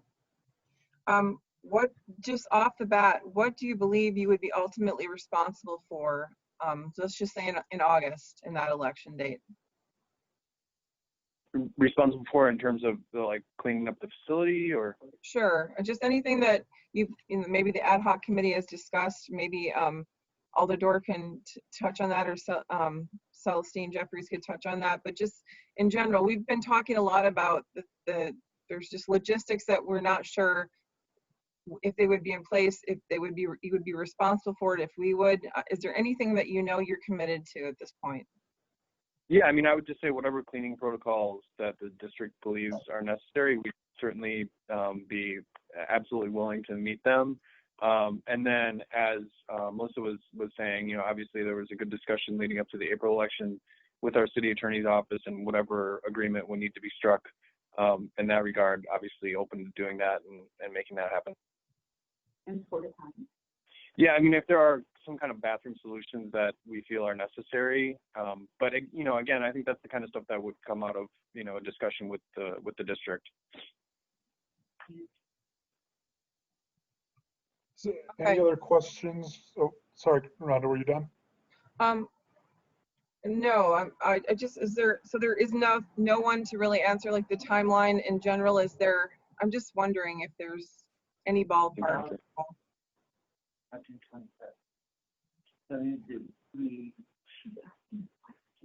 Yeah, I know that the ballots are going out June 25th, but I don't know exactly when the polling locations need to be designated.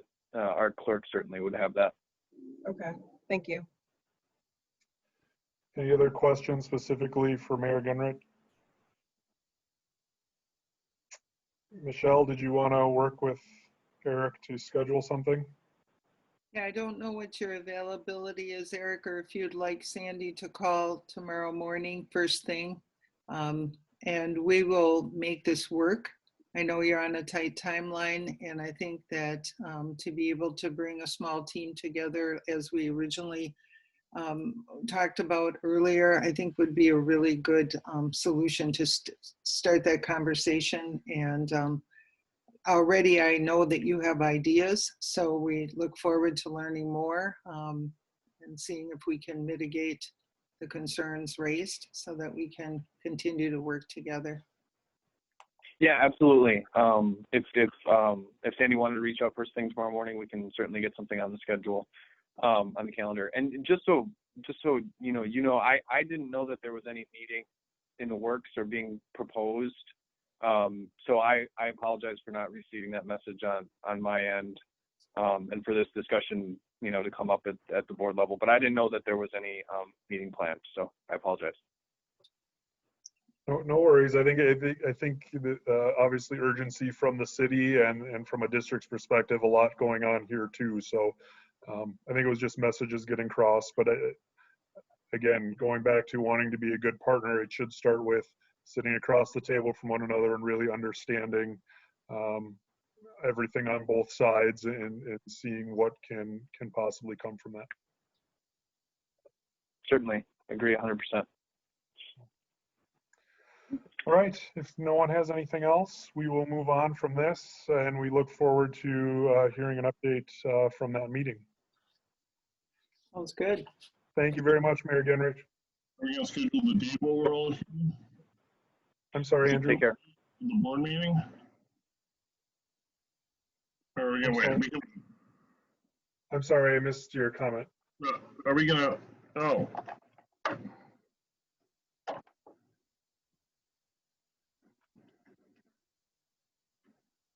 What are people moving the boxes? Andrew, did you say something? I'm sorry, I missed you. Yep, I'm trying to keep my headset charged. It does about a full workday, but not two. So we'll, as soon as I guess you find out when the meeting's going to happen, then we'll be contacted about a board meeting, Dan. Absolutely. Okay. All right. All right. Michelle, technically this is still your update. Yes. The next item we have is the review or high-level overview of the back to school survey results. I know that everyone is very interested in how we're going to be reopening schools.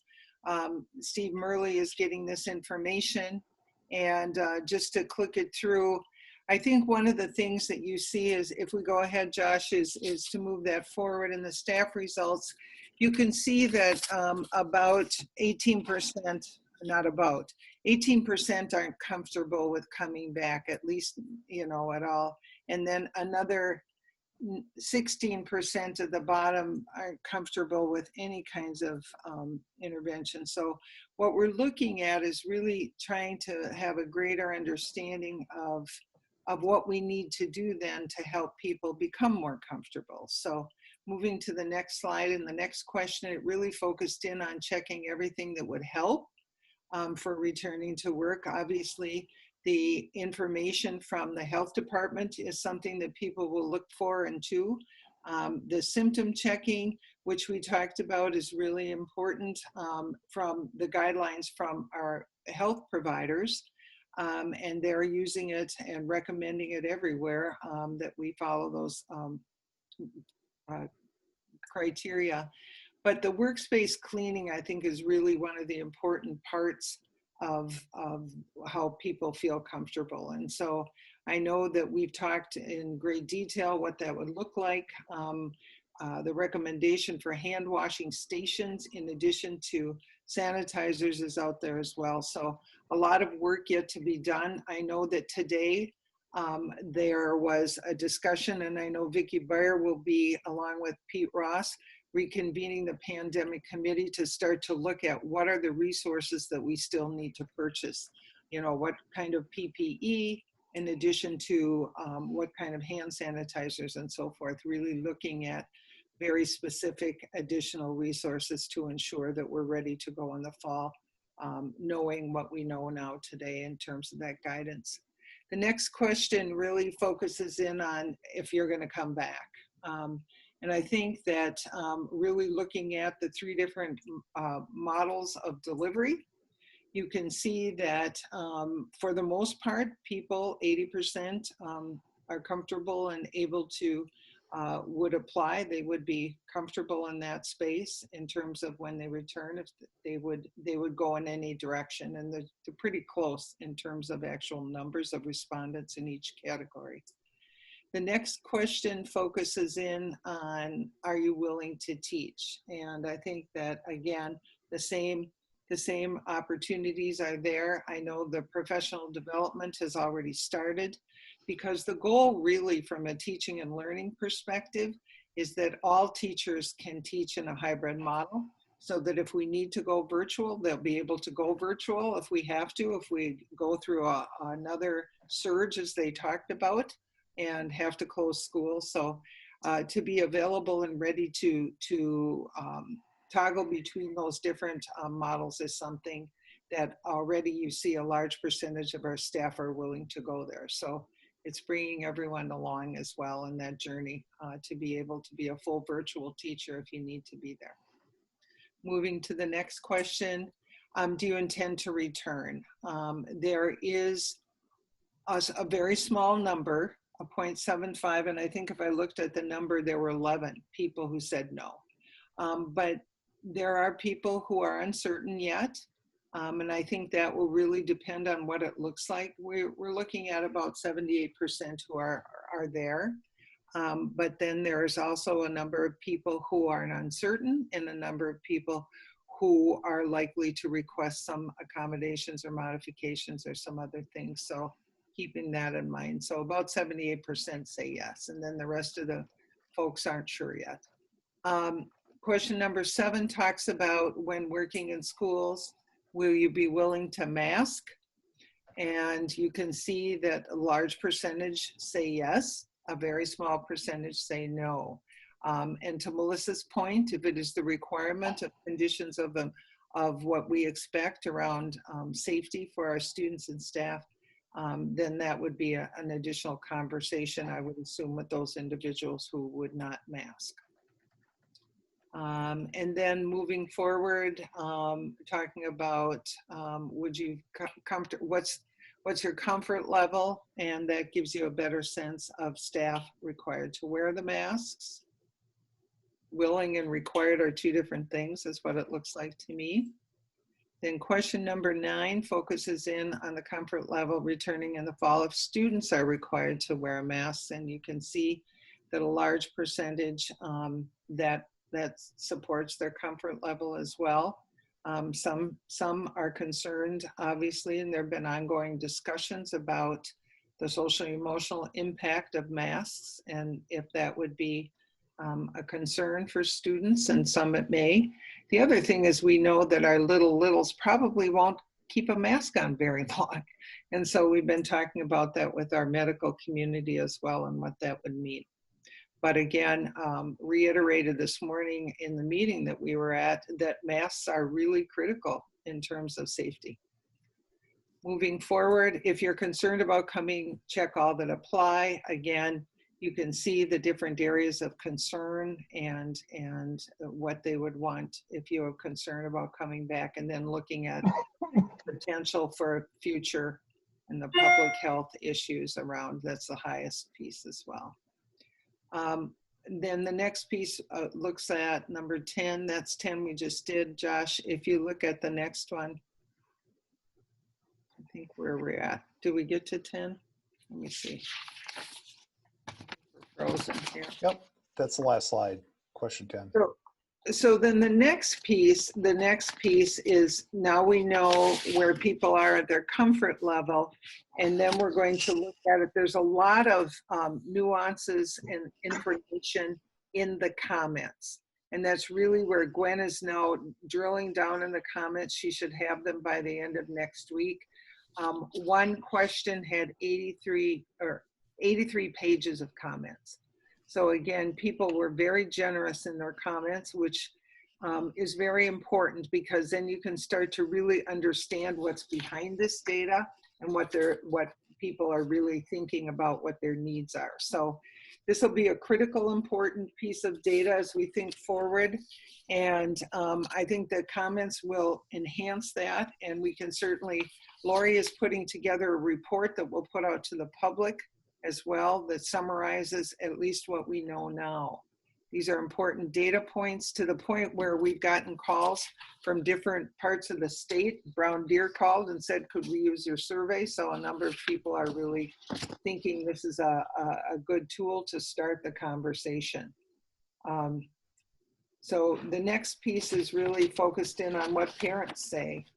And as we look at the parent survey and look at the results, you see a little bit different response.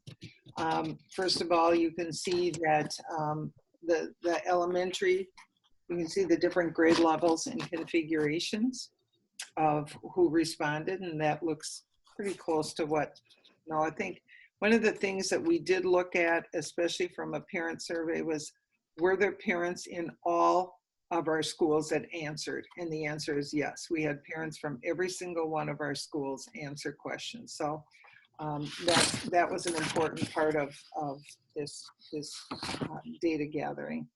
So question one. Question two, let's see. I guess we popped to three. I don't know where two went. If schools are open, do you intend to send your children? Yes. But then you can see some aren't sure. Almost 30% aren't sure. So I think that as we move forward, one of the important parts, and this came out in a meeting we were in this morning and will continue, it is really important to educate our community. And Lori and I have already talked about public service announcements and the recognition that you can mitigate a lot of COVID with certain interventions and things. So talking about our public so they have a greater sense of what keeps us safe, what keeps their children safe, and how to help move forward. So that's an important part of this future discussion as well, especially when you're looking at that a fairly large sum, of people that still have a lot of discomfort in this as well. Question 4, if you answered no, uncertain on the previous, indicate which educational delivery option you would choose for your child. And you can see all learning is conducted remotely via online, 16%. And other, and we're going to have to drill down, and I'm not sure what other is. And then you can see the hybrid model as well. So we need that additional information. And again, this came through and was put together today. So it's all the answers were in on Friday, I think, or late Thursday. Question 4, if you answered, I don't know where 4 went, he's jumping on me. So, okay, if you answered no or uncertain, we did that. Okay, I'm sorry, Josh, it's late. I apologize. Question 5 talks about no vaccine available in the fall, and we don't anticipate that.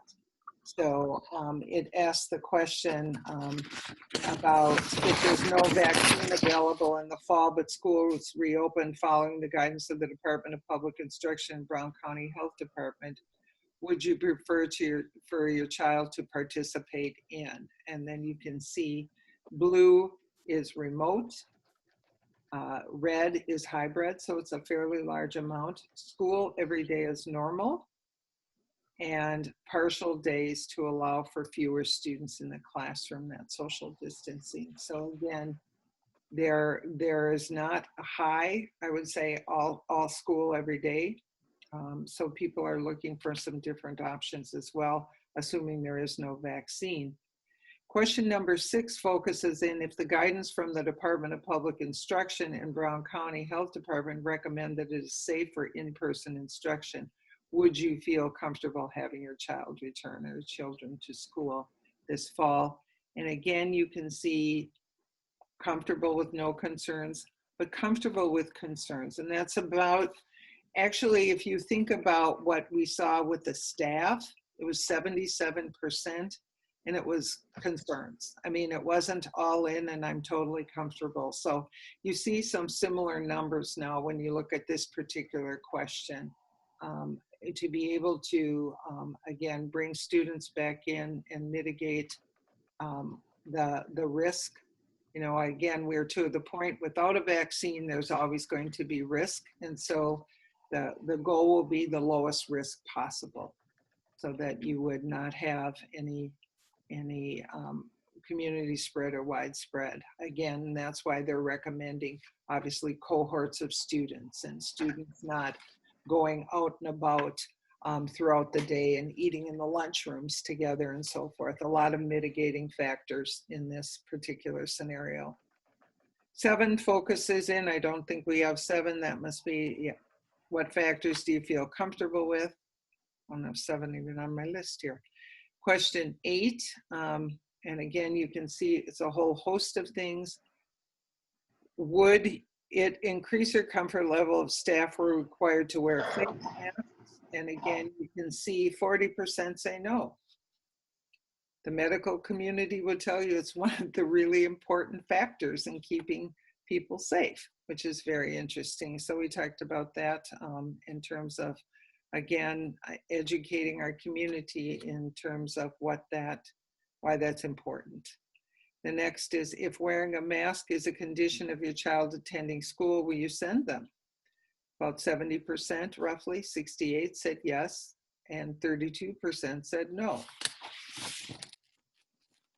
The next question focuses in on if your student qualifies for transportation and is permitted in the fall.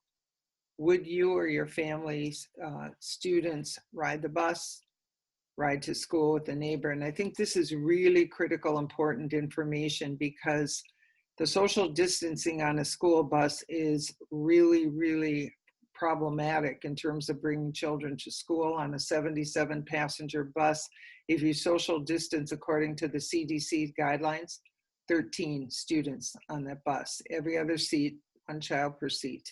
So that presents a challenge. So it's important, I think we're gonna have to go out and ask additional questions about riding to school with a parent or a neighbor, because that may help the circumstance with the school bus for children who will need to ride the bus. Then the next one is 11.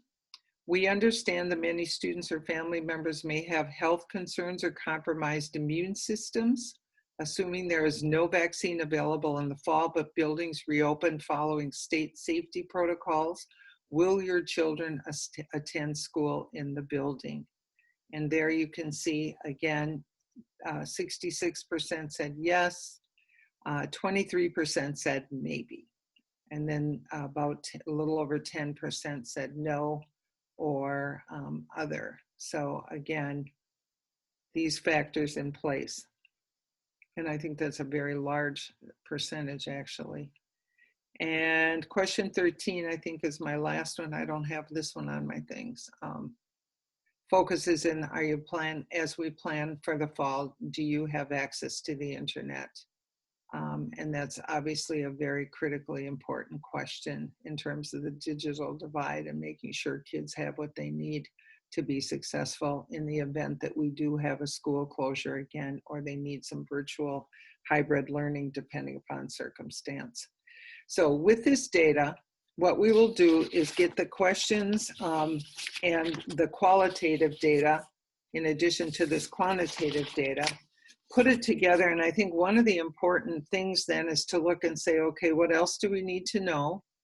And then take it back out and get more information from our community so that we can have greater response in certain areas where we're going to need more information, such as transportation, such as if there are students that do have compromised immune systems. I know that there are a number of folks working on that right now to make sure that the mitigation for and support for children who may have compromised immune systems is being addressed. We're going to learn a lot. The DPI promises within, I think it's June 22nd is the big day. I don't know what that means, but again, more guidance coming down the pike. But this is a good start to the survey. I think people really appreciated having the conversation. I think the reopening of schools will require 3 different models. As you can see, there will be families that really want that full virtual online option, and at this point, it appears to be a very viable option. You could clearly see that 80% of the teachers that we have, and they've done an extraordinary lift that they should be applauded for, are ready to go if that's where we need to go. So I know that some have asked actually to do virtual full-time because they have found that to be a very good platform for them to work in. So a lot of good work is going on, and we should have ongoing updates for you. I know, again, Steve Murley has been part of these discussions and will continue to be. I know that there are questions now around the virtual learning that we want to ask our community as well, and how they did, and ask the kids what they thought and how we can improve. And I think that that's a really important part to bring parents in and students in as well, to understand what they didn't like, what didn't work, and what we need to do better, so that when we go to that platform again, which we probably will, we'll be better prepared and better responsive to that. And also the teachers, what worked well and what didn't work. So that's where we're at with that survey. Any questions or anything as we move forward? Yeah. You're saying me, Christina? Yeah, I'm watching Eric call people, so Oh, sorry. Sorry, Eric. Go ahead, Christina. Now I lost my train of thought. Oh, I'm sorry, Michelle. So thank you for this. I know there's so much data, and I appreciate everybody trying to synthesize it. Did this survey go out only electronically, or were there other opportunities for families and to give feedback who don't have access to the internet? Where's Lori? It only went out electronically, given the short turnaround and the fact that our schools weren't open for people. Normally, they could pick the survey up at school and they could return it to school, but with schools not open, that really wasn't a viable option. Sure. So is there a what's the consideration moving forward, how we use this information? Obviously it's valuable, but there is a significant limitation to it. So Michelle, what should we do next? You know, I think one of the important opportunities with this, and I'm assuming you're talking about the parent survey, we got staff survey. Yeah. I think one of the pieces we're going to have to look at more carefully, and I haven't looked at the specific numbers out of a school even to see, you know, from a school perspective, what the numbers look like. So I think Gwen can certainly disaggregate that data, and then I would assume if we don't believe we have a good enough sample size, we're going to have to go back and talk with our engagement coordinators and see what we can do to make sure that parents have access, whether, you know, whatever that is. So I don't know what that is. I haven't looked at the numbers. Okay, thank you. And I have one other question, and I don't know if I might have missed it on the survey. Was there a question that you could disaggregate for students with disabilities receiving an IEP, and how does that also fit into the feedback? I know that's a big piece, but I'm just curious. There was a question, and I didn't see it in this document. Lori, I know there was a question for the parents first. Yes, that was a written response question. Okay, and for English language, correct? Correct. Thank you. So we'll have that information as well. Okay, but you said it was a written response, Lori? I'm sorry. Yes. Okay. Yes, so it'll be in Gwen's report. Okay, thank you. Any other questions? Rhonda, go ahead. I might have missed this, but what was the sample size? How many surveys were returned? I have the teacher numbers. I don't have the parent numbers. So out of the staff, 2,312. Yeah, I was specifically asking about the families. For the families, it was 4,215. Okay. And about 134 of them were from our non-English speaking parents.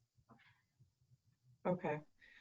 And then I have a question that was sent to me from a parent in the district. It was mentioned earlier when we talked about surveys coming out to families that there might be a survey for secondary students around returning to school in the fall. Is that happening? Do you see that as something that's happening, or is that not happening? We actually had that conversation today. Vicki had sent me an email, and I talked with Gwen briefly about it as well. So again, it is being discussed. I think it makes really good sense. I talked to Mr. Murley about it a little bit too. They don't know that, but he seemed to think that would be something we would want, because it goes right back to the virtual piece and understanding what they need as well.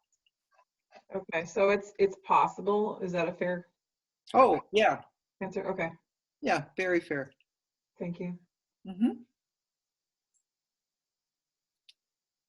Any other questions for Michelle on the survey results? All right, Michelle, next topic. All right. I mean, just one more piece, and I know that I can see the tired faces because people have been working hard today, probably. So can you grab the screen then quickly? I don't, Josh, can you put up the PowerPoint, or do you not have it? I don't have it. Okay. All right. So what do I need to do here? All right. Know how to get it here. Are you trying to share your screen, or are you going to share the document with me? Either way, it's the document I shared this morning, and I'm looking for it in the. Oh, is it in our cabinet agenda? Yeah, changing the trajectory, that one. Can you pull that one? Yep, I'm trying to get over there right now. My apologies to everyone, actually. Who knew it was going to be 9:45? And I might cut to the chase because it's gotten so late. Are you there? So I could probably take this. Yep, I've got it. All righty, thank you.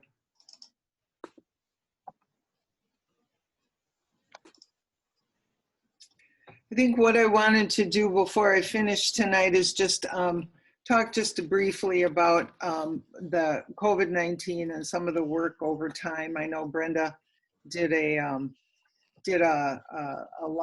shared a lot of this information. I didn't expect to have a proclamation or anything, so that was very nice. But when we go, Josh, if you would go to the next slide, this is where I stand, this is where I'll always stand. And when you hear about the advocacy around finding resources, it's been one of my primary drivers. What the best and wisest parent wants for his child, that must we want for all children of our community. Anything less is unlovely, and left unchecked destroys our democracy. And that's where I stand, and that's where I've always stood in terms of seeking resource and opportunities for kids. As we move forward in the district, I know that if you go to the next slide, Josh, thinking about where we were and where we've been, I know Dan Nearad was on tonight. Dan Nearad has 63-page, I think, strategic plan. And then I came after Greg Moss, and we didn't have a framework from which to move forward where it was manageable in a place and space. So the Board of Education created a strategic roadmap. The mission that we share for our children and is read at every single board meeting, our staff can recite, recognizing that our goal is to ensure that every child has what they need to move forward in life to a robust post-secondary experience, college, career, and community ready, inspired to succeed in our diverse world. From there, we also have the core values. If you move to the next slide, you've got your strategic framework now that we didn't have in place in the last several years. You can see that. And then the district priorities really focused in on what matters most in terms of different kinds of priority areas. And the data supports that as well. If you move to the next slide, one of the pieces that we put into place in these last several years to ensure equity and access for every child is to really think about putting equity at the center of the work. And what that means is that every child has the same opportunities around a universal curriculum. When I came to the district, there wasn't a universal curriculum for every content area. Special education, for example, did not have a universal curriculum, and Claudia brought in the unique curriculum. And so really starting to think about how do we do that work to ensure equitable opportunities and access for children. In addition, then if you go to the next one, you can think you can find we linked in the equity plan, and I don't know if that was ever linked in any other documents, really looking at what that plan was in the strategic priority areas, and then looking very specifically in these buckets that we've really focused in on these last several years around collaboration, around high quality instruction and data-driven decision making, making sure that we differentiate and are culturally responsive. We're not there yet, but we continue down that road as well. Strategic use of data, moving forward, Josh, if you could, thinking about that strong universal, and again, every child has access to these opportunities as well as continuum of supports.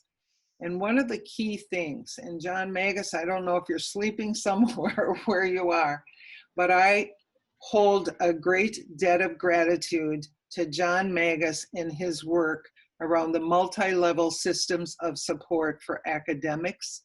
His team put that together beautifully in partnership with Vicki Beyer and her team around multi-level systems of support.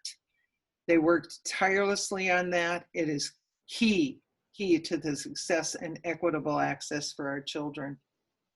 Evidence-based best practices are in place, not just research-based, but what creates the results.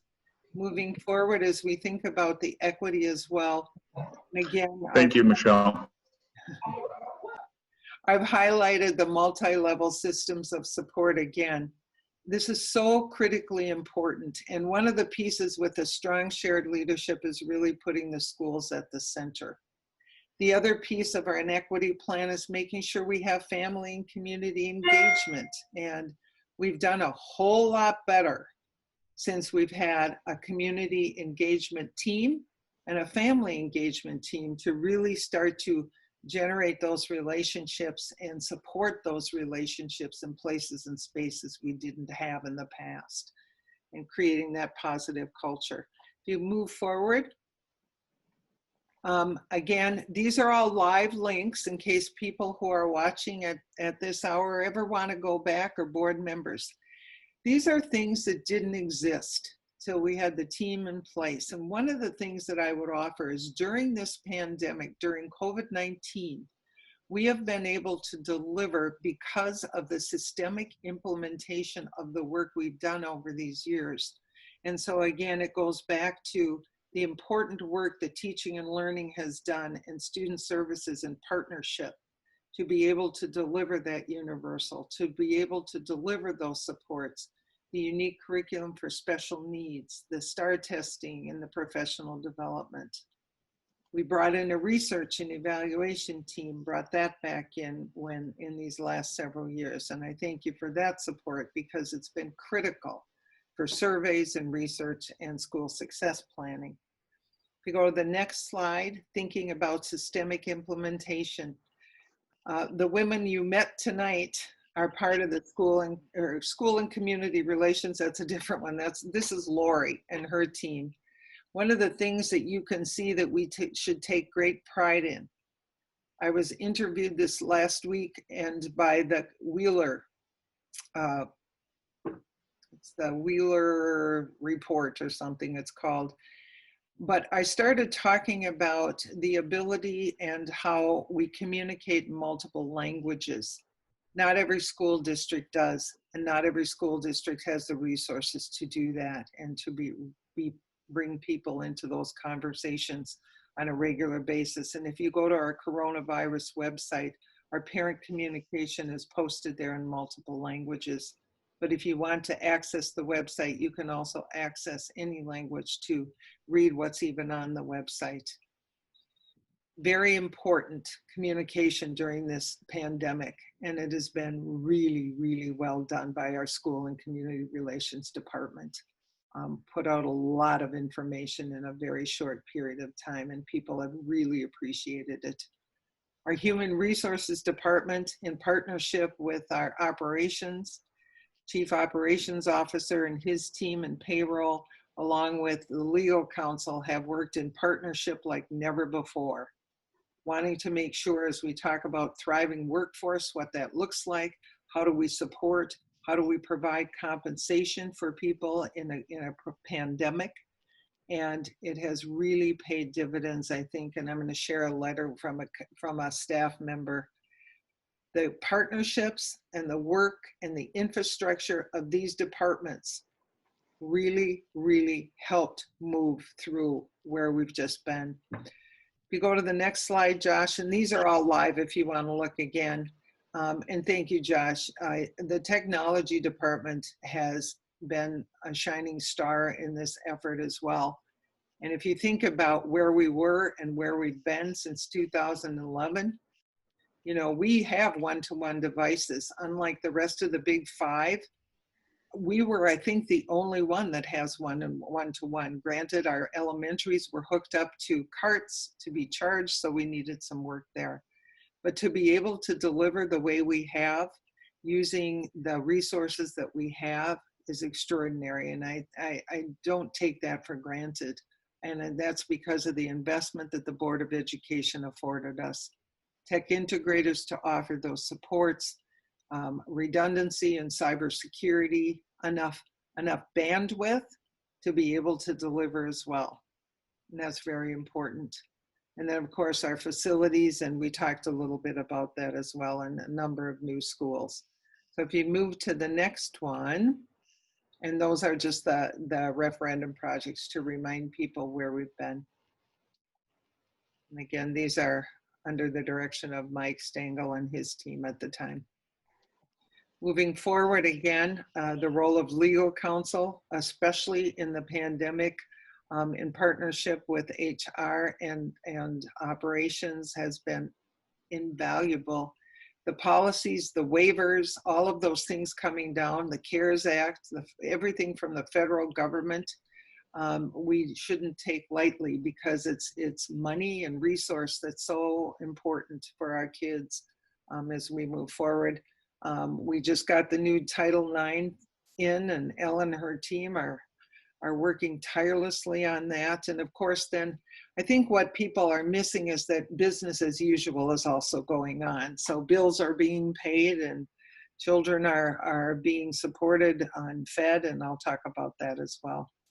This is the Amy Fish story and Diana, the college career and community readiness.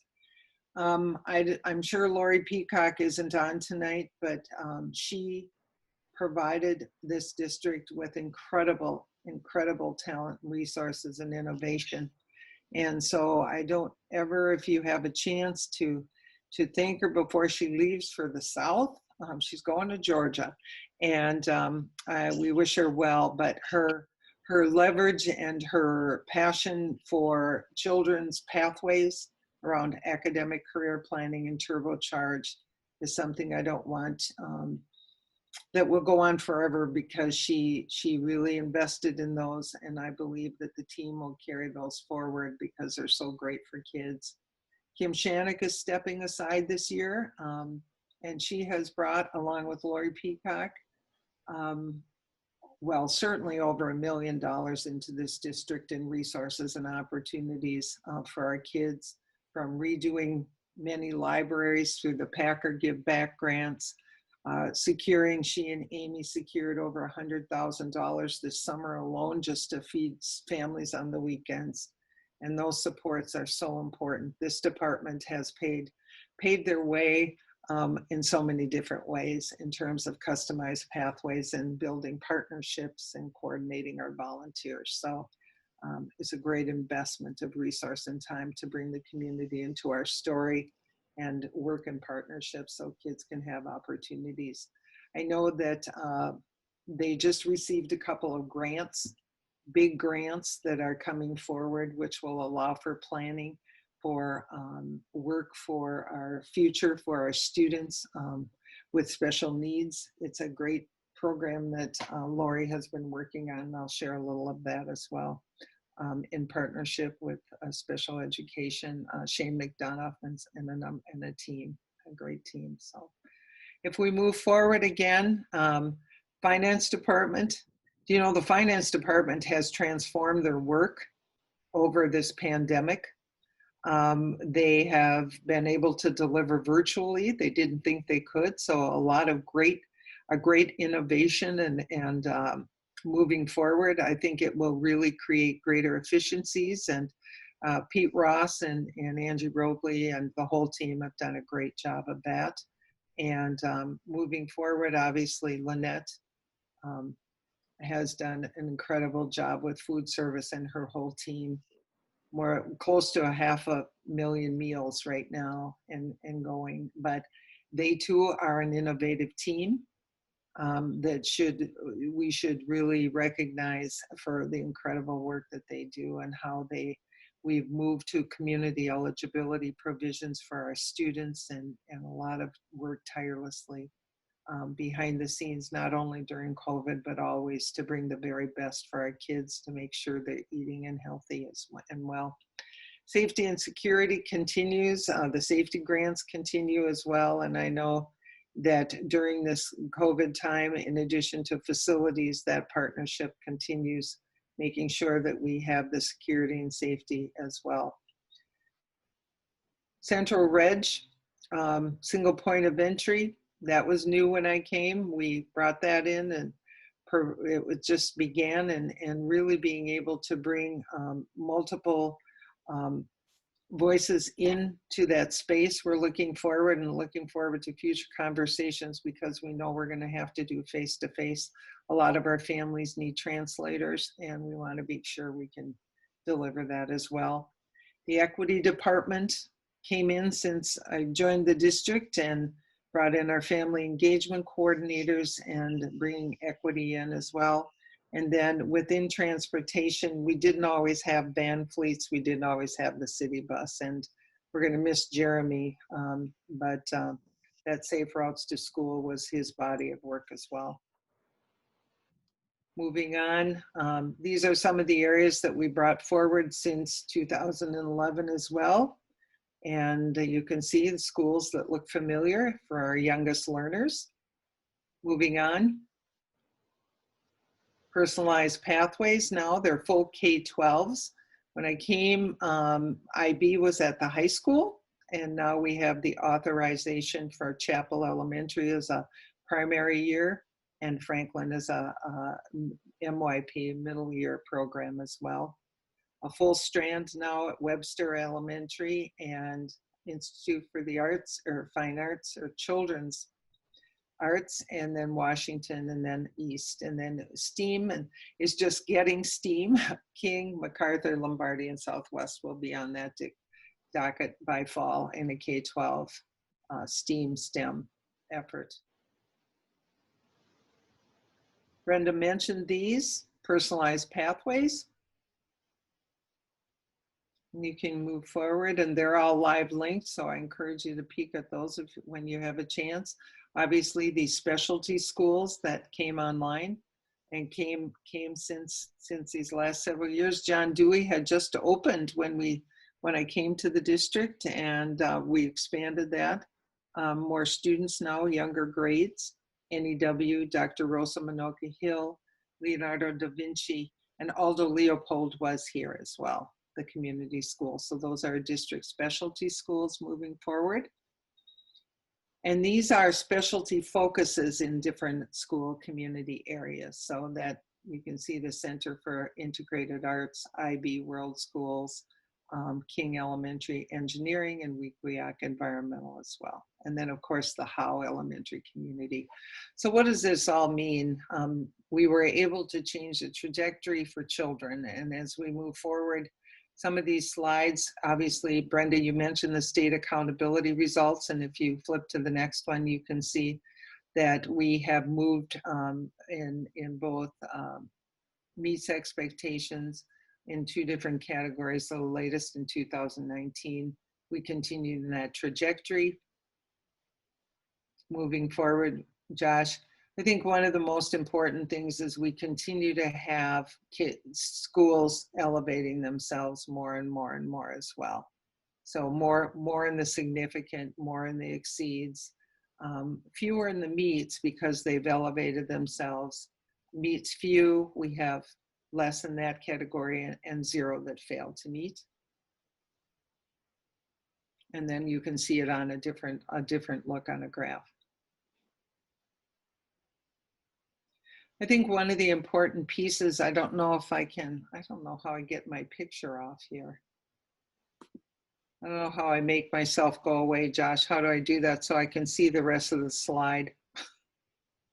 I'm in the cubes in the side here. Just make it go away. Oh, okay. I see it. Got it? Okay. Yep. Accountability is very important. You can see that we continue to make progress there.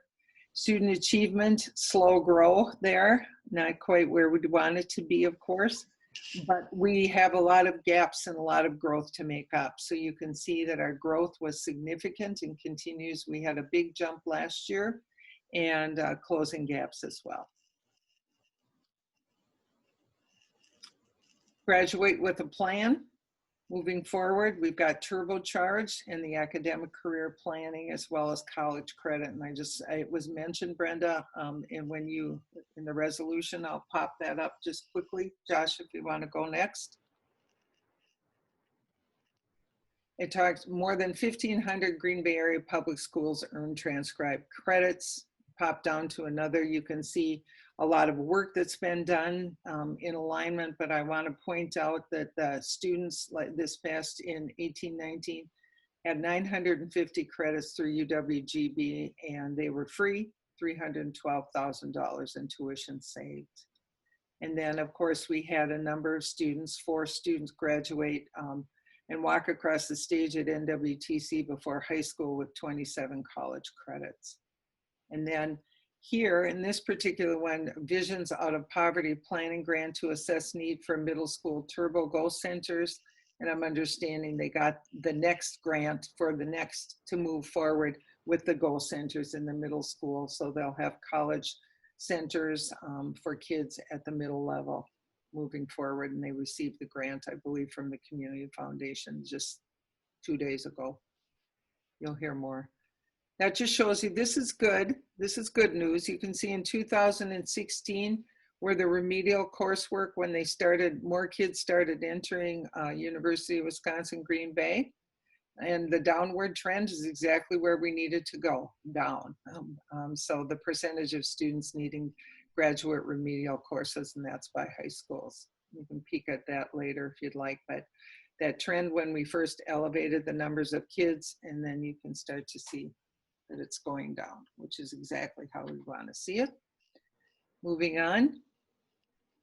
This is again, almost 68% of our students have engaged in and taken dual credit over the kids that are graduating this year in 2019 class. So again, more and more kids participating and seeing it's for them. We have a lot more work to do, but it's very clear where we want to go, and the turbocharge group is really identifying which kids aren't moving forward, so that 32%, who's in that bucket and what do we need to do to move them as well. So that's an ongoing conversation, and I know Dr. Eric Kahn is really involved with that and is committed to helping move that forward as well.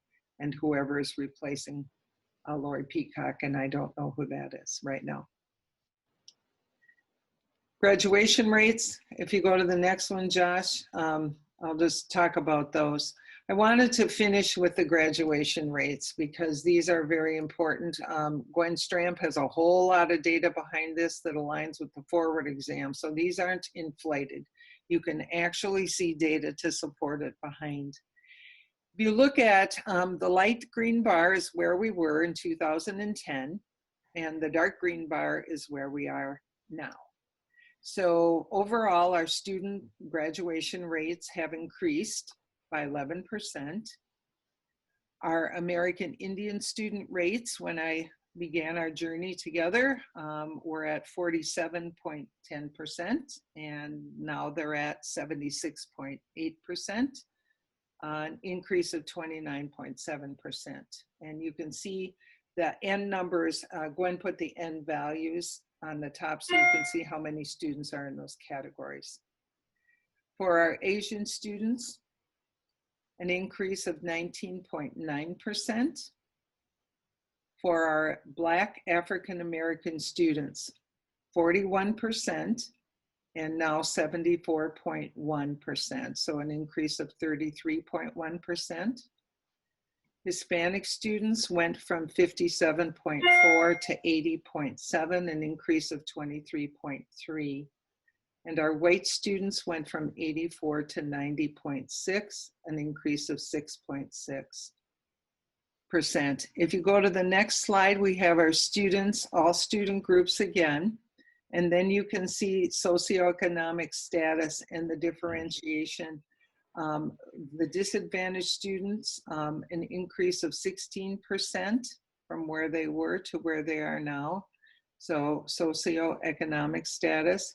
And then within the group that aren't, that don't qualify for low socioeconomic status, they also saw an increase of 10.6%. Our students with disabilities, we saw an increase of 13% from 56.8 to 69.8. Students without disabilities also improved 79.1 to 88.5, an increase of 9.4. Our English language learners went from 54.1 to 75.1, increase of 21%, and our non-English learners, an increase of 10.9, 77 to 87.9. So while there's still much work to do, and we aren't where we need or want to be, we're on a good trajectory. And I would offer that the foundational pieces that you saw in those departments and the work and the lift that the people who are serving in those departments and the incredible teachers that we have in our schools. And we know, and I think Dr. Wagner said it earlier, the teachers are really essential and critical to the success. So the more we can do together as a team, the more we can pull forward as a team, I think is very important. And as I leave the district, one of the pieces, and I know that Eric and I are going to be doing some Facebook piece on this, is that we have the Education Foundation that will be moving forward, committed to really supporting kids and making sure that they have, as they enter the workforce, what they have the resource and funds to get where they need and want to be. I think we're a little over $500,000 that we've raised so far, and COVID came and that sort of slowed things down, but really being able to move that mission forward and making sure there's sustainable resources for kids for district-wide programs that teachers can access for our kids is really important to me moving forward. So I'm very grateful to help start to move that and kick that off a little bit more before I left. And so if we move, this is the piece that I always think about when I think about equity. And I've shared this with staff and I'll share it with you. And I believe this, that we can, whenever and wherever we want. This is a very old quote from the 70s. We can, whenever and wherever we choose, successfully teach all children whose schooling is of interest to us. We already know more than we need to do this. Whether we do it or not must finally depend on how we feel about the fact that we've not done it so far. We've made gains. We're not there yet, but I'm confident that as we look at our data and drill deeper, that the team sitting in the seats will be able to continue to move this forward across this district. So I'm very grateful for that as well. And I have one more thing to share, and I've talked a lot, but I'm going to share it anyway. This came to me from a staff member who chose not to be identified but wanted it read, and wanted it widely read because it has to do with the experience that they just had with COVID-19 and working in partnership with the district. And the person began the letter. It's an open letter to the district. When I first began to think of writing this letter, I was challenged by the different emotional directions that I had encountered in the last few months. Emotions ranging from fear of physical well-being to loneliness to guidance and strength. A sense of provision was one of those strong emotions that I felt as well. When this uncertain and challenging time of COVID-19 pandemic arose, we in the district were blessed with a sense of provision. We as a district took care of one another, guided, protected, and supported one another. It is in this vein that I reach out with my sincerest thanks to those that I may not even know by name that made those hard decisions to protect our welfare during these trying times. I've been encouraged to hear from many of my fellow colleagues which express the same sentiment. We all saw and we heard through the various media outlets the stories of families caught in uncertainty. The district took care of that part, and therefore we can all be appreciative. Appreciation is what I learned through these series of events, to be appreciative of those things which may have been taken for granted prior to COVID-19. This district invested in our students through those provisions, as many of us may be teachers within our own districts where our own children attend. Teaching the greater community what it looks like to be a member of a team by providing in trying and challenging times. Make no mistake about it, these events, which are historical, are and will be forever etched in their minds as well as ours. These events set the stage for a great life lesson for all of us in its wake: appreciation. As the pandemic unfolded, days turned into weeks, weeks turned into months, and each day as we hopefully became more patient with one another and looked harder for the greater good in our surroundings and forced us to be subjects of change. In this course of time, we, district employees, did not have to pursue our provision through our employer. This was an opportunity for us to spend that extra time that was and has always been there to invest in a loved family member or a friend. Let us not lose what COVID may have taught us all: appreciation. I repeat my thanks for this district, for stepping up in time of need. It's in these moments when ideals are galvanized, change is forged, and healing is restored. And it's signed by a fellow district employee, colleague, and friend. So I thank the Board of Education for affording us the infrastructure that we were able to deliver with. And I thank you for affording us the opportunity to work collaboratively as a team to continue to move this district forward.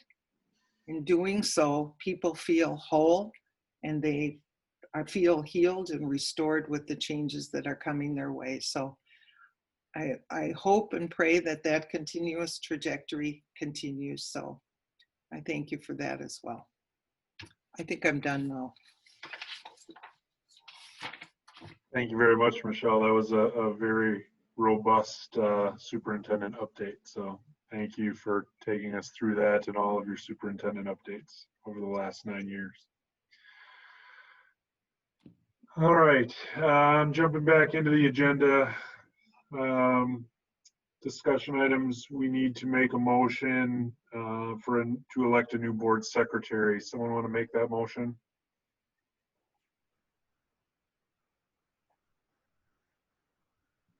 I'll make that motion. Do we need her to read it? No, go ahead. I move that Beth Jones be elected as the secretary to the Board of Education effective July 1st, 2020. Second. Beth? Thanks, guys. Smith? Aye. Warren, Aye. Vanden Heuvel, Aye. Sitnikau, Aye. Becker, Aye. McCoy, Aye. and Shelton. Aye. Pass 7-0, and in 40 years, we can all tell nice stories about Beth and where we were when she was elected board secretary. Beth, you got a long way to go. All right, moving on, we have no legal updates. We'll take it, send it to Luke Pisani if Luke is still with us. Although if I follow his schedule, he probably just got up a few hours ago, so he's bright-eyed and blue-tailed. Luke, what do you got for Intercity Student Council? All right. Obviously, not a ton is happening right now. We just had our last meeting a couple weeks ago, so kind of wrapping up the year. And of course, school year's over. A lot of students, I'm sure, are very happy about that. We got to see a lot of graduation pictures, and the seniors received their caps and gowns and various cords and stoles in the mail. And so there's just a lot of pictures and a lot of happiness going around, and groups getting together and taking those pictures, because obviously for virtual graduation we're not going to be able to do that. Graduations, West and East already had theirs. Theirs were on West the 11th and East the 13th. Southwest, my graduation is this upcoming Thursday on the 18th, and Prebles is on the 25th. The bridge lighting, to my understanding, was a big hit. I know it's continuing. Southwest is getting, for those who don't know, the bridge in Green Bay, I believe the Walnut Street Bridge, I could be wrong about that, is getting lit up to signify the colors of the schools to support our seniors. And they're about kind of in the middle of it. Southwest is on the 17th, and there's a couple more after that. We got to see students decorate caps, which I remember ICSC working on a couple years ago. And so that was cool to see. We have a lot of time on our hands right now, so a lot of students got to decorate their caps, and I believe they're being featured in our graduation videos. And lastly, I wanted to thank Ms. Heller and Dr. Langenfeld for all that they've done for ICSC. You guys have both been extremely supportive throughout my experiences, and I'm sure long before that. So thank you guys. Go ahead, Andrew. You have a question? Yes, Luke. So this got resolved kind of at the last minute for West. Do you know if East was able to view their graduation at the proper time with either online or cable? I am not sure. I haven't talked to many East kids about it. I don't know if anyone else said that. East families got an email on Saturday with the link, the YouTube link to their graduation, and we'll continue that with all of the other graduations, except for Preble. Preble will get theirs once their link is done, which we're assuming will be the 19th is what we're aiming for, so that all of the families who are our students who are leaving for boot camp will get an opportunity to watch their video with their families before they leave. Okay. Thank you. Thanks, Lori. All right, Luke, thanks for the update. Good luck. Good luck, Luke. Thank you. It's been nice to work with you, Luke. Good luck to you and everything that you do, and your haircut looks good too. Thank you. I'm sure my mom would agree. Talking Also, I about think Luke's I'm going to haircut be is- here a couple more meetings. I'm pretty sure, because we don't have a new president yet. Oh, so okay. This isn't a final goodbye. You'll be back. All right. Yes. We'll make sure we schedule a bunch of, narratives of how wonderful you are too. And so we'll I was hoping so. Christina, talking about Luke's haircut is not on the agenda. We can't talk about that. Sorry. Okay, I'll stop. All right, moving on. Legislative liaison report. Brenda, you've got something there for us. Yeah, as I'm sure many of you know, the Congress passed a CARES Act, which provided a lot of money, And now there's another act that's being proposed in Congress called the HEROES Act. It's the Health and Economic Recovery Omnibus Emergency Solutions Act. And I have been in conversation with a few people and have had some resolutions that other districts have used to try to, that we would send to Congress. I've attached the resolution. So do you want me to read it, Eric? Probably would be good. Yeah, I mean, if you'd like to, sure. Okay. Whereas the COVID-19 pandemic and resulting economic downturn across America has caused widespread unemployment, decreased consumer spending, and strained housing security nationwide, leading to sharp declines in the 2020 tax collection projections. And whereas K-12 public schools rely on a combination of property taxes, sales taxes, and income taxes to fund their operations and deliver on their mission to educate their students. And whereas the Greater Green Bay Area Public Schools School Board is grateful for the CARES Act funding allocation of $13.5 billion for U.S. K-12 funding. And whereas in mid-April 2020, Wisconsin Governor Tony Evers declared that Wisconsin alone is expected to lose more than $2 billion in tax revenue unless the federal government intervenes. And whereas the Nonpartisan Learning Policy Institute projects that almost 320,000 school district positions could be cut nationwide if states are forced to cut their education budgets by 15% due to the economic recession. And whereas our nation's future well-being relies on investing in the cornerstone of our democracy, high-quality public education systems that prepare all students for college careers, democracy, and lifelong learning, even in the midst of a national health emergency. And whereas school staff who interact with students and their families must have proper personal protective equipment and training to help protect students, colleagues, families, and themselves from contracting and spreading COVID-19, which will add substantial costs to educating all students. And whereas the COVID-19 pandemic has brought the stark realities of a digital divide that impacts 10 million K-12 students who are at risk of being denied opportunities to learn and are falling behind, with those most negatively impacted being students living in poverty and/or rural areas and students of color. And whereas on April 6, 2020, nonpartisan organizations, including, I won't list all of those, many national education psychologists, organizations like that, penned a letter to the majority and minority leaders in the U.S. Senate and the U.S. House, urging them to allocate at least an additional $200 billion in K-12 emergency relief funding, including the following: at least $175 billion for provision of emergency funding directly to state governments to support local school districts, at least $25 billion, $13 billion to support IDA, and $12 billion to support Title I, and at least $2 billion to fund technology to further support virtual home-based learning as needed and close inequities in broadband internet access.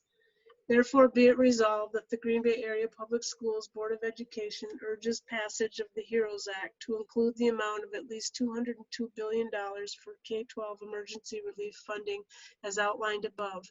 This would provide significant and sufficient emergency stabilization aid, enabling state governments across America to fund their K-12 public schools, prevent furloughs and or cuts to K-12 public school staffs and programs, and provide equity of educational access to our most vulnerable students. Then I have it as adopted by the Green Bay Board of Education on the 15th of June, 2020. So if we would like, I do have there is a motion on our agenda, and what did I don't know what I did with it. There is indication that there may be some movement on this bill, the Congress may start working in June, July, so it is possible this summer it could be passed.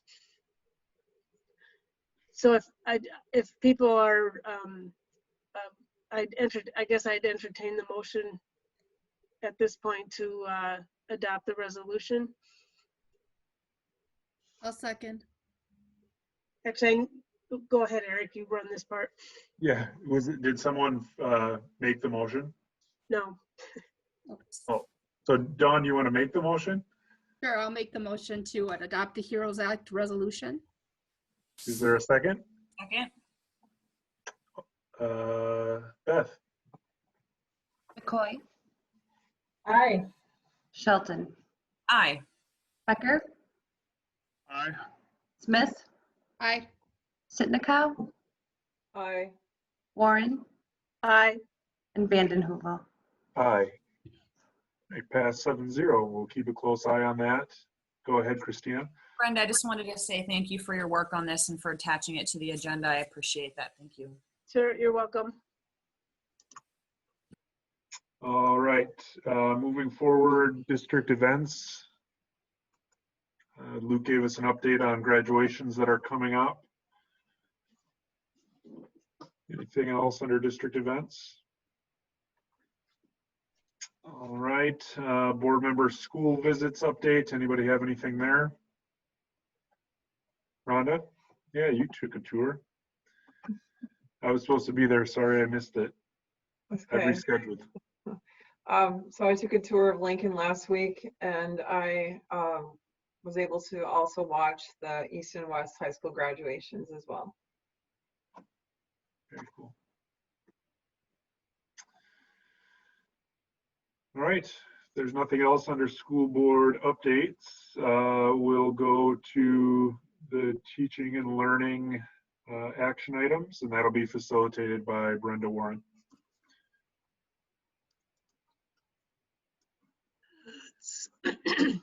All right, we have a number of motions, and we talked about these in quite some detail at our last meeting. So I'd entertain a motion, or sorry, I move that the sorry, let me get this hooked up. I move that the programs for English learners policy 342.9 and procedures for testing and assisting English learners rule 342.9R as presented be approved. Second. Beth? Becker, Aye. Sitnikow, Aye. Smith, Aye. Vanden Heuvel, Aye. Shelton, Aye. Warren, Aye. and McCoy. Aye. All right, pass 7-0. I move that the summer school policy 351 as presented be approved. A second. Beth? Warren, Aye. Becker, Aye. McCoy, Aye. Sitnikow, Aye. Smith, Aye. Shelton, Aye. Yes. Vanden Heuvel. Aye. Pass 7-0. And I just want to share that as we go through these, please like really wave me down if you have a comment on them. Otherwise, I'm just going to keep going forward. But if you have something to say, please let me know. All right, keep going, Brenda. I move that the course essential documents and resources, Heritage Spanish 1 and 2 for $33,000 as presented be approved. I'll second. Beth? Shelton, Aye. Smith, Aye. Warren, Aye. Vanden Heuvel, Aye. Sitnikow, Aye. McCoy, Aye. and Becker. Aye. Pass 7-0. I move that the course essential documents, Washington Middle School 8th grade arts elective courses as presented be approved. I'll second. Michelle, thank you. I caught you. I'm muted. As we move forward with these course essential documents, I see John in the box. He's still sleeping, but I want to thank you, John, and your team and all the work that you did on these course essential documents. They are part of the work and legacy you leave with the district as well. So thank you. I actually would say that it's far more our team, a lot of our folks in the teaching and learning department, but they've done an excellent job of advancing our curriculum, and I've been proud to be part of that process. All right. Thanks. Okay, Beth. McCoy, Aye. Vanden Heuvel, Aye. Becker, Aye. Warren, Aye. Smith, Aye. Sitnikow, Aye. Shelton. Aye. Pass 7-0. I move that the course essential document, Adaptive Physical Education Assistant, as presented, be approved.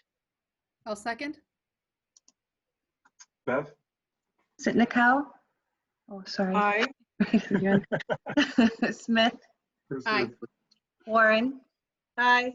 McCoy, Aye. Vanden Heuvel, Aye. Shelton, Aye. Becker. Aye. Pass 7-0. I move that the course essential document and professional development, Cultura Latina, Latinx Culture, for $2,000 as presented, be approved. I'll second. Beth. Becker, Aye. McCoy, Aye. Shelton, Aye. Vanden Heuvel, Aye. Warren, Aye. Smith, Aye. Sitnikow. Aye. Pass 7-0. And that concludes my report. Thanks, Brenda. And I'll hand it back to or over to Andrew for organizational support action items. Andrew, you're muted. Move that the CISA 7 contract as presented be approved. Second. Beth. Becker, Aye. McCoy, Aye. Shelton, Aye. Sitnikow, Aye. Smith, Aye. Vanden Heuvel, Aye. Warren. Aye. Pass 7-0. I move that the meal prices as listed and unchanged for the 2021 school year as presented be approved. Second. Beth. Smith, Aye. Warren, Aye. Vanden Heuvel, Aye. Sitnikow, Aye. Becker, Aye. McCoy, Aye. Shelton. Aye. Pass 7-0. I move that the employment of Cassandra Batchelor as an executive assistant to the executive directors of elementary and secondary as presented be approved. Second. Beth. McCoy, Aye. Shelton, Aye. Becker, Aye. Smith, Aye. Sitnikow, Aye. Warren, Aye. Vanden Heuvel. Aye. Pass 7-0. I move that the transfer of Amy Fish, volunteer community partner coordinator, to coordinator of community partnerships and grants, effective August 1st, 2020, as presented, be approved. Second. Beth. Warren. I'm sorry, Brenda. Brenda, you're up. Aye. Thank you. Becker, Aye. McCoy, Aye. Sitnikow, Aye. Smith, Aye. Shelton, Aye. Vanden Heuvel. Aye.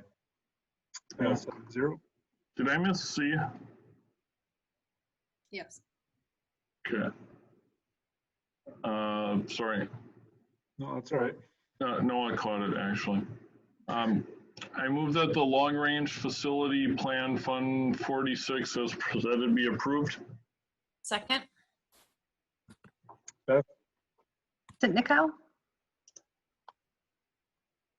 Aye. Smith, Aye. Becker, Aye. Vanden Heuvel, Aye. Shelton, Aye. Warren, Aye. McCoy. Aye. Pass 7-0. Okay, and okay, so then we're on F, correct? Yes. Okay. I move that the transfer of Joe Brooker, Associate Principal 11-month East High School, to Associate Principal 12-month East High School as presented be approved. Second. Beth? Shelton, Aye. Smith, Aye. Warren, Aye.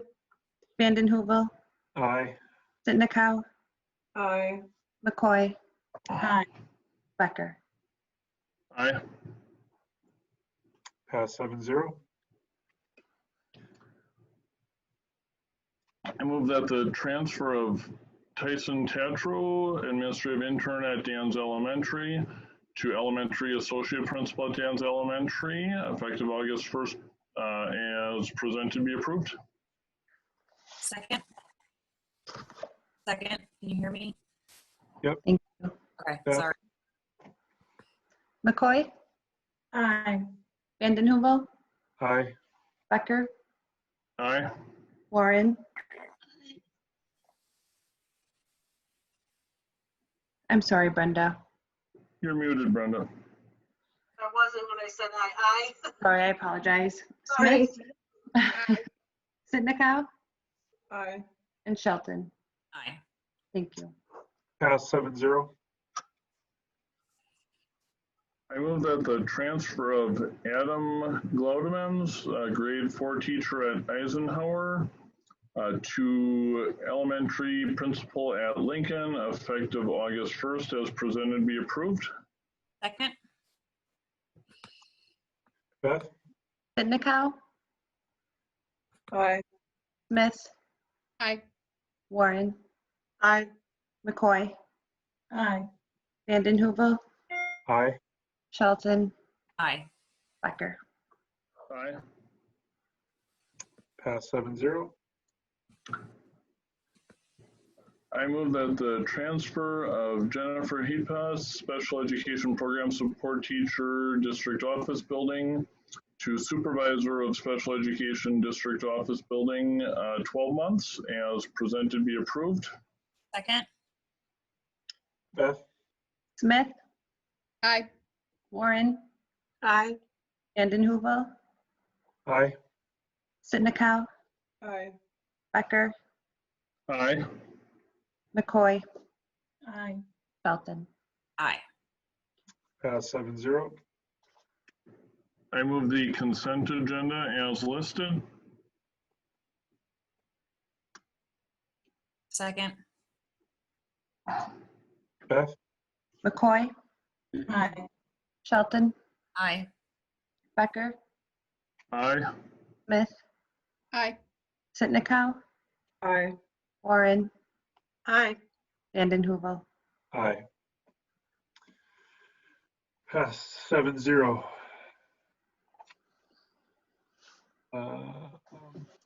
Thanks, Andrew. Last agenda item, any future agenda items? Anybody have anything? Andrew? Yeah, I think I would like to request an agenda item to just reviewing and taking a look at what we're doing with police presence in the buildings, SROs.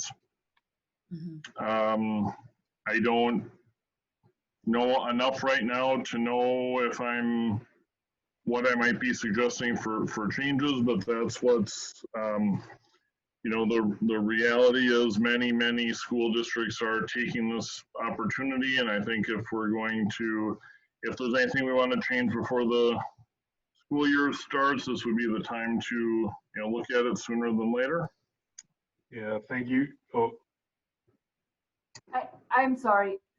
So the contract automatically renewed for July 1.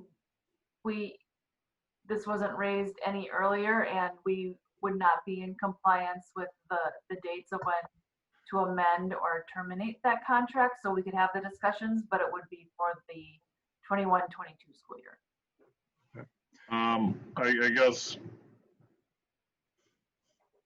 I I guess what I'm asking for right now is for the discussion. Yeah. Yeah, Andrew. I will thank you leave it very- at that for now. I'm asking for the discussion. Yeah, thank you very much for bringing that up. Christina and I talked about it in our weekly meeting. Obviously, with current events and other districts are having the same conversation. We're at our next work session, we'll talk about scheduling a board retreat. Certainly, our work around equity and priorities for the board in the coming year will come up, and it's very likely that a conversation about SROs and best practice will come up in that meeting. Not looking to change the contract, but just talking about best practices and what we want to do. So that will definitely come up sooner rather than later. But thank you for bringing it up. All right. Without seeing anything else, I'd look for a motion to adjourn. So moved. Second. Beth? Right. McCoy, Aye. Vanden Heuvel, Aye. Becker,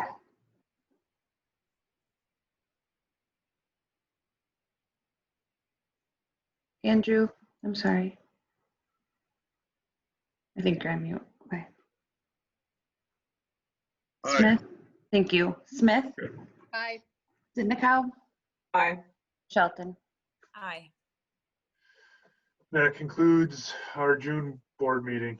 Thanks, everybody. Good luck, John Vegas. Good luck, John. Thanks for luck, John. Good luck, John.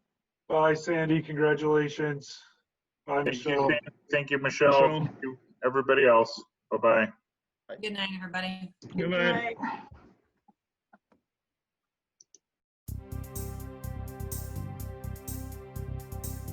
You have been watching the Green Bay Area Public School District's Board of Education meeting. Please visit the school district's website, www.gbaps.org, to view the program again.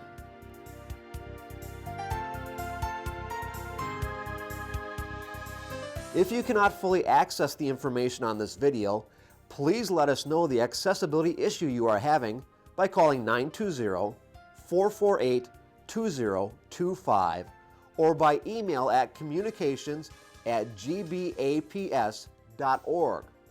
We will try to provide the information to you in an alternative format and/or make the necessary improvements to make the information accessible.